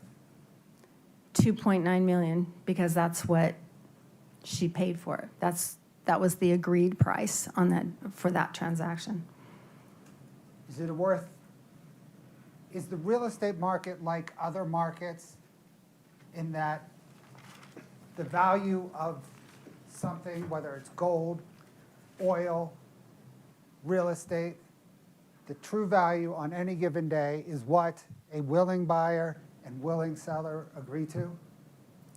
Yes, and so in addition to the fact that that's what the market dictates, the IRS rules also say that a transaction is valued between a willing seller and a willing buyer, and industries function like that all the time. Business valuation, a forensic accountant who conducts a business valuation of a business will use that same concept. Did you use that same concept in valuing all the properties involved in this case? I did, because that's what she paid for them.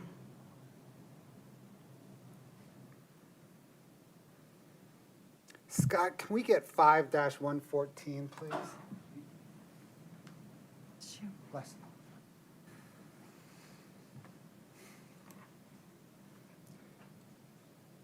Ma'am, do you recognize this agreement? I do. What is it? It is a loan agreement reflecting that large loan between Sierra West Capital and Kouri Richins Realty. And this was a response from the title company, Griffith and Turner Title, in response to a prosecution subpoena. Your Honor, the state moves 5-114 into evidence. No objection. 5-114 is admitted. And just, Scott, yeah, perfect. So this is, am I right, is this the loan agreement between Kouri Richins Realty and Sierra West for the Midway Mansion? It is. And Sierra West was the biggest lender at $2.6 million. That's right, yes.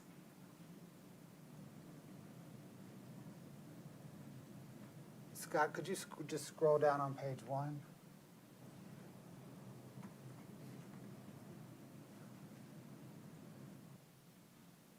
Scott, could you go to page 12, please? And is this part of what is, are we looking at what is known generally as a closing packet? Yes, that would be consistent, yes. These are the closing documents on the Midway Mansion, at least this, the closing documents for the largest funder on the Midway Mansion. That's right, yes. And is this the signature page? Yes, it is. And is that signature notarized on the 5th of March? Yes, that's correct. Scott, can you go to page 21, please?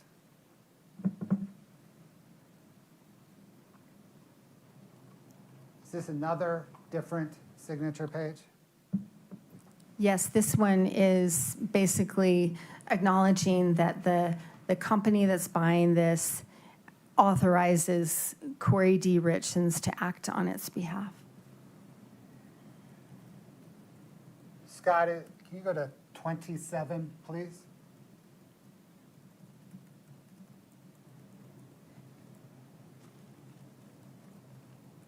Is this yet another signature page in the closing documents? Yes. Can you go to 32, Scott? I'm sorry, can you, yeah, let's just go to 32. 32. Is that yet another signature page in the closing documents? Yes. And 33, Scott?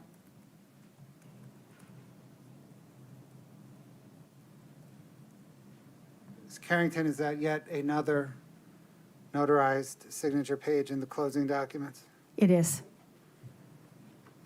Thanks, Scott.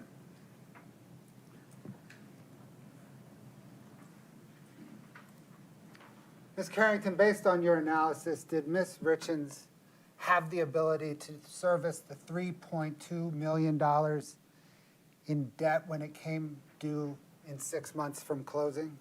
She did not. Scott, can I get 2-14, please?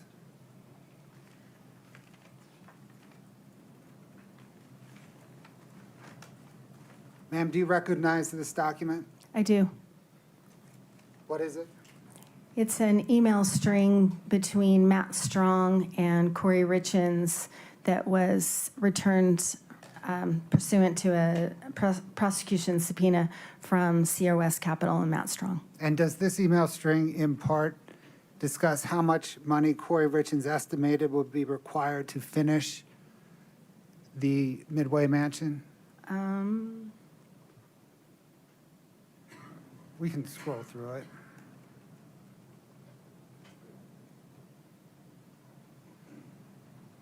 Yes. This is the one where she's asking him to loan her the earnest money the $50,000 for the project. In part, yes. Right. The state moves to admit 2-14. No objection. 2-14 is admitted. Scott, can you publish the part you had highlighted on our screens? Scott, let me know when you're ready. Okay. I'm going to give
Ms. Carrington, based on your financial analysis, did Kouri Richins either have or have access to $3 million to renovate the Midway Mansion? Objection, Your Honor, that's not consistent with what he just admitted.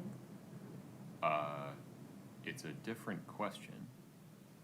Can you please restate it? Make sure we're listening to the question that he asked.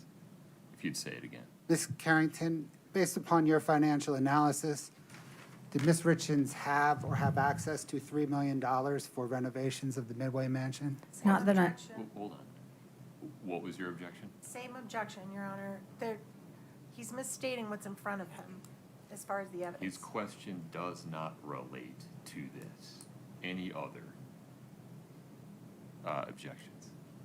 No, sir. Overruled. Go ahead. Not that I am aware of. Thanks, Scott. Ms. Carrington, did you investigate or try to trace any money flowing to the Midway Mansion project once Kouri Richins closed on it? I did look, yes. Did you find any money flowing to that project? I did not find any money flowing to that project. There's one that is a maybe, Okay. but no, nothing significant. What's the maybe? It's in the neighborhood of about $3,000, I think. It's in that, the reason it's a maybe, is that your question? The reason it's a maybe is it's during that time frame, and it's to an entity that, and I'm sorry, I really can't remember which entity, but there's one that I thought might relate to this project, looking for, what she usually does when she acquires a project, she moves forward.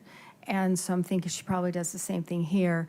There's one that I recall fits that category, but it's minimal. So at most, she, as best you can tell, invested maybe $3,000 into the Midway Mansion. That's correct. Did you investigate whether Kouri Richins tried to sell the Midway Mansion? Yes. Did she? Yes, she did. When? She listed the property on March 12th of 2022, so the week following her acquisition of it. That's also a week and a day following Eric Richins' death, right? That's true. Did Kouri Richins ever sell the property? She did not. What ultimately happened to the property? After 12 offers that were made and canceled for one reason or another,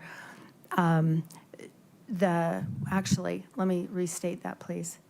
After, I believe there are 7 or 8 that were offered before her note was due. And then after that, she continued to try to sell it unsuccessfully. And at some point, the lender, Matt Strong, foreclosed, or recorded a notion, he recorded a document, notice of default and election to sell. So basically started the foreclosure process. And did the 12 failed contracts all fail during the diligence period? Yes, they did. In the months leading up to Eric Richins' death, what categories of assets did Kouri Richins have? Categories of assets that Kouri Richins had. She had, she owned several properties. So that's one class of assets. She had financial accounts, and those were at various balances.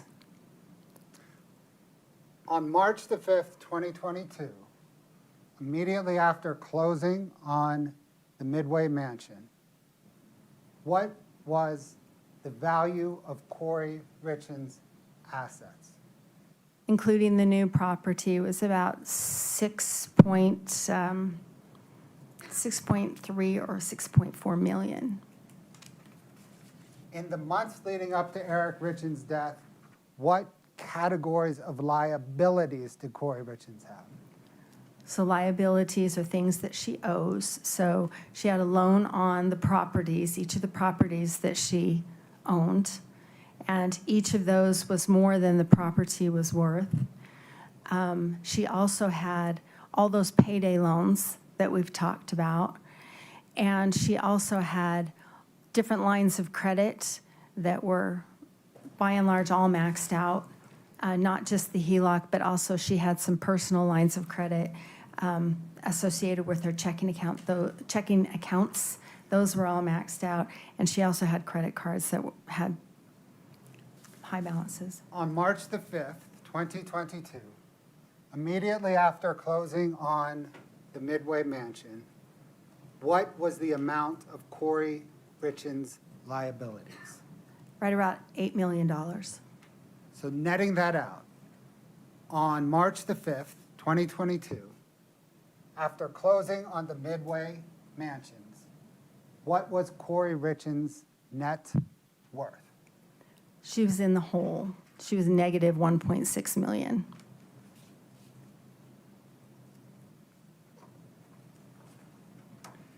As a forensic accountant, have you formed an opinion as to Kouri Richins' financial position on March the 5th, 2022, after closing on the Midway Mansion? Yes. What is your opinion?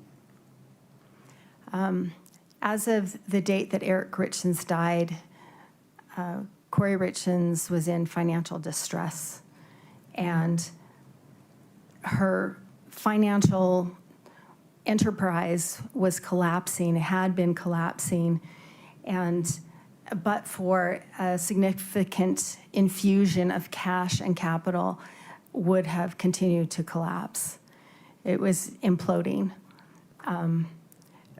Her debts and liabilities far outweighed her assets, and even if she had sold everything she had, it would not have been enough to get back to zero. Let's turn briefly to Eric Richins' estate. Did you analyze the value of Eric Richins' estate? Yes. What material did you study in this analysis?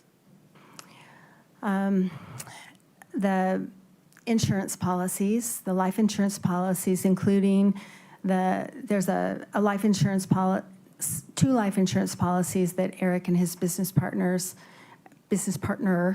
had on each other. So there's the company, the documents that relate to that, the bank accounts, the documents related to the house where the family lived, and his bank account statements. Are the bank accounts de minimis in relation to Eric's interest in C&E, his life insurance, and his home? Pretty much, yes. Let's set those aside then. Right.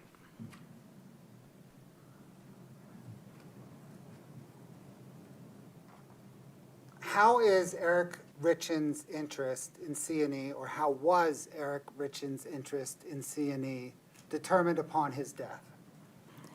It's based on the value of those life insurance policies, so it's basically $2 million. It's exactly $2 million, wasn't it? It's exactly $2 million, yes.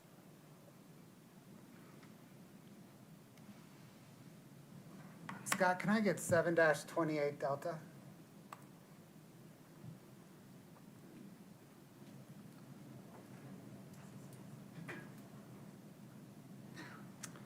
Ma'am, do you recognize this document? I do. Did you prepare it? I did. What material did you use to prepare it? The insurance policies of each of these insurance policies, the applications for a couple of them, the claim information, and also the payout of these policies. Your Honor, the state moves to admit 7-28D. Objection. 7-28D is admitted.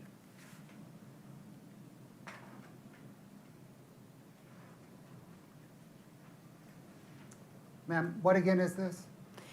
This is just a simple list of the different life insurance policies.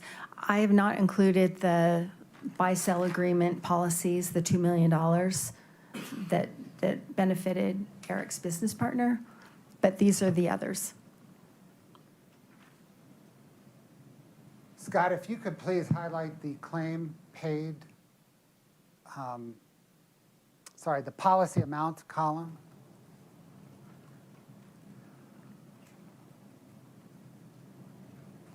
Does this show that Eric Richins had $2.2 essentially million in insurance upon his life? Yes. Scott, can you go to the claim amount paid?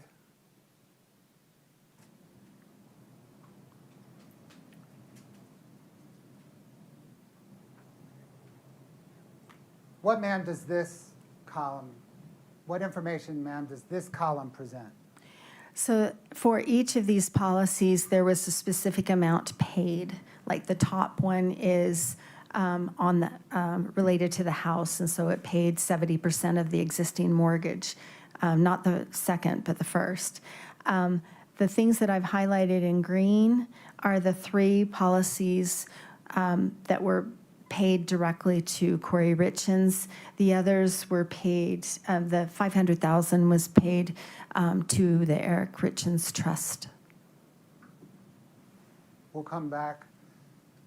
So, well, summing up the amounts of insurance paid to Kouri Richins, was that $1.36 million? That's correct.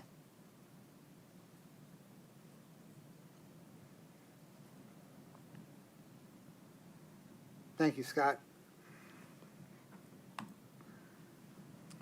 We spoke earlier about Eric Richins' premarital home. Yes. What was the approximate value of that home? I think it was about $1 million, give or take. And it was encumbered by the $250,000 HELOC that Kouri Richins signed for. That's correct. And was there an outstanding mortgage that was 70% satisfied by life insurance? That's right.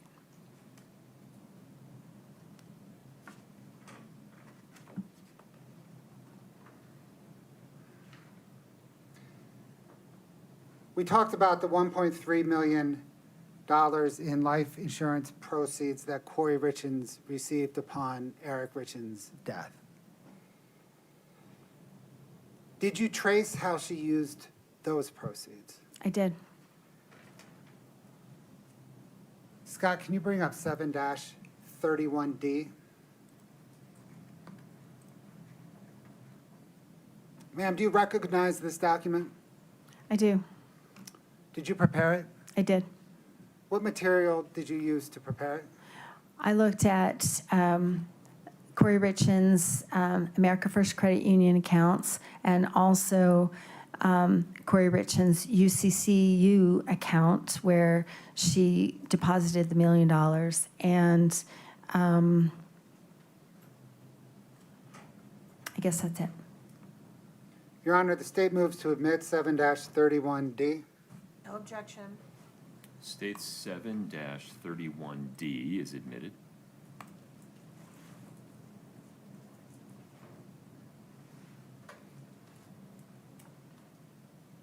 What, ma'am, does this present? So on another schedule, I've listed every single transaction that I've traced back to the 3 deposits of insurance proceeds. And so the first line of this shows on June 16th, 2022, she got a little over $1 million from the auto owner's life insurance policy. And what I sought to show is before the money came in, or as the money came in, how much was in her accounts. So she had $543,000. I'm sorry, let me back up. She got the $1 million in. And then the next one down on June 25th, the $251,000 that comes in. When that comes in, what was the balance in her account before the second policy was paid? And she had $543,000 in that account. So basically, she spent about half of the $1 million between the 16th and the 24th. And then on September 2nd, if you go to the third one that's paid, is that $100,000 policy got paid, and that's when she received those proceeds. And what was in her account the day before was $9,691. So that meant that she had spent the $1.2 million basically before she got that last $100,000, and then that final line on September 19th, she had $802 in her account. So that's just a look at the balances. And then I have looked at every transaction in these accounts to show, to try to understand how those proceeds were used. We'll turn there next, but let me just make sure we understand this. Okay? So does this show that between June and September, 3 months between June and September, she received $1.36 million in life insurance proceeds and spent $1.36 million in life insurance proceeds? That's what the bank account shows, and this is drawn from the bank accounts. Thank you.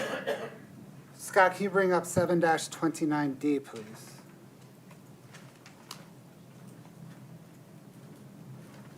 Your Honor, we're broke up again. My apologies. Let's reset.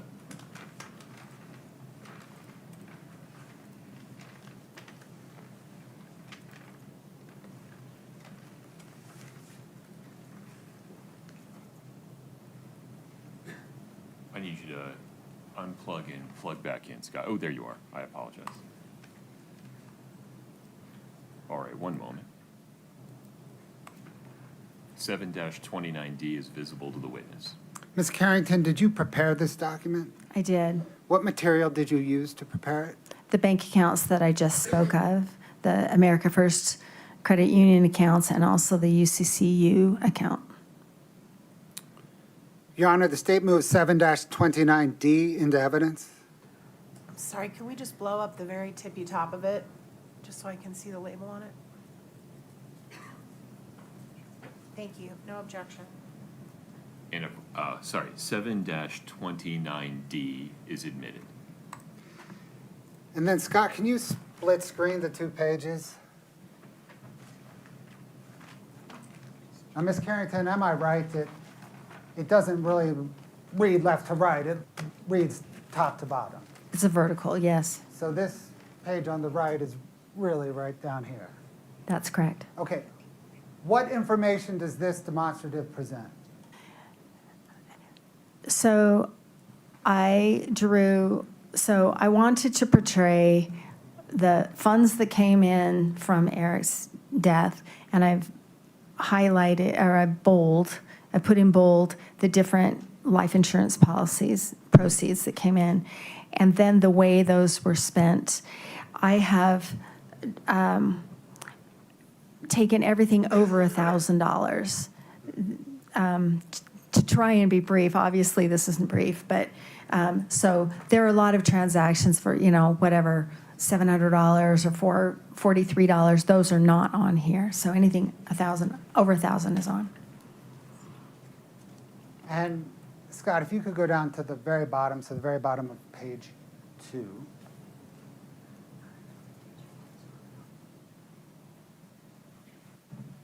What information does this present?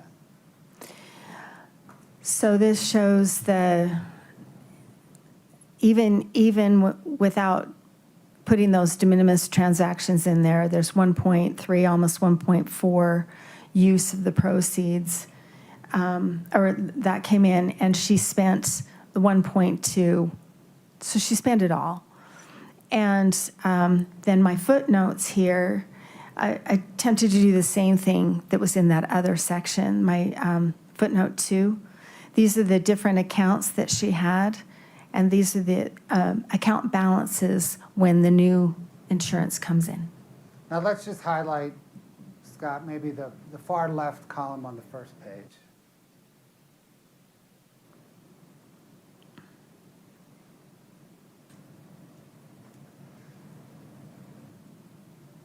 Perfect. So that shows where, when she gets a $1 million life insurance payment into the account, you then detail where it goes. That's right. And those are all the transactions below it. That's right. And so you can see the money comes in, and there are some expenses for projects. There are expenses to pay debt, figure lending, green grass holding, the One Main Financial. But I can see things that do relate to what I'm thinking are projects like Rocky Mountain Dirt, Home Depot, Lowe's, et cetera, et cetera. And then you see on 6/4/22, those 5 transactions to the Utah State Tax Commission. And especially on the right, Scott, can you see that bottom one? 6/4/2022, Utah State Tax Commission, and go over, and it's $50,000, $342. Thank you, that one. That matches one of the tax liens, the state tax liens that I was talking about earlier. So that's one of them. And those other amounts could be for the other $20,000, or it could be for something else. But one way or another, those are tax payments. Do you see that entry on 6/24/22 to Robert Grossman for $25,000? Yes. Are you familiar with who Robert Grossman is? Yes, he's Robert Josh Grossman. Josh Grossman, I understand, was Kouri Richins' boyfriend during this time.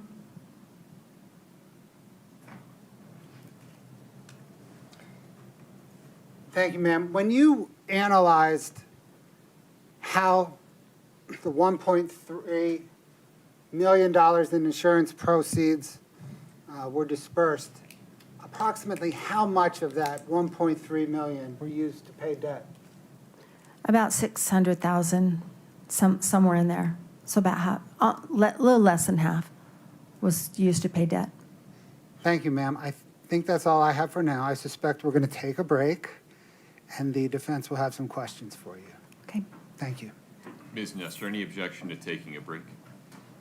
No, sir. Okay. Please rise for the jury. Let's take a break.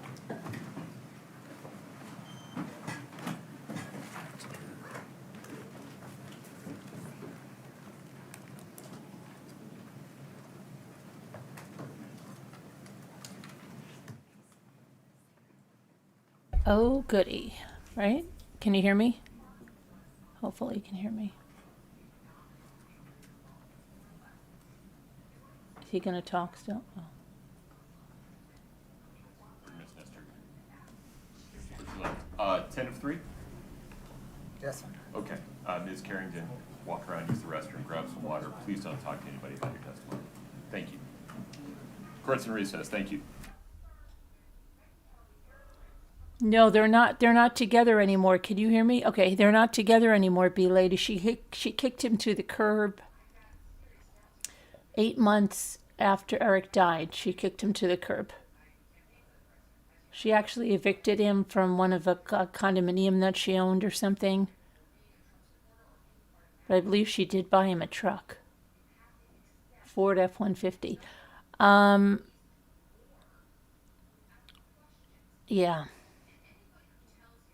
Yep.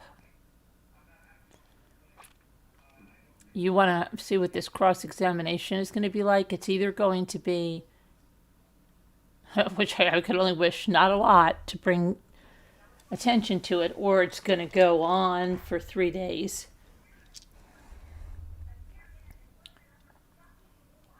Yeah, well, that 25,000 was in June. She got rid of him. She kicked him to the curb in October, I believe it was. She was probably using him too to hold money for her, because by then she knew the deal. Can you imagine? What did they say? She was $8 million in debt? Oh my gosh. She's probably saying, like, if you saw that, you'd be like, all right, I think I'm going to stay here in this jail. Man, can you imagine coming out to that? $8 million in debt?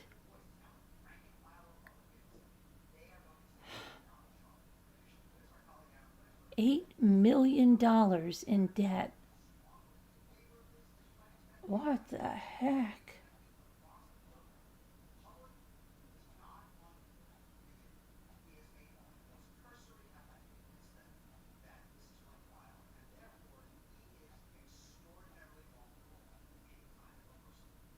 And the thing is, her husband was making a lot of money, and had she just been honest with him and did the he would have taken care of it before she got in this predicament.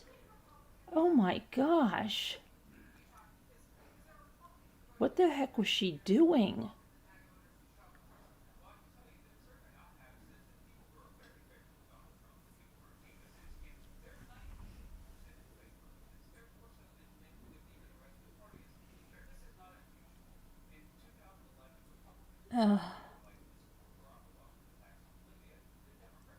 Crazy. Crazy. Man.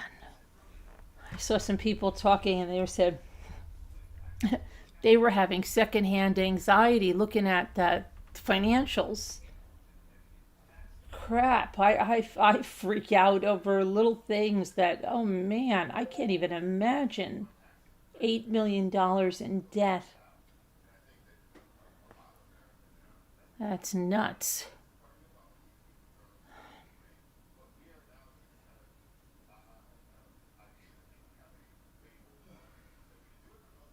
That's just crazy. So, hey, something happened.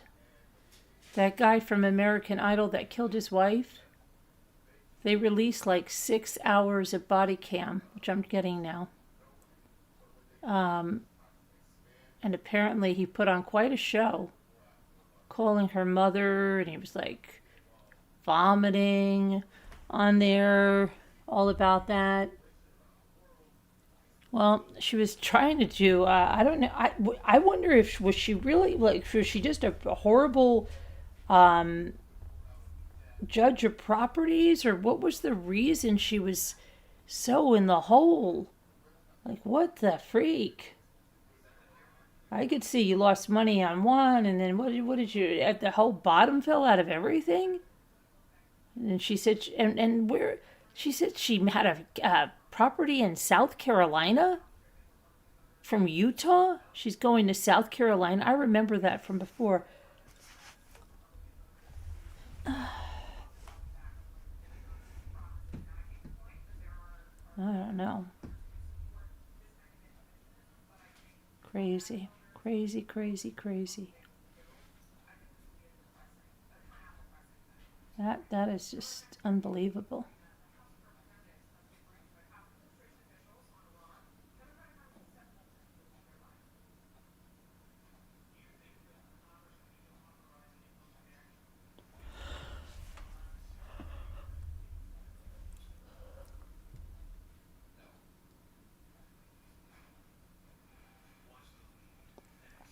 Yeah. And then she had all those liens to pay. Yeah, it's just, wow.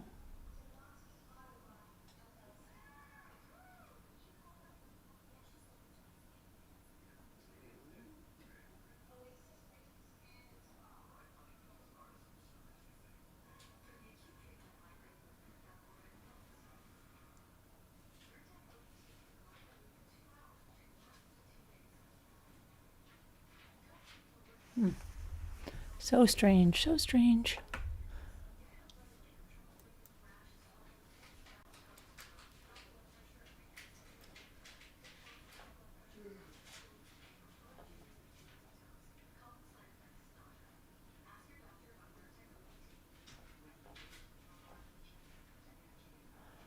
Oh, brother.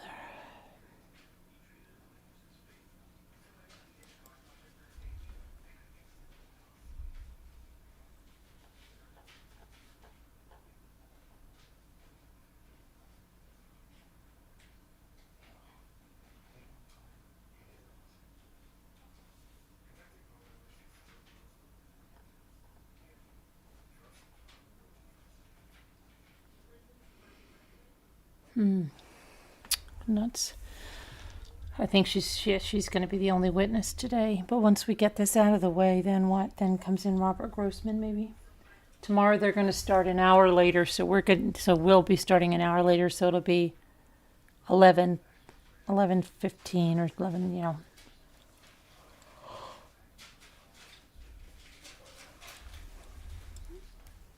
I think that's another reason she wanted to bump.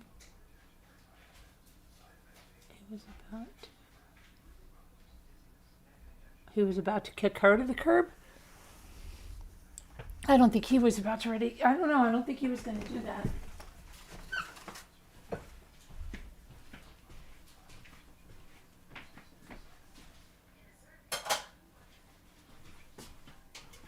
don't think so.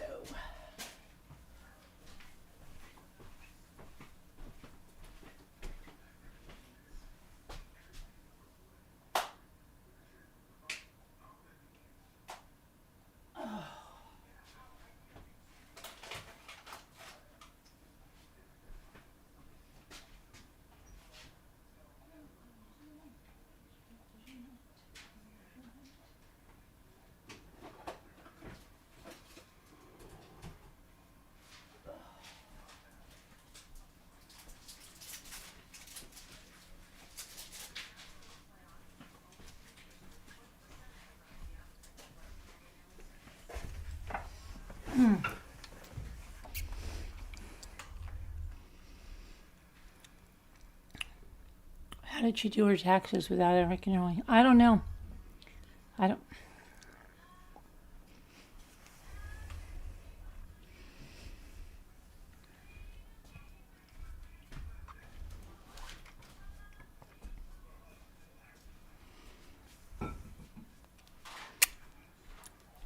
I don't know that they ever just said she was a girlfriend. I don't know. Just that there was an interest.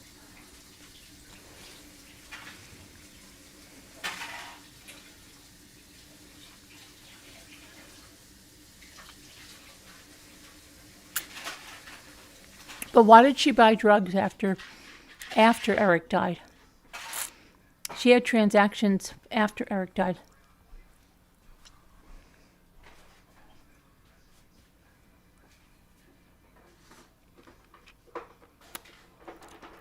Was she selling them for money? I don't know.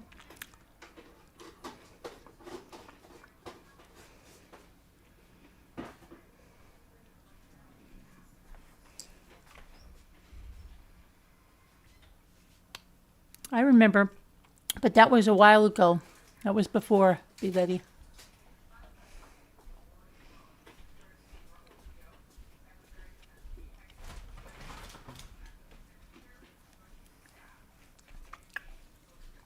They went to counseling.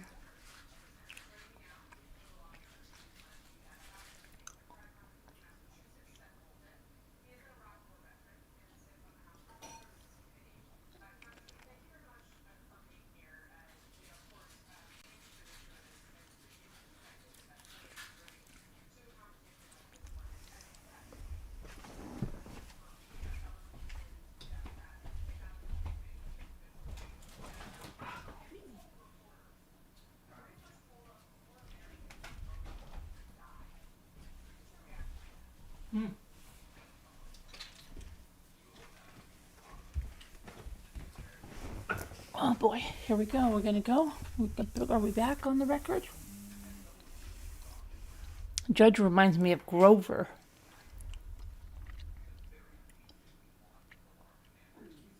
You thought it was a serious interest? No.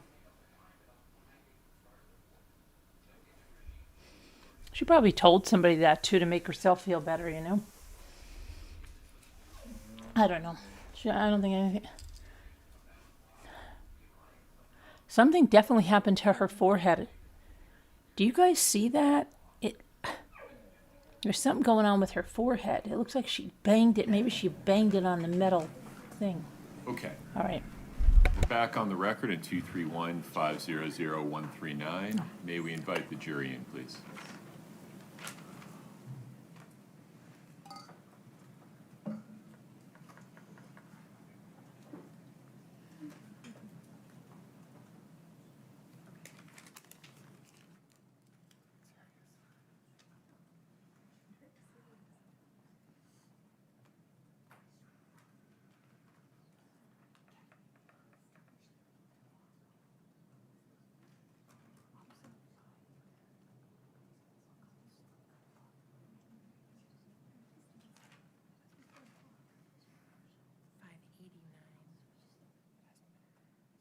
Okay, that one's good enough. That's just, I think it's the same. Thank you.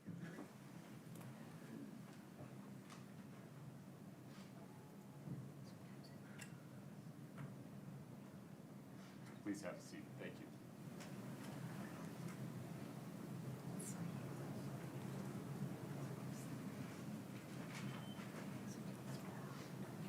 All right, folks, have a seat. Thank you. Ms. Carrington, you're still under oath. Yes.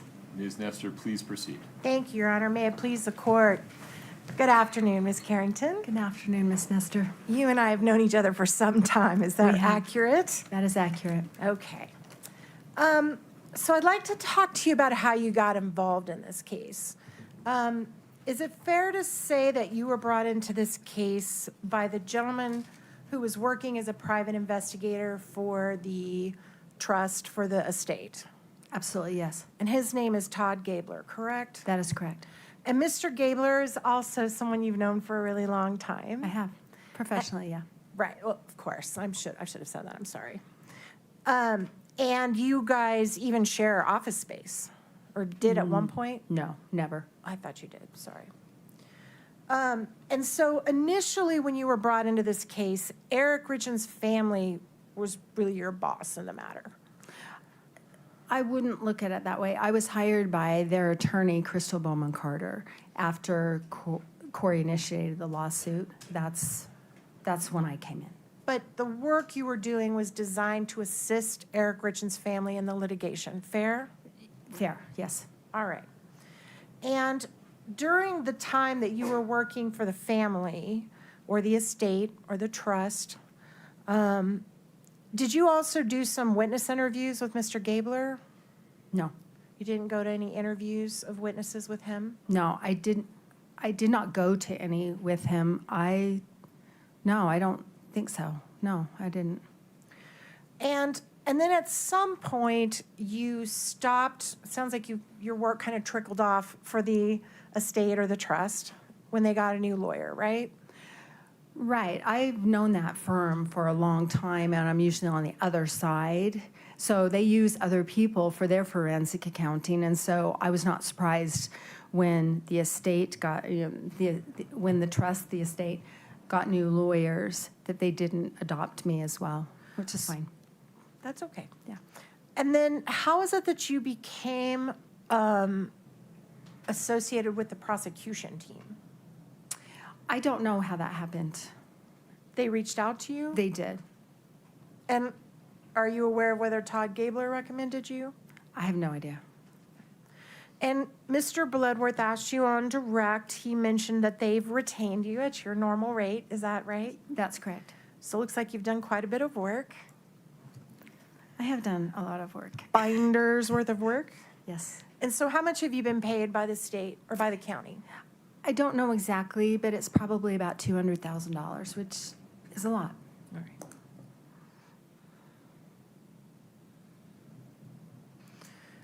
All right, now I want to talk to you a little bit before we get into details about it, the nature of the house flipping business. Okay. I think you talked a little bit about this on direct. But the idea of someone who's in the business of flipping houses is you want to buy a property that appears to you to be undervalued for sale. Is that fair? You want to get a good deal on, is that what you mean? Sure. Yes. So you look for something that maybe is a little below the value of the property. Fair enough, yes. And the idea is you do just a little bit of rehabbing, right? You don't want to sink a ton of money into it or you're going to not make a profit. Well, it depends, right? It depends, I mean, it depends on where where it's located and what's the upside. Ms. Richins' properties spanned a lot of those. Some of them were very small, easy fixes and flips.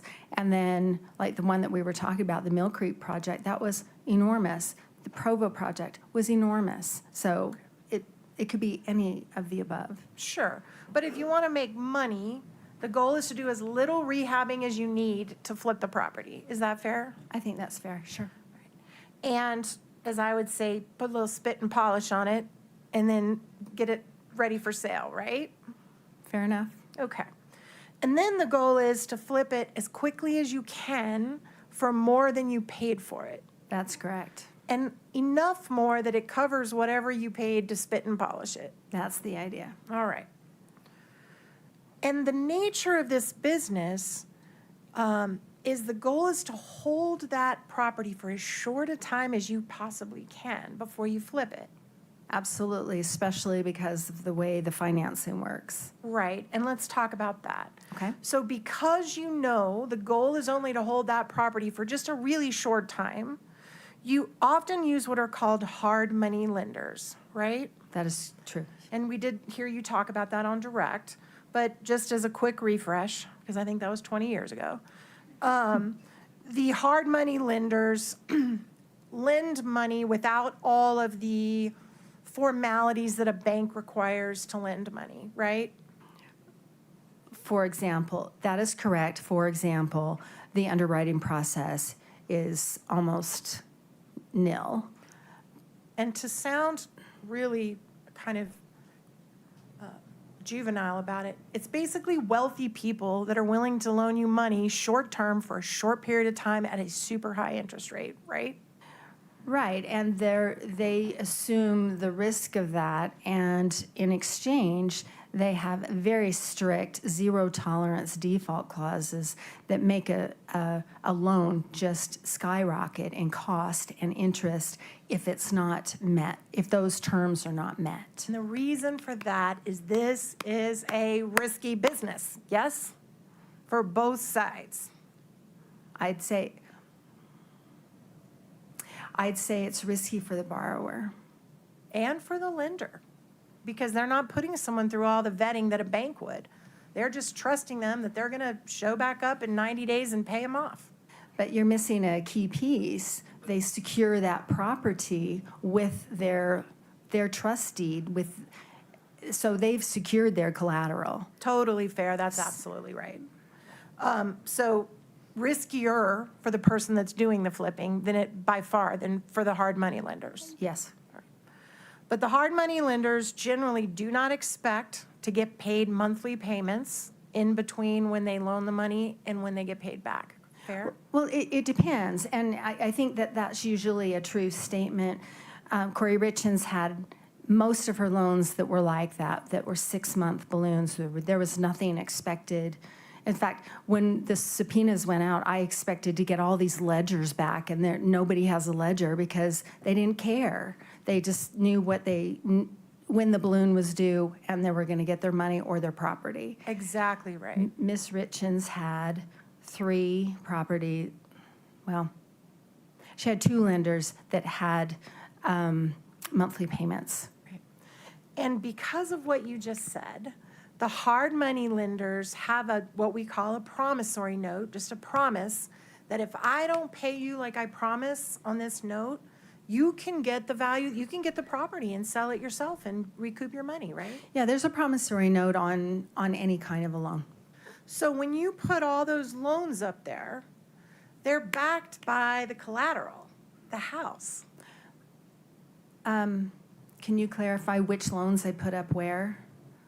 Sure. And that was a broad statement. So let me, I just want to make sure we're talking about because the loans I put up there are the payday loans, and those are different. I'm talking about the hard money lenders. Okay. When they would, you showed some notes, for example, where I think Matt Strong paid a couple $1 million on one property, somebody else paid $300,000 on another property.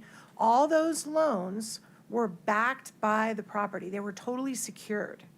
For the first position lender, they're totally secured. The others are secured with the property, with the caveat that they are in second, third, and fourth position. For example, the Midway house, the Legacy Way house, the second, third, and fourth position lenders did not recoup any of their funds on that. Okay, well, we'll get to that in a minute. Okay. But if Kouri were to default on a promissory note and they went after the property and took it and sold it, Kouri would owe zero because they would have recouped their note from the sale of the property, That's true. She'd owe zero and she would have made zero. right? But she'd owe zero. That's true. That's true. Yes. Okay. Well, Did you- I'm sorry. It's probably. She would probably owe zero. I don't know. They could go after her for the residual. I don't know of a situation where that happened here, but Okay. Did you do any analysis of the average length of time Kouri held the properties before she would flip them? no. Okay. I do know.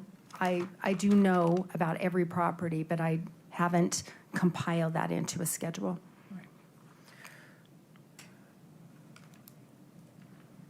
Did you mentioned you interviewed, I believe, some of the hard money lenders, is that right? That's right. And prior to Kouri's, actually, let's do this.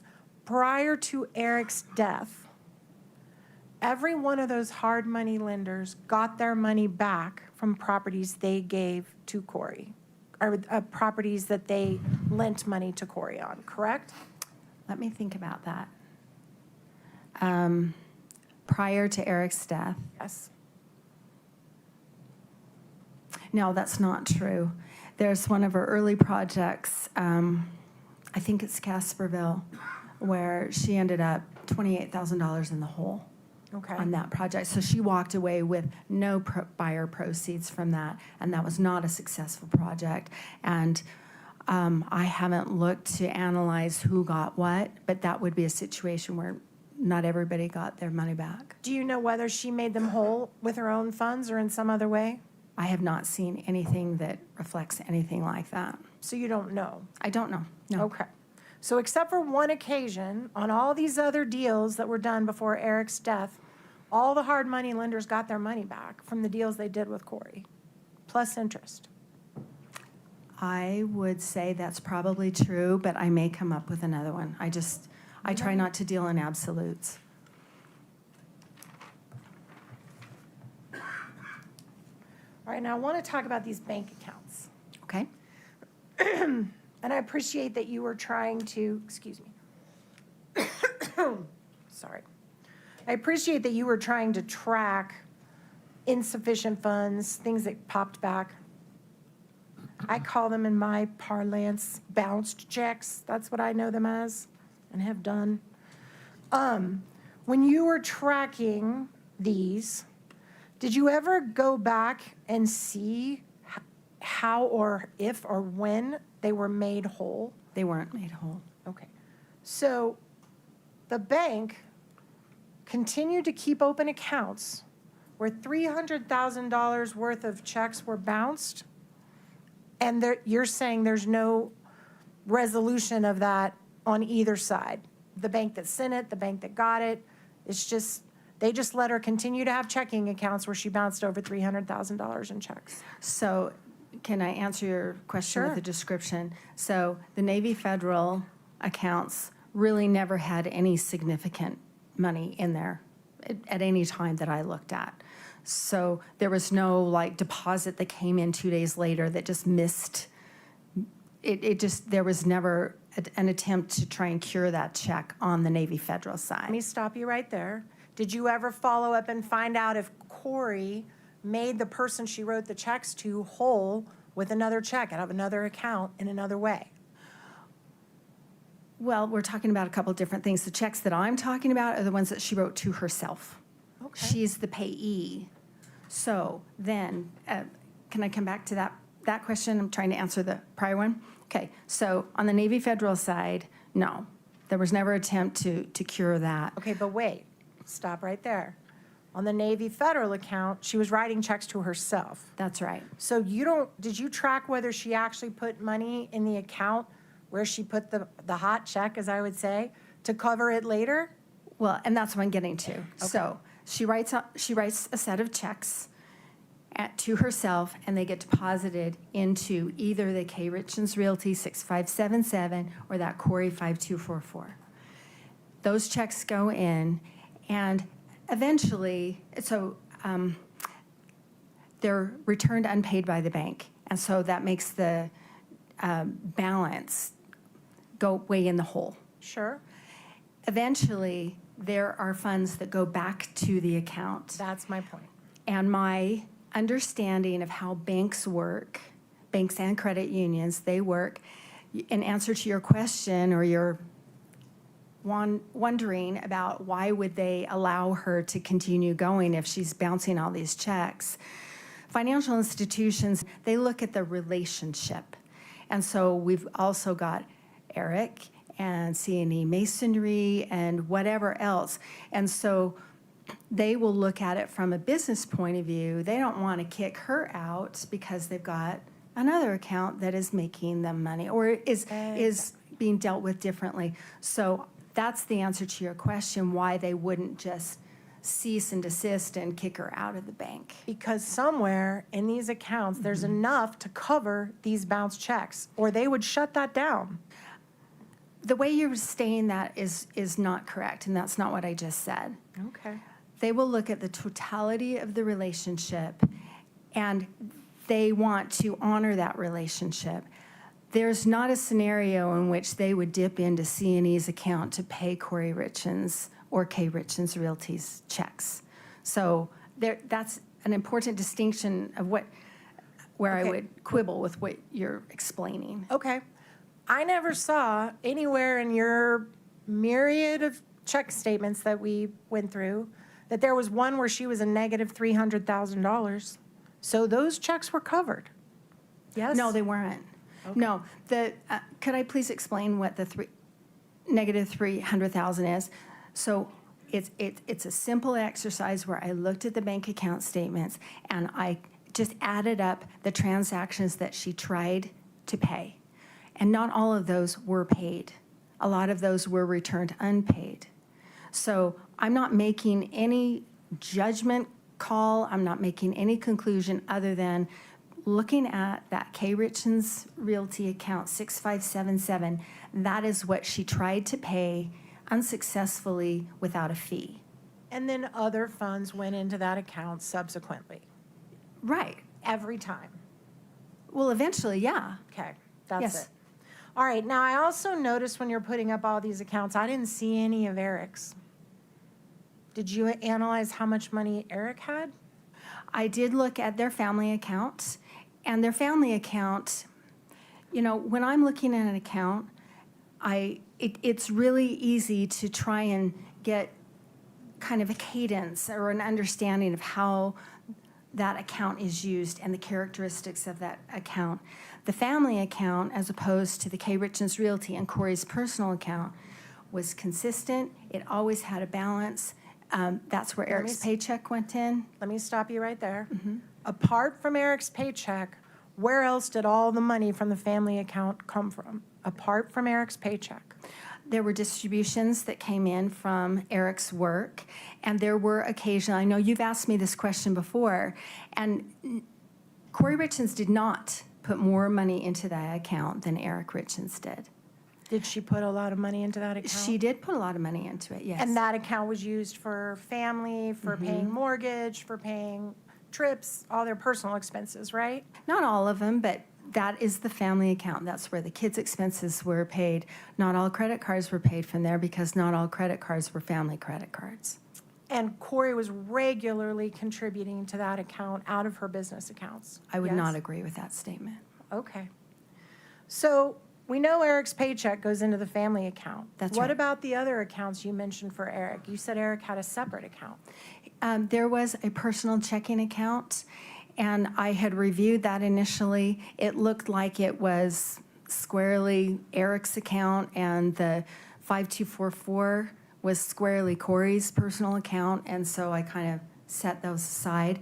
She used her personal account for her personal expenses, and he used his for things that appeared to be his. And you do not know the arrangements that Kouri Richins and Eric Richins had as a couple about when they would make money available to each other, did you? I don't. Okay, so how much money was in Eric's personal account? Habitually, there was enough to pay whatever was attempted to be paid from it. I know that my recollection is it had, 10,000, 20,000, something like that. I don't recall it bouncing checks, and I don't recall it going into the negative. Okay, but you did not provide that to the jury to review in terms of assets that were out there for this family? Objection, Your Honor. Based on, Your Honor, can we approach? of course.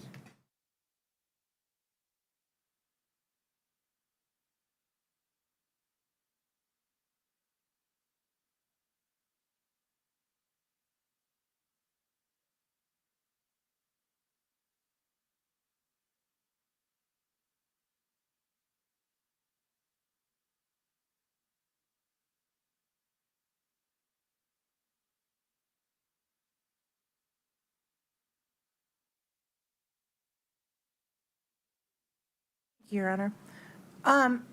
So just to be clear, we have not seen today, in the multiple hours of your direct, anything about that account that Eric had. No, that's correct. And you also mentioned you looked into C&E accounts. That's right. And C&E is the name of Eric's business. Eric and Cody Wright, his business partner. Right. And that's where he kept his business profits, correct? They kept theirs, yes. Okay. And I didn't see those accounts today. We haven't talked about how much Eric was worth while he was alive, have we? No, Kouri didn't have any control or access to the C&E account. You understand they're married. I understand that they're married, but that is not, that's a business account that was shared between two business partners. Okay, but business owners can do something called a draw, right? What's a That's right. draw? Your Honor, objection, scope. Yeah, you're gonna have to help me out. Do you want to approach for a minute?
Okay.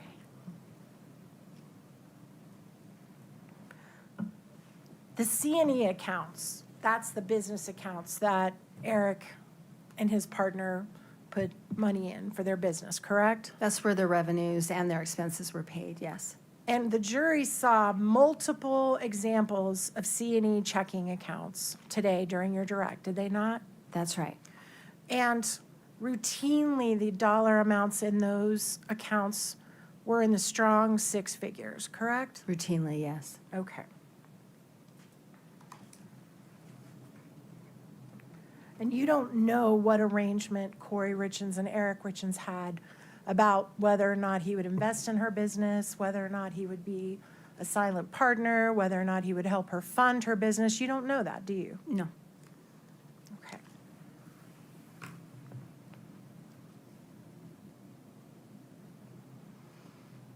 All right. I want to talk a little bit about the Barney house, Okay. Chelsea Barney's house. You guys spent a couple hours on that, or about an hour and a half on that today in direct. And as I understand your testimony, Ms. Barney was going to provide $45,000, or did provide $45,000, which you traced all through Ms. Richins' accounts, to Ms. Richins to be used at a closing in the future, correct?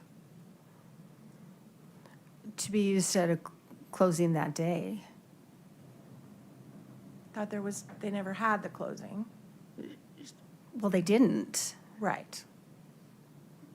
My understanding of that whole text string is that there was this closing that was going to happen imminently, and this was the $45,000 down payment that Chelsea was paying toward the house to then be in her name. Right. And the $45,000, well, strike that. Let me back it up just a little bit so it's not confusing. Kouri Richins Realty had already purchased the Chelsea Barney home prior to all this, correct? That's right. And you went through all the efforts she was making to try, well, let me ask it this way. When it's first purchased, the idea was probably to flip it, right? Like she does all her business. No, She was going to keep it. she was going to keep this one. Okay, but she had hard money lenders the same way she did on her other flip properties originally. Well, remember, she's got those two different kinds. You know, she's got the hard money where she's got a 6-month balloon and she doesn't have to pay anything in between. And then she's got the other ones where she has a due date, a maturity date, and she has to make those monthly payments. This was one of those. And so her original loan was due January 8th of 2022, and that's about the time that this transaction with Chelsea's going on. Okay, and as you explained in your direct, she was trying to shop around for a long-term mortgage to get better terms of the mortgage, right? Right, with David Ige and Excel, she was trying to refinance a few things. Right. And while she's looking for a new mortgage package, Chelsea sends her this $45,000, right? No, I think I could be wrong about this. She had been dealing with David Ige since August and September of 2021.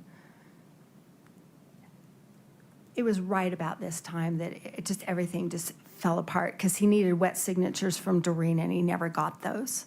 Okay, And so everything try fell to apart. focus on my question if you can. Okay. While Kouri's looking for a new mortgage lender, a new mortgage package, during the time that she's shopping for people, and you kept putting up all the ways she's trying to get new lending, that's when Chelsea provided to Kouri the $45,000. I don't know. I don't know what she's thinking. I don't know what she's doing. What I can say in response to your question is that I'm aware that she had been dealing with David Ige on a number of properties over a number of months. I don't know who else she might have been shopping, looking for a new loan. I know that she had a deadline and she had extended that loan. Okay, I I would- thought you said she was shopping with Excel. She was. Okay, so that's one person she's shopping for, right? You brought that up. I'm not trying to argue with you. Okay. I'm trying to understand and answer your question. You said she's shopping to all these lenders. I don't know that. I know that she was consulting with David Ige and had applied for a loan to refinance a number of properties through him.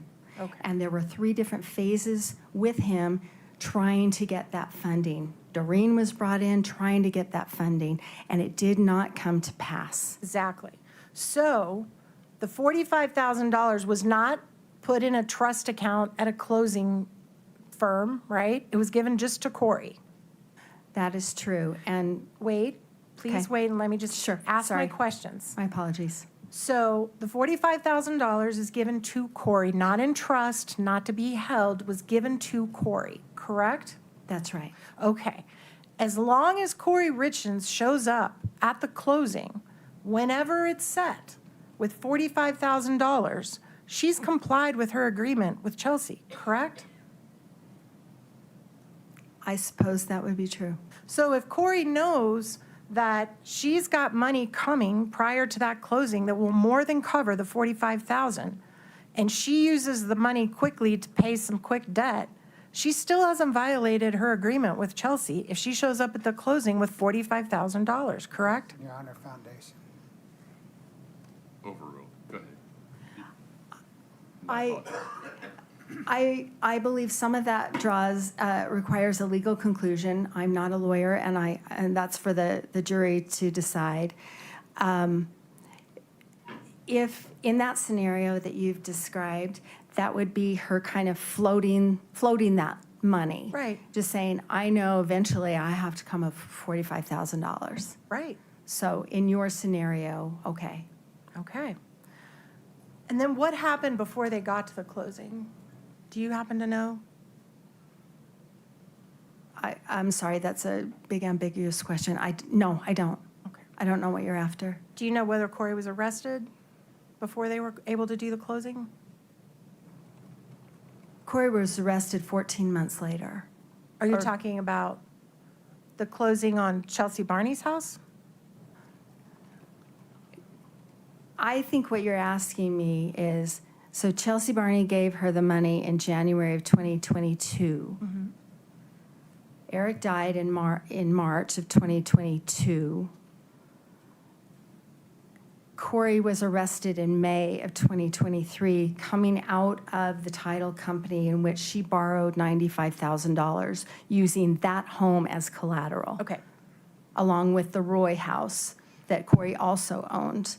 And then she used that $95,000 for debt payments of her own. Okay. So is that the closing you're talking about? Yes. Okay. All right. So then I want to talk to you about the HELOC. Katie, can you please bring up 5-89D? This is in evidence, Your Honor. All right.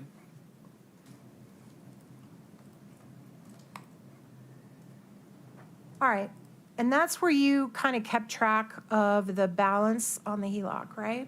This is correct. And Yeah. Katie, can you blow up the dates on across the top line? Make them bigger? That's good. So this begins in March of 2019 when the first 50,000 or so was drawn down out of the HELOC, correct? Yeah, 60,000, yes. And can I say something about the dates before you continue? No, I Okay. appreciate you waiting on my question. So from 2019 until 2020, there was a significant amount drawn down on the line of credit, correct? That's correct. And then it looks like in November or December of 2020, there was a nice little payment made that made it smaller. It was in October. October, thank you. Yes. Looks like November on that, but I believe you. If Eric Richins' sister testified that Eric became aware of the use of this HELOC back in 2020, and it precipitated his creation of a trust, would it be fair to say that if he knew about this back in 2020, for the whole rest of that chart, Eric is still utilizing the HELOC, Eric and Kouri? Objection, Your Honor, calls for speculation. Sustained. is it fair to say that there's no more significant payments made by either Eric or Kouri all the way up until Eric's death? There's never evidence that Eric made a payment. So, All right. yes, So is it fair then to conclude that if he knew about this in 2020 and never made a payment until his death 2 years later, that he was aware of this and could have checked it at any time? His name is on the account, right? Objection, Your Honor, calls for speculation. Sustained. His name was on the HELOC, right? that's correct. So is, in all your experience and your expertise, if he calls the bank and says, hey, what's the balance on my HELOC, and it's in his name, as you said on your exhibit, they're certainly going to tell him, right? Objection, Your Honor, calls for speculation. It lacks foundation. Your Honor. Okay, let me ask it another way. Eric's name's on the HELOC. You put that evidence in yourself, right? Yesterday. That's today. correct, yes. As an owner of a HELOC, do you have access to your own statement balance at any time you want to look at it? Yes. Okay.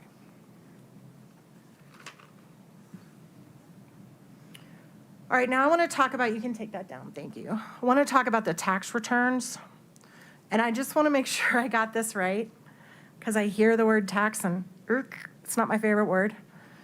You're basically saying that she over-reported her income on her taxes. Is that fair? No. Well, the net income.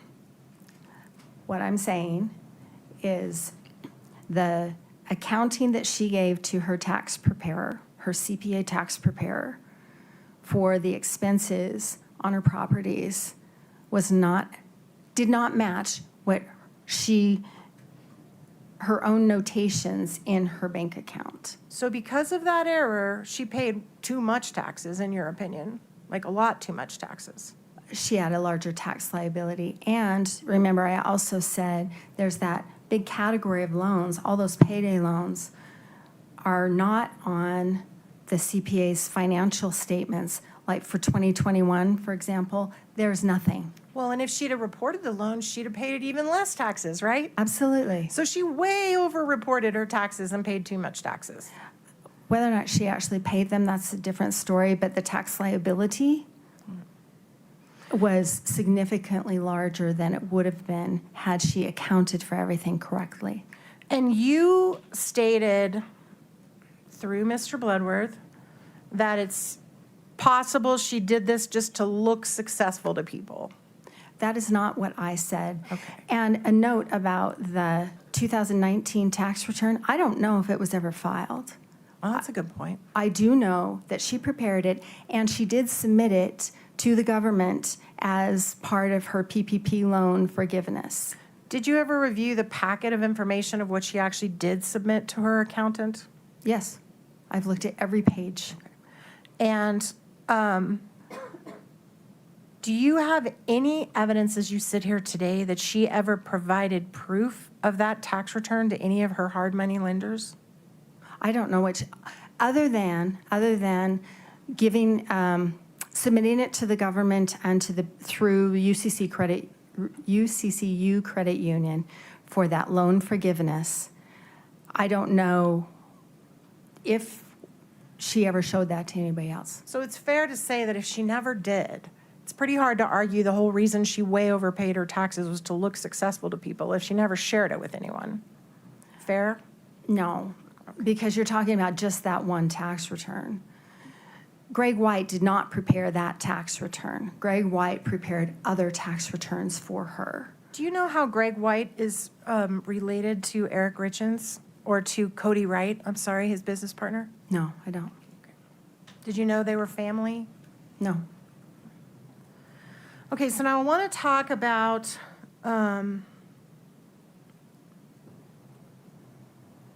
also, just very quickly, because I'm about to wrap up and I don't want to leave this behind. When we were talking about the bank statements that you put on, you don't know,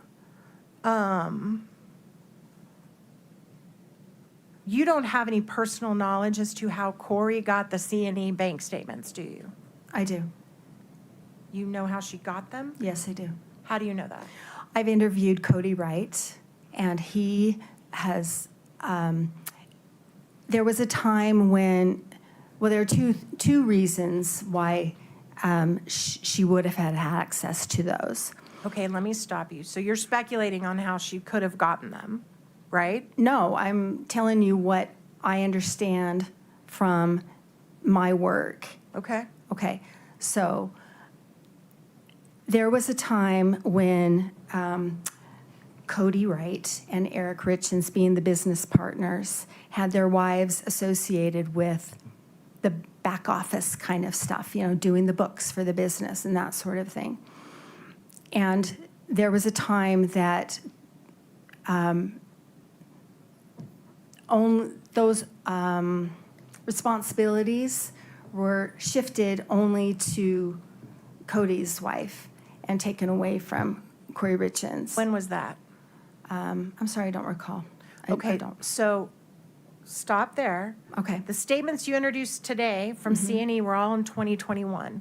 Do you know whether or not Kouri had had those responsibilities taken away from her prior to 2021? I don't remember what he said. Okay, so if her responsibilities were taken away from her by 2021, do you have any knowledge of how she would have gotten those C&E bank statements? My understanding is the family computer at the house was actually the C&E, a C&E laptop, I should say. And I don't know if it was the C&E, but it was a C&E. So she could have laptop. pulled it off her husband's computer, right? That's possible. Or her husband could have pulled it off his computer and handed it to her. He could have. That would have been a really curious thing for him to do. Okay. But you don't know. No. All right. Now I want to talk about the profit and the taxes, the profit and loss analysis, all of these things that you were doing. Is it fair to say that someone who's not a you, someone who's a me, who barely can balance their checkbook, that we judge our success on what we report to the IRS every year? Did we make money? Did we lose money? Is that fair? 1 second, Ms. Carrington.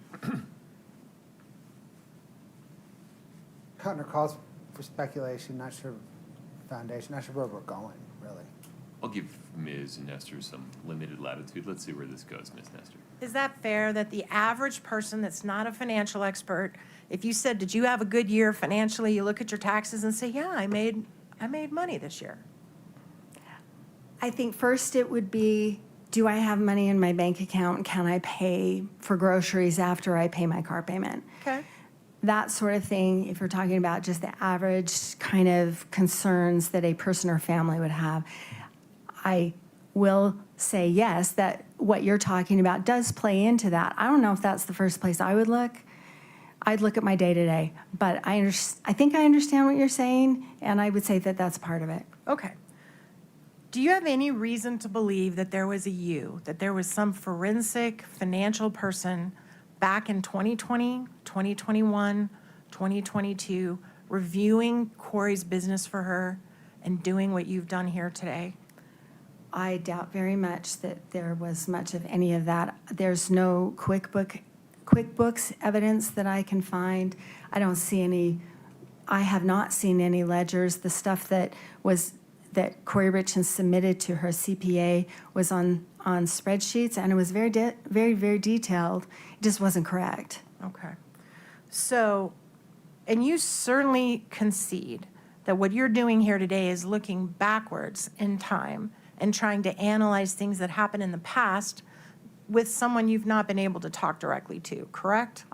That is correct. I have not spoken to Kouri Richins. So you don't see in all the hundreds and thousands of documents that you reviewed to come up with your conclusions today, you never saw any suggestion that there was someone auditing her business? No, I think that would have been a benefit to her. Sure would have. You never saw anybody doing a profit and loss analysis by property in her Well, company, in her business, for her? you know, her tax accountant was doing that based on the stuff that she gave to him, Yeah, and you said he got it wrong, right? based on the stuff that he gave, that she Okay. gave to him, sure.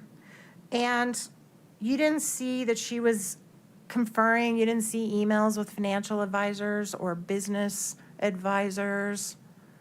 No, there's an email string between her and Matt Strong where they talk about how to reduce tax liability by retaining rental properties. And she was getting advice from him, right? Because she didn't know that stuff, and he was helping her. I don't know why. You read the email. In that specific instance, but I'm sorry, I thought your question was a little more general. No, I don't think she was, I think she was so busy running her business, acquiring properties, trying to fix them up, acquiring funding, capital, wherever she could grab it, that the tracking of finances was completely just not on the priority list. And you don't have any personal knowledge as to how involved Eric was with her, if she talked with him about it every night, if she talked with him about it every morning? You don't know. No, I do not. And did you even know that the day he died, he was out working on one of her properties, spreading gravel? Did you even know I that? do know that. Okay. And you don't know whether or not she got advice from other people besides her husband, Matt Strong? You don't know? I don't. Objection, Your Honor, misstates the testimony. Overruled. The jury can hear both pieces of what Ms. Carrington just said.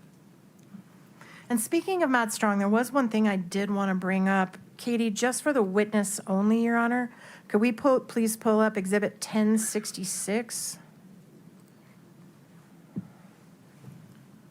Did you review this when you were looking at all of your documents? Yes, I did. And you relied upon this in terms of making conclusions about potential rehab of the Midway Mansion? I did, absolutely. Okay, Your Honor, I move to admit Exhibit 1066. I can't, Katie, can you zoom in? I can't see what it is. Okay, from Matt to Kouri. So the bottom half is from Kouri, right? Yes, sir. And are you seeking to admit the entire thing or just the top half? Yes, sir, the entire thing.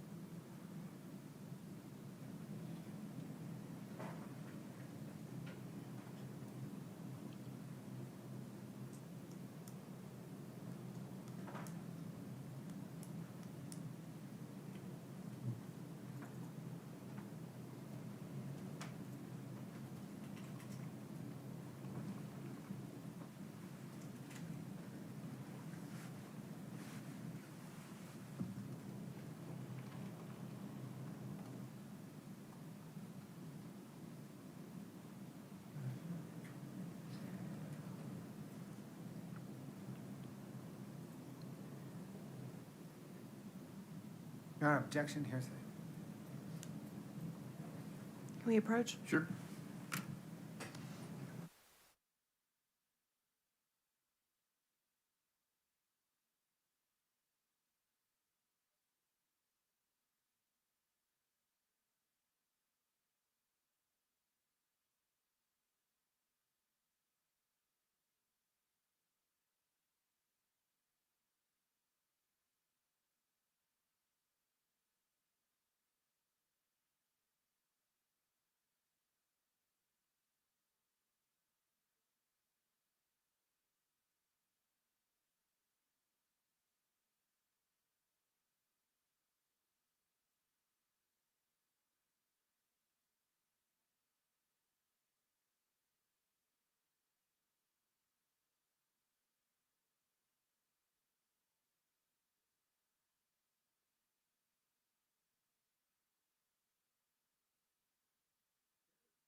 Yes, I'm muted, Alicia. I'm not talking now. It's court time.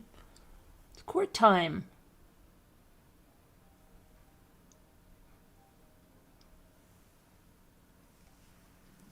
The state's hearsay objection regarding Kouri's side of this conversation is sustained. Without revealing what is in this email or commenting on what was said in the email, once you read this, plus the email that we put up on the screen that showed Ms. Richins did not have the $3 million available to rehab, is it your understanding, as you were doing your analysis, that there was never an intent to do a significant rehab on the Midway property? I understand that's kind of where she landed. Okay.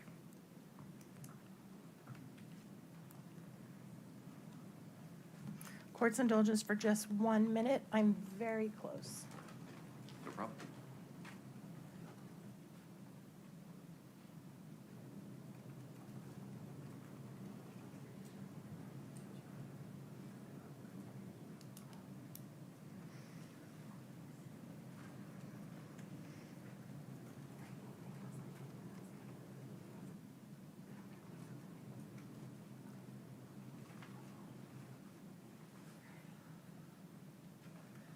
I do want to talk about one more thing before we wrap up, and that's this concept of valuation. Okay. You made a statement that a house is valued at whatever someone's willing to pay it for it, right? That's not just my definition, that's the IRS, and that's Okay. Business Valuation 101. Certainly, if I had 2 houses and I decided I wanted to give you one for a great deal, because I think you're great, and I said, you know what, Miss Carrington, I'm going to sell you my house for $5. Doesn't mean that my house is valued at $5. It means that's what the value you put on my house or that I put on my house, right? That's the value that you put on your house, I suppose. Yeah, Right. sure. And the county, every year, we get a little letter from the county telling us what they think our house is valued at, and that's what they tax us at, right? That is the assessed value. That Right. is not what they actually think it's worth, but that's the assessed value. And it's kind of a rule of thumb that the county actually does us a break and usually values it way below what it actually is, what you could sell it for. Yeah, they at least in Salt Lake County, which is the county where I'm most familiar, they do it every 4 years, and they draw it from comps, comparable properties. Right. And so you're certainly not suggesting to this jury that the Midway Mansion was only worth $2.9 million, just because that was the purchase price, right? I think every indicator is that it wasn't worth a whole lot more than that. Do you know what it actually ended up selling for? I do. How much did it actually end up selling for? It was about 3.4 million. Matt Strong sold the note.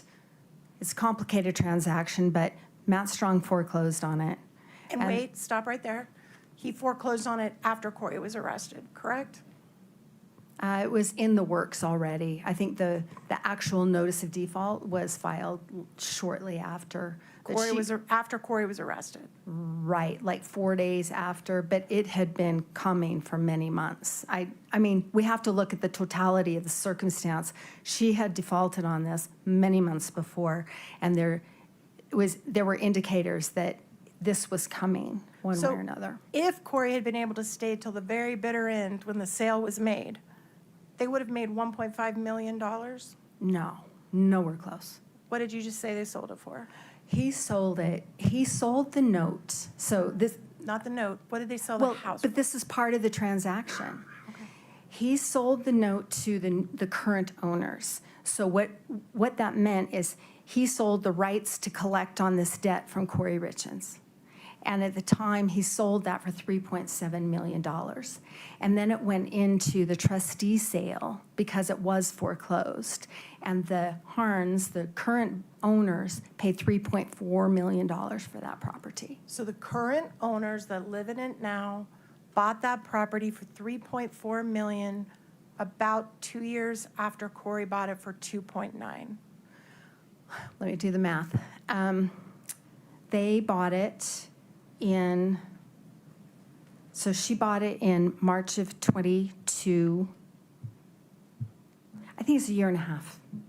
Better. 18 months later, They made Somewhere like that. about $500,000 in profit flipping? No, because they bought it from themselves. Okay.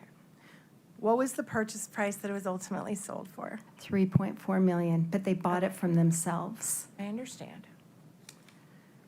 Do you know the condition of the property when they bought it for 3.4 million? I do. Okay. Had they rehabbed it? No. So they hadn't done anything to it and they sold it for 3.4. And they also hadn't dealt with the Armored Corps of Engineers. So had they been able to do all that, it would have realistically sold for more. If it, okay, let me understand your question. If it's completed, finished, and all the issues with the wetlands and having to grow the new plants and all that stuff, if that's all, I would think it's worth more. Okay.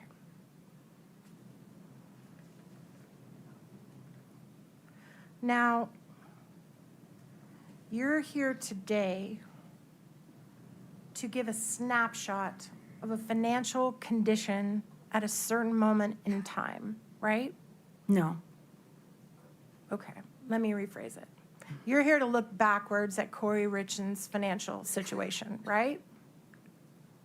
Could you please restate that? And We're what here- time frame are you looking? Backwards, the past. From We're here- today? From today, backwards from today, you are here to evaluate in the past what Kouri Yes. Richins' financial Okay, situation no was. projections for the future. Correct. Okay, yes. But certainly, and you're here to do that, to come up with your conclusion that at the time that Eric died, she was financially, I believe your words were, in distress. That's your conclusion. Yes. Okay.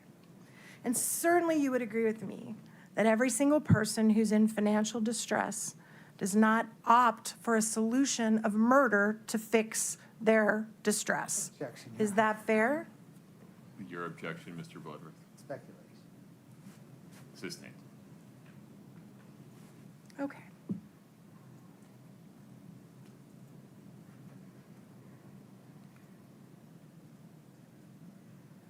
If in fact Ms. Richins was in financial distress, that does not, you're not here to say she killed her husband, are you? That's for the jury to decide. I am not making any conclusion about that at all. Because you don't have any knowledge about that at all. Well, that's Objection, Your Honor. Asked and answered. Sustained. Do you have any knowledge personally about whether or not on the night of March 3rd, Eric Richins voluntarily ingested Ms. Nestor. fentanyl? Asked and answered. That question that I just asked? When she said she doesn't know anything about that, she meant she doesn't know anything about that. Okay.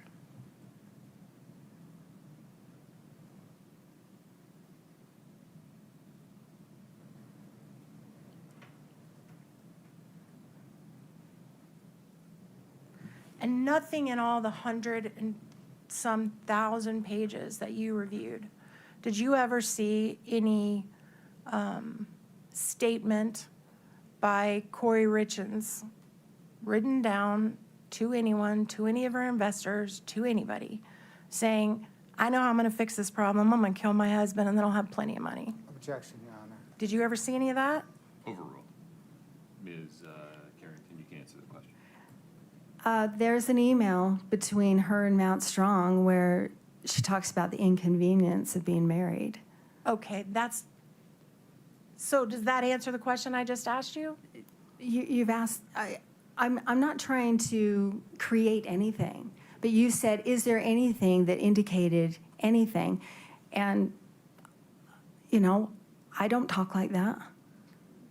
So apart from an email that she sent saying it was inconvenient being married, have you ever seen any suggestion in anything in writing that Kouri's financial plan was to collect on life insurance and pay all this money off? Have you ever seen that?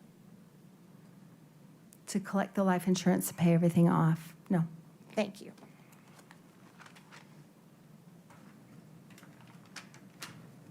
Mr. Blood.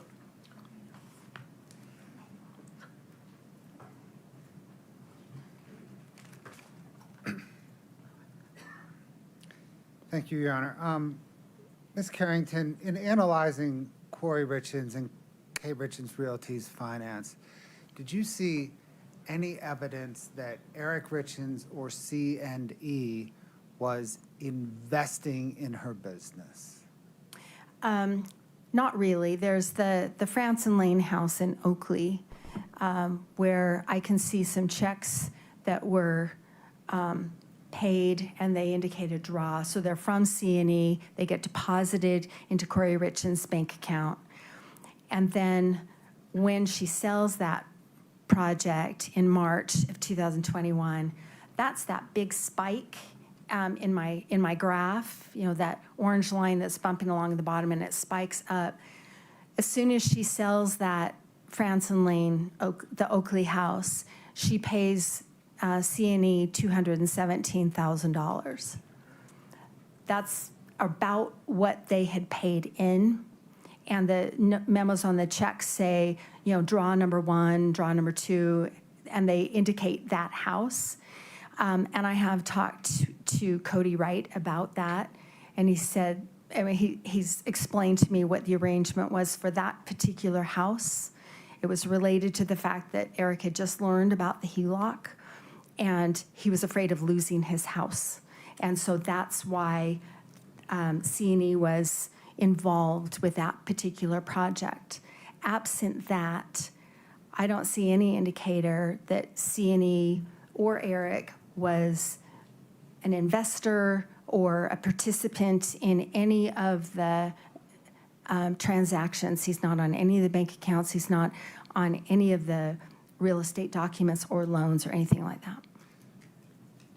Does the accounting suggest that C&E money put into the Franson Lane project was a bailout?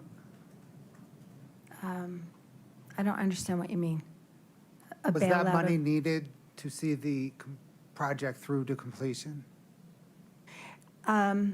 It spanned the rest of the project, if that's what you mean. And it was significant, And then they were paid $217,000, which was about. So Kouri Richins Realty and Kouri Richins got $406,000 from that, and then Kouri got $60,000 in commissions from that project. And then once that hit the bank account, other expenses, let me say that, were paid for that project, and then the 217. So whether or not that was a bailout, I don't know if that's how they would term it, but it's my understanding it was not expected as she went. Eric Richins and C&E did not expect to be participating in that project at the outset. It was somewhere in the middle. Other than that Franson Lane project, any other C&E or Eric Richins involvement in Kouri Richins or her business activities? No. Turning back to the Midway Mansion, she closed March 5th, 2022. The value was $2.9 million, but she took out $3.2 million in loans.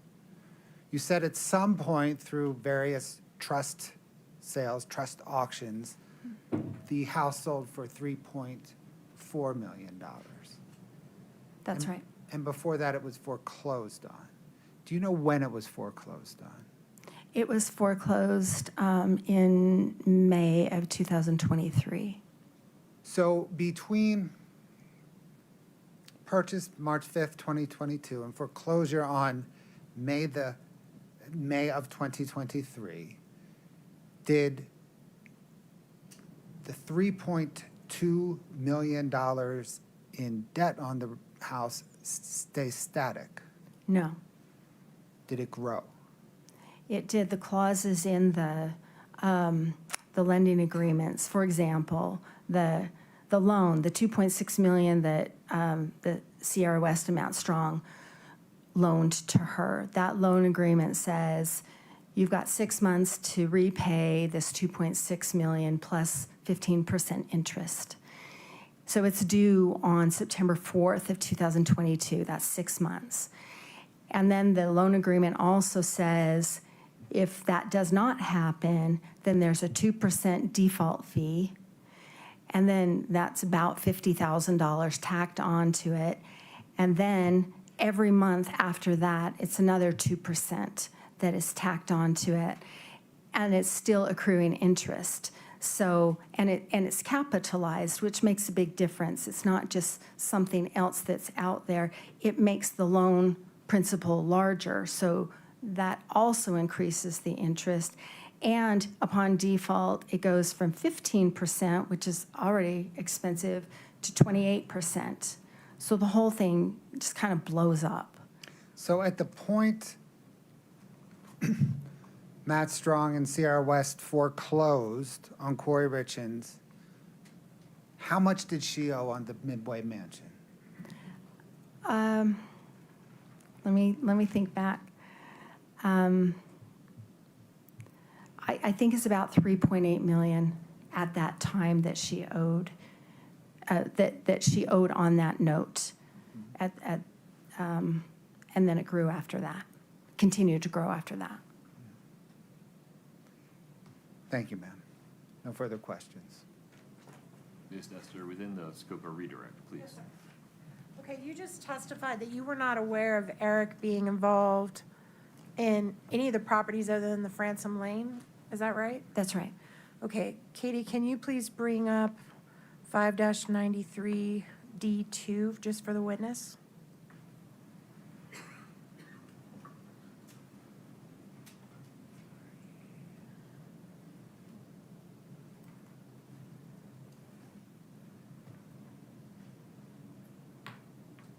Okay. So, actually, this has been admitted, Your Honor. Can we show it to the jury? Of course.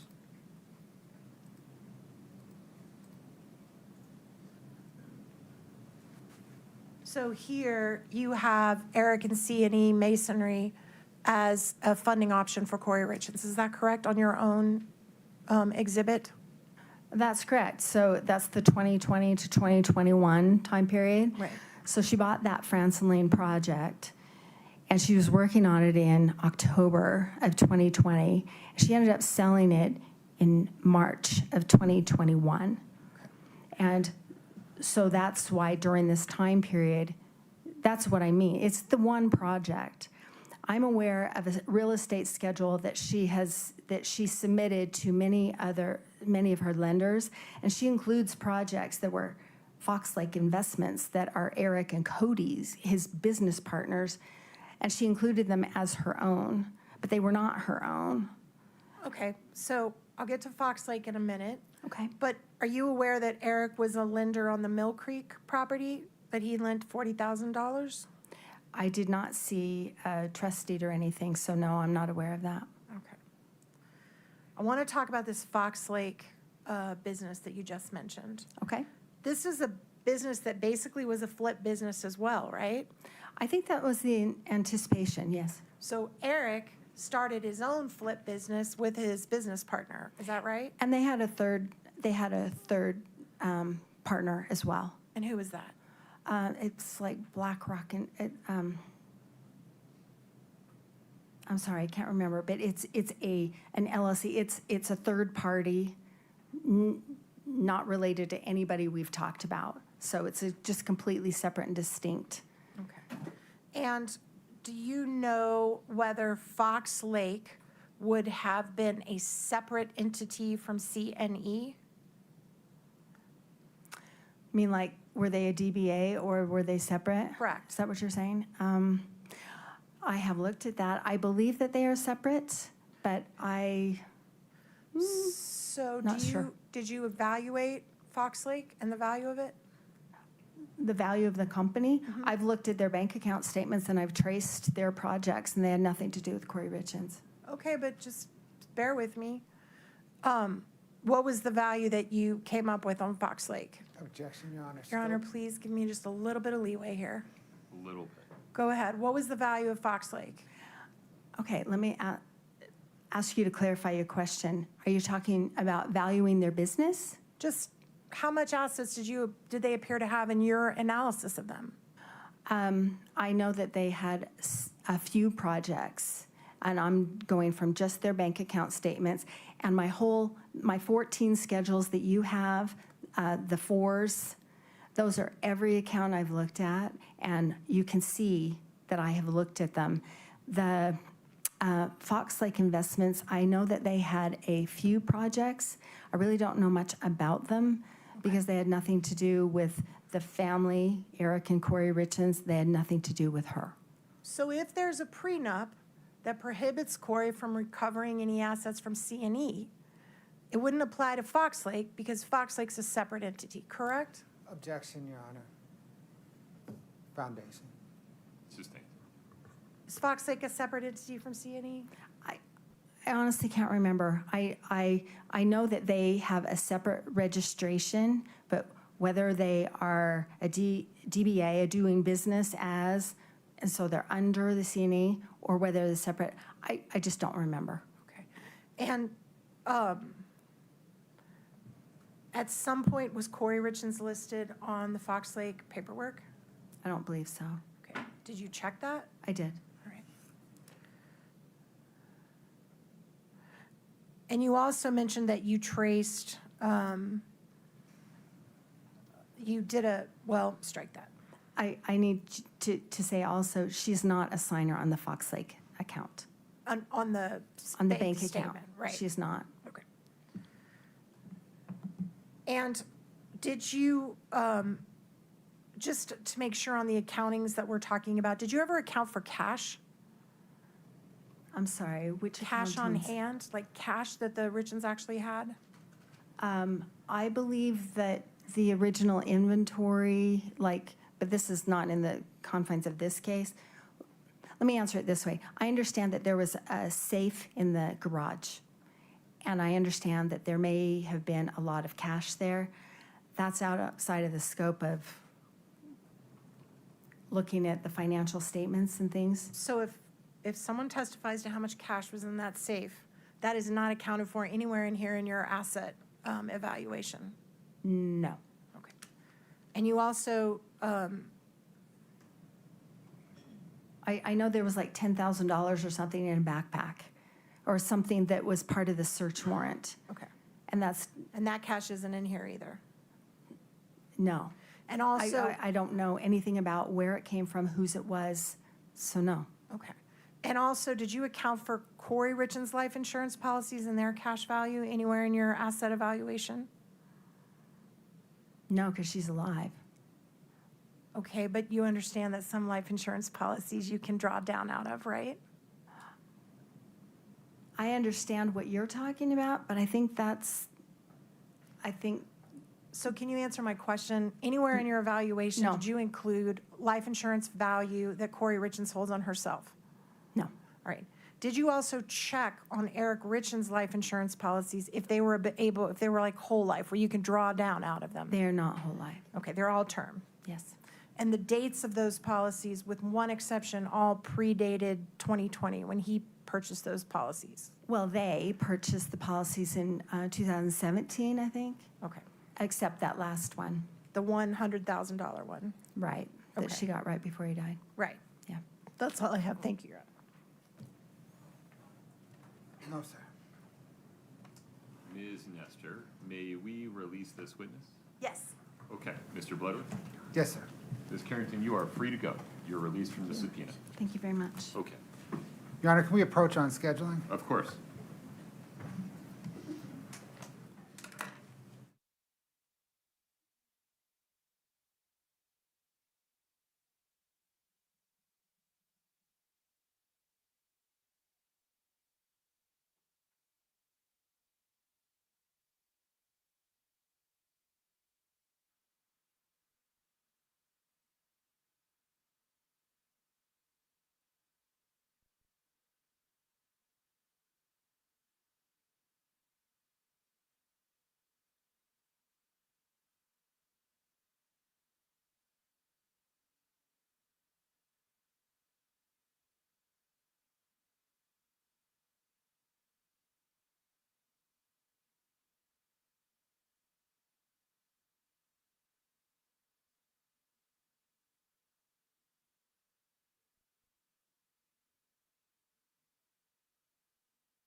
Appreciate your patience today. We're going to recess for the day. As noted, we're going to start at 9:30 a.m. tomorrow morning. I appreciate your patience with my calendar. Same warnings. These require diligence, so please be thoughtful. You have to affirmatively avoid any information regarding the case. So please affirmatively avoid watching, listening, or reading anything about the case. Please don't speak about it.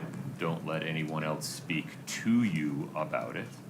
And please don't do any research of any kind. See you tomorrow morning at 9:30. Please rise for the jury.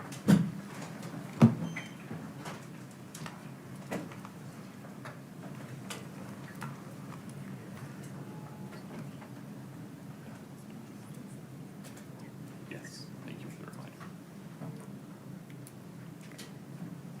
Okay. And you're okay with end of each week? Okay. Folks, have a seat, please. One administrative issue. This applies only to the state at the moment, but will apply to the defense to the extent that you put on a defense case in chief. If you would please, at the end of this week, Mr. Bloodworth, have your team provide to Brittany a physical copy of the exhibits you've admitted so far, and then just do that at the end of each week through your case in chief. Yes, sir, easy. Okay. And then, once the defense is in their case in chief, if you would plan to do the same. That way we're not leaving it until the end. Mr. Bloodworth, anything else on the record today?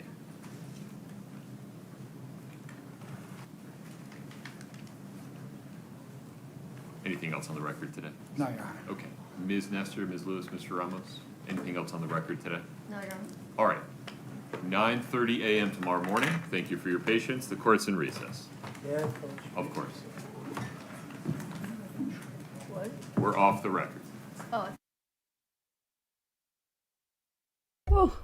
Okay, that was, boy. The witness that would never end. At least we got that done. So tomorrow is going to be an hour later, and then Friday there's no court, so only 2 more days left of this week. That'll be 2 weeks down. I can't imagine how many more. I don't know. They're probably going to finish in the. I think they'll rest in the 3rd week.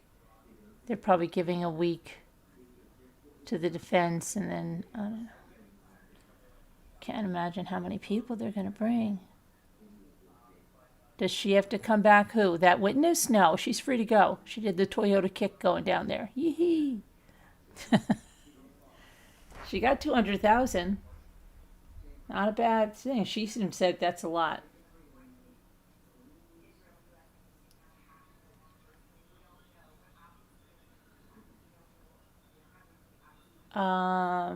My time, yeah. So an hour later, but you'll see it. I'll put it up. It'll be 11. I'll probably start 11:20.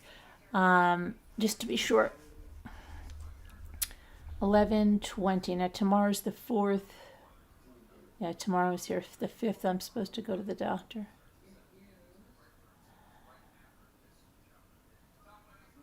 But I think, I don't know. She got paid 200,000. Yeah, didn't you hear her say it? And Nestor made sure of it. She said, the state's paying you. And she goes, yeah, I know it's a lot. 200,000. I did a lot of work. Yeah, 200,000. 200,000. That's what I'm saying. I could sit there and take this lady questioning me for 200,000. Thank you very much. It's one day.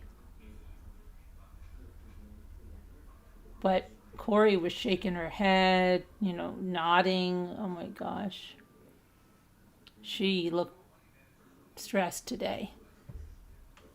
I think this was a big blow to her ego. And but anyway, I'm gonna let you guys go. It is 6:13 here, yeah. And I'll see you tonight with, I don't know. There's some other stuff I'm trying to get about the American Idol guy. So I put in for his body cam. We'll see what happens. All right.